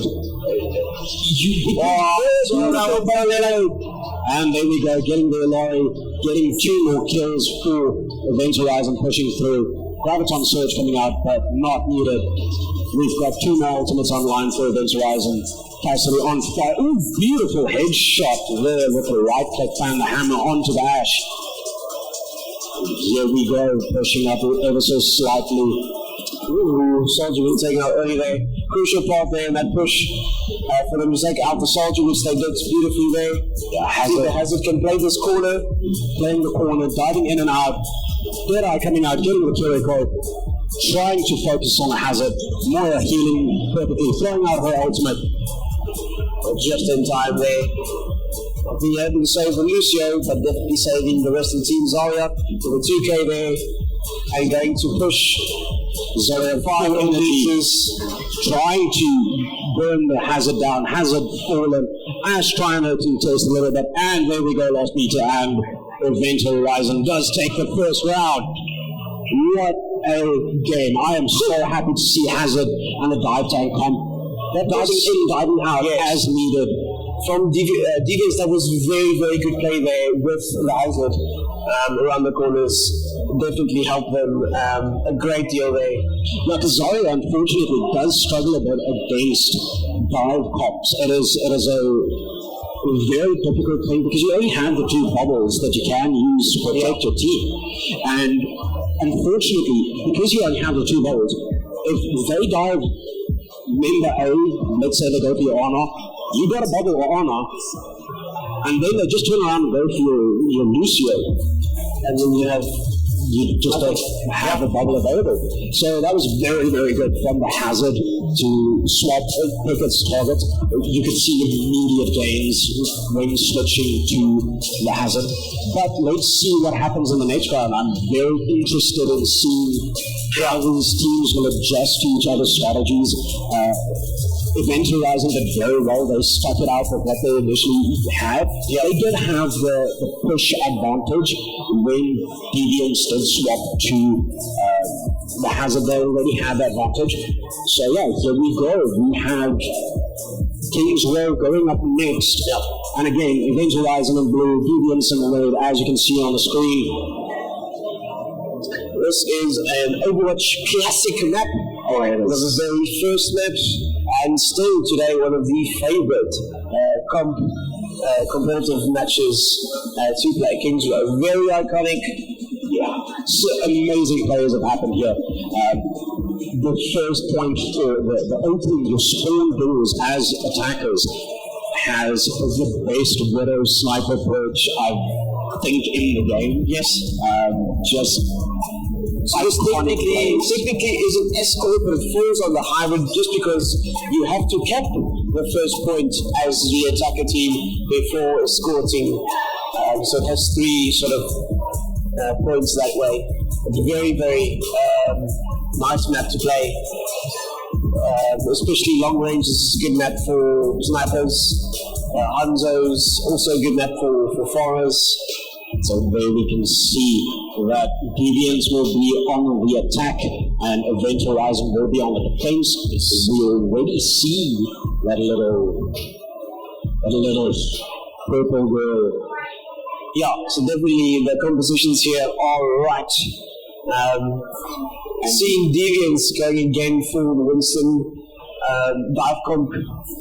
That's beautiful from the Sigma, immediately knowing there's going to be a Widowmaker, just because it is Widowmaker, it's Widowmaker's map. Yeah, immediately putting up the shield. You expect it. You expect it to happen because it is such a good starting play. You just want to, you kind of hope you're wrong, but just in case you're not, you want to have that there. Oh, what an aggressive pushback there from Event Horizon, trying to keep them in. Deviants there, just trying to build through that shield, just getting that tickle damage in. It's going to be a tough fight through the chokehold, but once they're through, they are on their way. Yeah, it's very important that they keep them at pass. They can't let them around, because if you go through theatre on the left, you get the high ground advantage already. Yes, so it's very important that if you're going to keep them in the chokehold, you need to keep them at pass. So there is the possibility for a rotation. They don't need to go through the chokehold, but they are pushing hard through the chokehold. It looks like the choke has fallen. Ram pushing through, Sombra coming out for that. Both tanks doing exceptionally well, going without their teams to try and make it happen. And you see the Deviants actually pushing onto points. However, Event Horizon has secured it with capacity, just forcing them off 1v2 and being successful. Beautiful headshot onto Baptiste there, long range, getting that critical. Let's see what they do. The chokehold is open, so they do kind of need to push while they wait, but they need to do it quick before Event Horizon can stage the choke again. So they're through. Now we're fighting for the point. Deviant Remotra coming out with his nemesis phone. Oh, what had just as he wanted to pull the trigger there on Deadeye. Did get it Laurie though on the Deadeye. Event Horizon Moira using ultimate and pushing them all the way back. Event Horizon is keeping firm control of this point. It was a good swap there for them to also swap to the Ramatra from the Sigma. Hopefully, unfortunately the Sombra got spotted by the Reaper. Hopefully she can antagonize them enough that they can effortlessly push through the chokehold.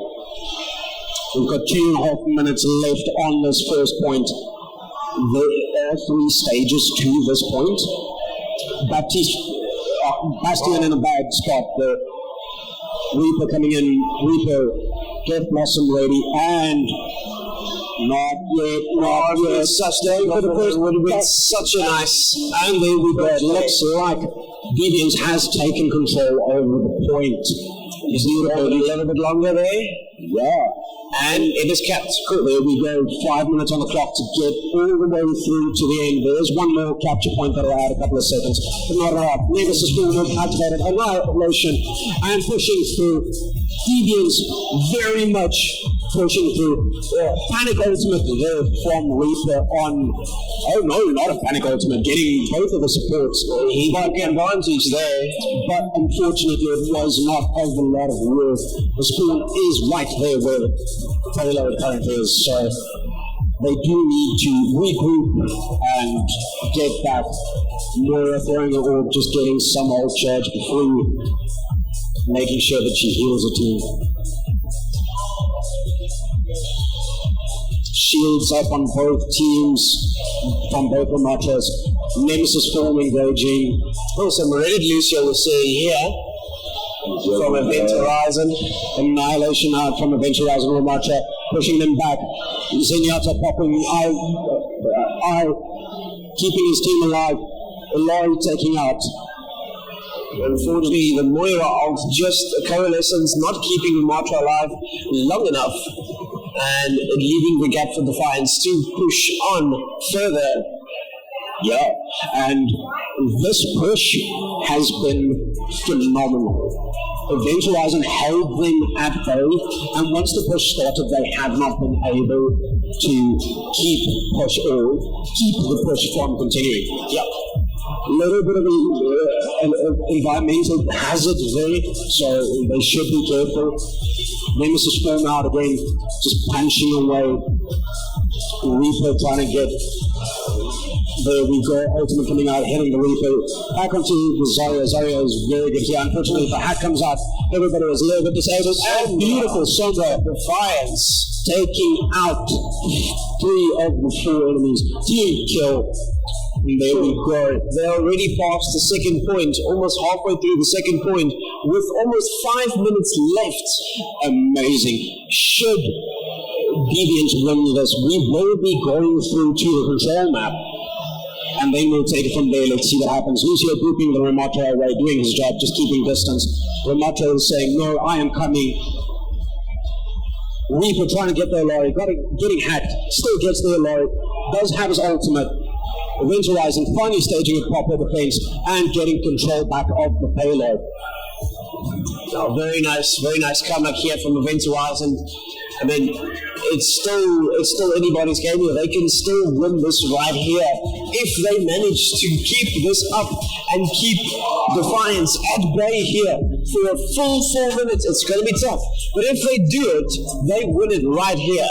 Yes, it is going to be a very much an uphill battle. 4 minutes is a long time in this game. Things happen at fractions of seconds. Lamatra coming in, Soldier 76 does have his ultimate available. So the aimbot coming out, the Lori using her ultimate, getting hacked on the Soldier 76.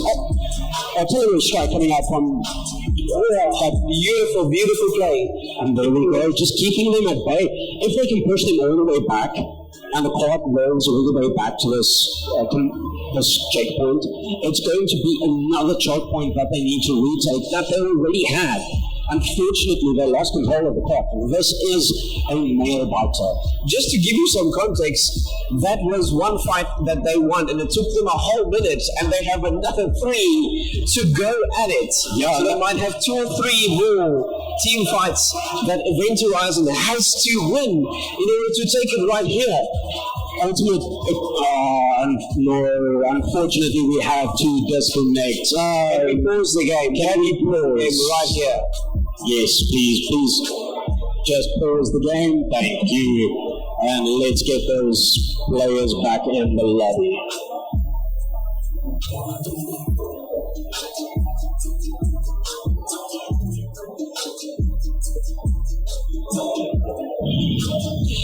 Nail biter so far. Yes, absolutely. That's what it is. It's been really tough, and I think even the computers with this heat are also struggling a little bit now on either sides. It looks like the Event Horizon has 100% just kept them at bay. There is definitely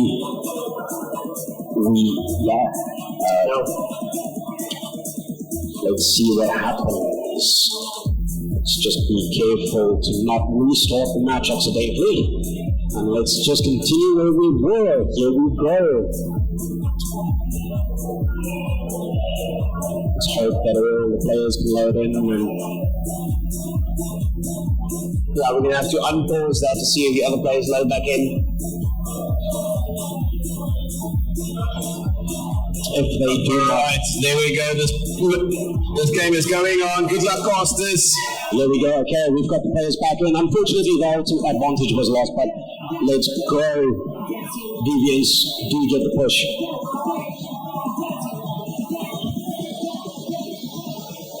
Burning through the enemy team from the back. Bastion. Reaper ultimate coming out. Zane countering it immediately on that. Wow. What a play. Only getting a lorry pylon. That was a beautiful play. Zane was just waiting for it. He was reading that Reaper like a book. Amazing hard push here from Will. And Deviants has taken this. Well, it is actively being contested by the Reaper. Reaper is doing a good job. But it looks like this point will go through to Deviants. Match number 3. Yeah. We're going to go to match number 3, which is a control map. So stay tuned for that. This was a good play. This one not very much active. Just clean up.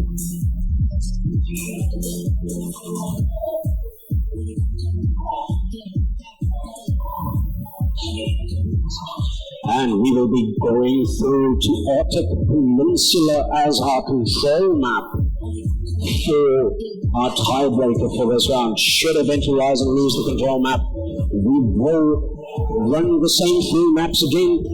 If Deviants loses, Event Horizon will take it.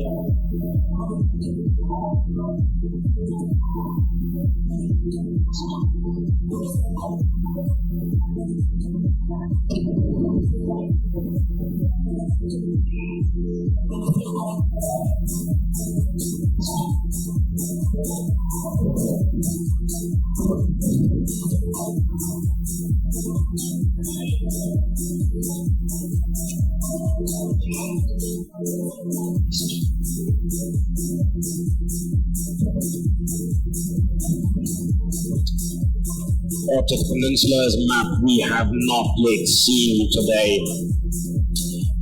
It will be very interesting. And here we go, loading in. This is the tiebreaker. Event Horizon can take it here and now. Deviants Good luck to both teams. And here we go. 20 seconds to pick your teams. This will be our first point that we are fighting for. Very tight spaces, very diva-focused map, and we will be seeing some interesting next 30 seconds. Our first round starts based out of 3. Here we go.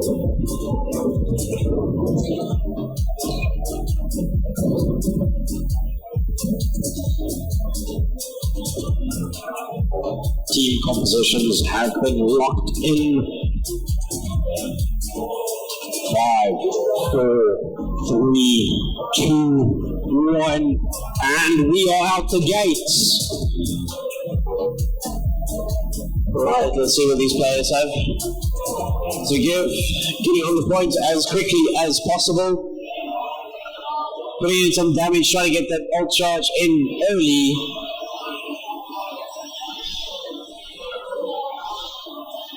Again, most teams with it's a Zarya versus a Ramatra here. Again, with Ramatra here from the Deviants. Deviants definitely preferring Ramatra. I haven't picked them quite a few times during the day. Unfortunately, like we were before, Ramatra pushing hard, getting the Reaper, and now pushing very hard for the Zarya. Unfortunately, Zarya escapes barely with her life, but she needs to regroup with the rest of her team to stage a push and hopefully take this point. Deviants already on 13%. Vendor Horizon, they're really going to have to do something here. I mean, the Sombra is invisible most of the time, so they're going to have to focus on the healers mostly, and sort of get the Ramatra to pop his ult as soon as he can. If he's out of healers, he wants to sustain himself. Yeah, and Event Horizon will definitely, they'll need to proof up. But yeah, like we said, should this round be won by Deviants, we will go to another reset of this bracket. We will be swapping teams though, swapping around. Ramatra pushing and falling to Zarya. Zarya using a bubble, getting a massive amount of energy there, taking control. Reaper, unfortunately, instantly getting hacked by the Sombra, needs to use his waveform to escape. Zarya on point with Reaper, trying to help. Bastion here, poking and prodding, using his artillery form, trying to clear out the point, going for the supports, but unfortunately it does not seem like anything. Zarya getting hacked, being pushed out, point has flipped to the Event Horizon, like Wave 3 out, and they're keeping control of the point. Soldier 76 hitting the headshots, absolute beautiful, 3K. Beautiful. That is what you want to see. Yeah. That is how they'll get back in this Event Horizon. It looks like he popped his ult with his aim, and yeah, didn't. It's just amazing. It's a really good aim, yes. 30% for Event Horizon towards Deviants, 68%. Event Horizon right here, ready for this engagement, fighting around the corners, trying to see what is happening. Ramatra popping his nemesis form, trying to find this Reaper. Reaper getting a headshot. Beautiful Graviton surge, keeping the Zenyatta using his eye of his Zenyatta coming in clutch there, saving the whole team there from that. And the team on surge on that point flips again to Deviants. This is getting into last fight territory. They will need to team up. Lucio does have his ultimate ready as a definite ultimate advantage again for Event Horizon. They should be able to take this fight. They need to take this fight. Otherwise, this round will go through to Deviants. They do need to pop it. And there we go. There's Blossom getting the 2K. Being followed up with the Soldier 76 rocket grenade, getting the headshot, and flipping it. Ramatra left on overtime. Now they need to keep it. They did burn 2 ultimates for that. They still have a bit more than the rest. But we will need to see what is happening. Well, this is definitely a close one for these teams. It is anyone's game here. This literally is So close to a tipping point for either side. Yes, and it is now definitely final fight territory. There is one more team fight left in this round. Artillery strike coming out, not getting anything. Nemesis form coming out from the Matra. As well as Annihilation. The Matra getting burnt down. And Horizon pushing him off the point there. I don't think they're going to make it back for this one. Does not look like it. They will need to get on point very quickly. Need some high mobility characters. Might need to get a swap. But it looks like this round has gone to Event Horizon. Right. And 2 more left to go. Yes. Well, if Event Horizon takes the next round, they could take this home. So this one for them is very important. Yeah. I mean, they've been at it the whole day. They've been playing their hearts out for their strategy. So I know for them, they would want to win this one right now. But I also know the Defiance have gone through to the loser bracket and came back to the finals, and they've definitely earned this opportunity to be in the finals today as well. Most definitely. Right, here we go. Yeah. Could be for the last time.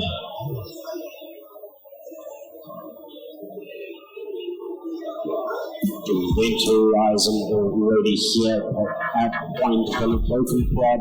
Sombra scouting them out, doing the hack on to the Xenia, Zarya.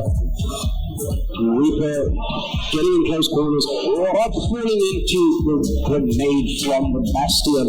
The Mata pushing them back. Deviants being in uniform. Zarya bubble there. Yeah.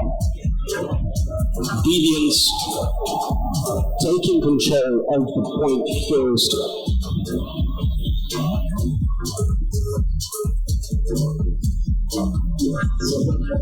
And here we go, Ramatra trying to hold them at the choke point. Choke point is very difficult to hold through this, or to push through this choke point. It's so tiny, it's so small, you can barely fit 2 abreast past. Back onto the point, fighting on point. Oh, what a hard push there. Hard push, hard fought. Event Horizon trying but not succeeding. Oh, the Lions are going to take this point, it seems.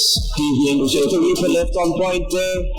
But he is capping, nobody is contesting it. There we go, there's the contestation. And the Reaper couldn't take the points. That's over 40% charge for Deviants on this map. The ultimates are starting to come online. We're starting to see those numbers tickle up. They will need to work as a unit to take this point. They need to use the terrain to their advantage. Artillery strike from Bastion coming in, making sure that checkpoint is fully. Ramatra pushing. Lucio falling to the Bastion. They always sound the same. Zarya on point. Trying to get a charge there for Zarya. 100% charge, doing full burn damage. They're just burning through an entire team there. Can she hold it on? She gets taken out there. Fallen to the Sombra. However, Sombra falls again to Soldier 76. Soldier 76 taking the team. Only the Xenia to left and the point flips for Event Horizon. 9% on the board. Now they need to keep them in the checkpoint now for the remainder of the game if they want the chance to take this tournament. Yeah, right now. Online, so they do need to play smart. They don't have to burn all of them. Just play it safe, play smart. Soldier 76 popping his ultimate. Using the aimbot, trying to get through, pushing them back. They are falling and retreating. Ramatra trying to push on point. Unfortunately, he seems to be on his own. Falling fairly low. Heels come through. Scrub on surge. Oh, that's Zenyatta keeping alive. And the Reaper has lost some 3K. What a cleanup. Unfortunately, that does not seem like Deviants could survive that push. It was an expensive defense. It was very expensive. However, the number of the favors have flipped. Deviants now with the ultimate economy advantage.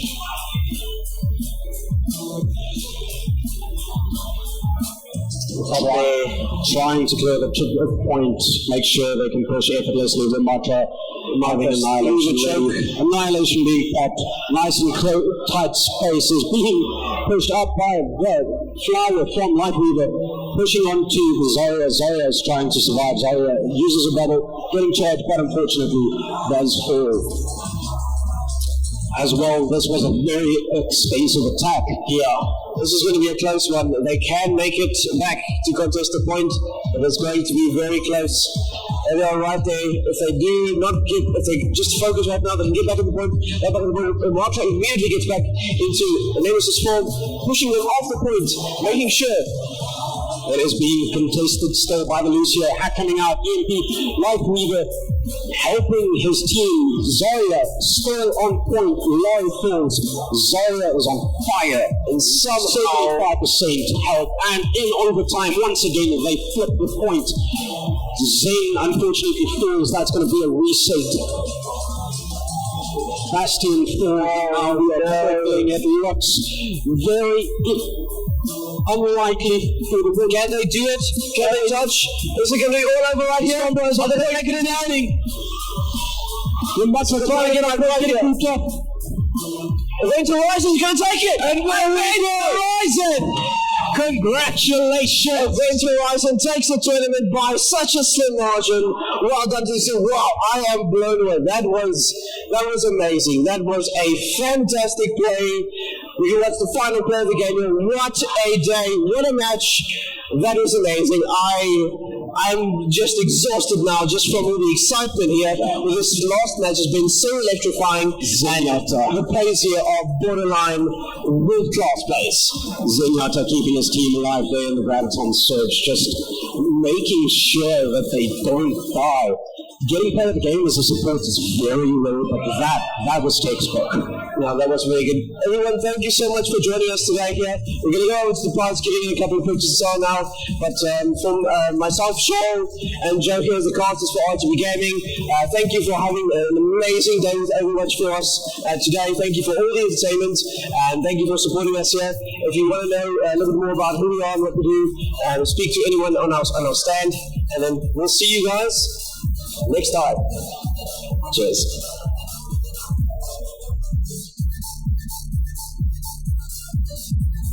Alright, there we go.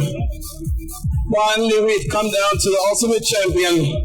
Guys, you can make your way off, and we'll go straight into prize giving. But for now, I do want to give a massive shout out to our casters today. They were absolutely brilliant, talking every single game, through every single moment.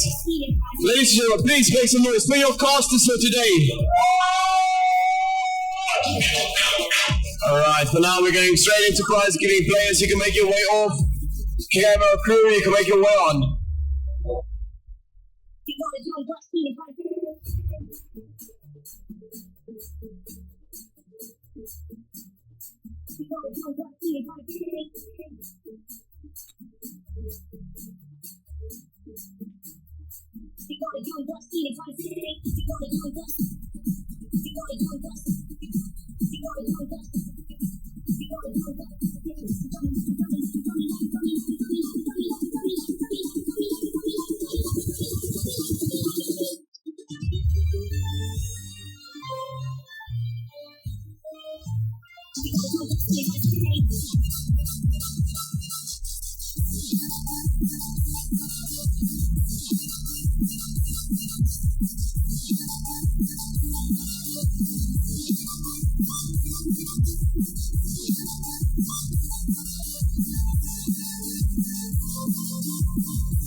Alright. It has finally come down to this. Can I ask the players just to make their way off?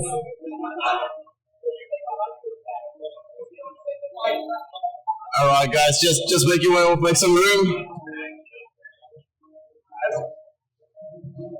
It has been quite a long day. Our casters are tired. Their voices are gone. But it has been an absolutely amazing tournament, having 8 Eduvos teams compete today. For those of you who don't know, Eduvos has 12 campuses countrywide. If you don't know who they are, please go and chat to them. They're an amazing family, amazing group to be a part of. But for now, can we get our third place winners? Aztec. Come on, make some noise for Aztec.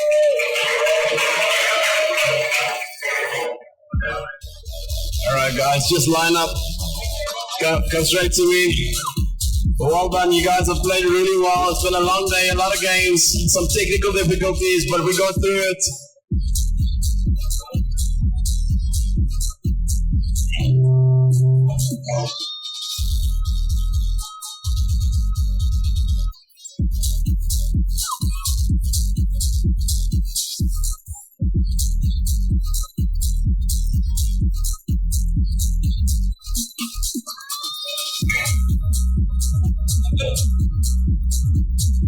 All right, players. Here we go. Photo ops. Say Eduvos. All right, players, don't go too far. After this, please make your way to the EveTech banner for more photo opportunities. All right. And now moving into second place, they've played quite a few games, played really well, it came close. Can you get your second place champions, Deviants?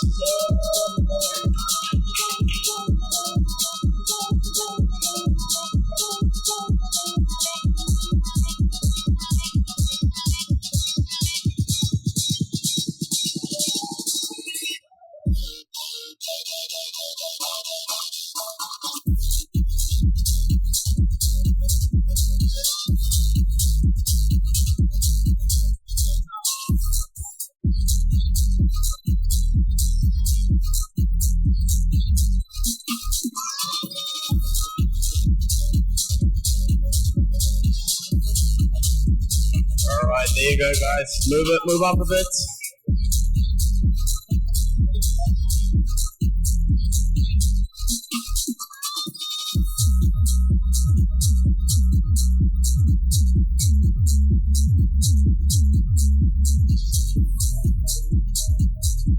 Alright, there we go, ladies and gentlemen, your second place winners for today.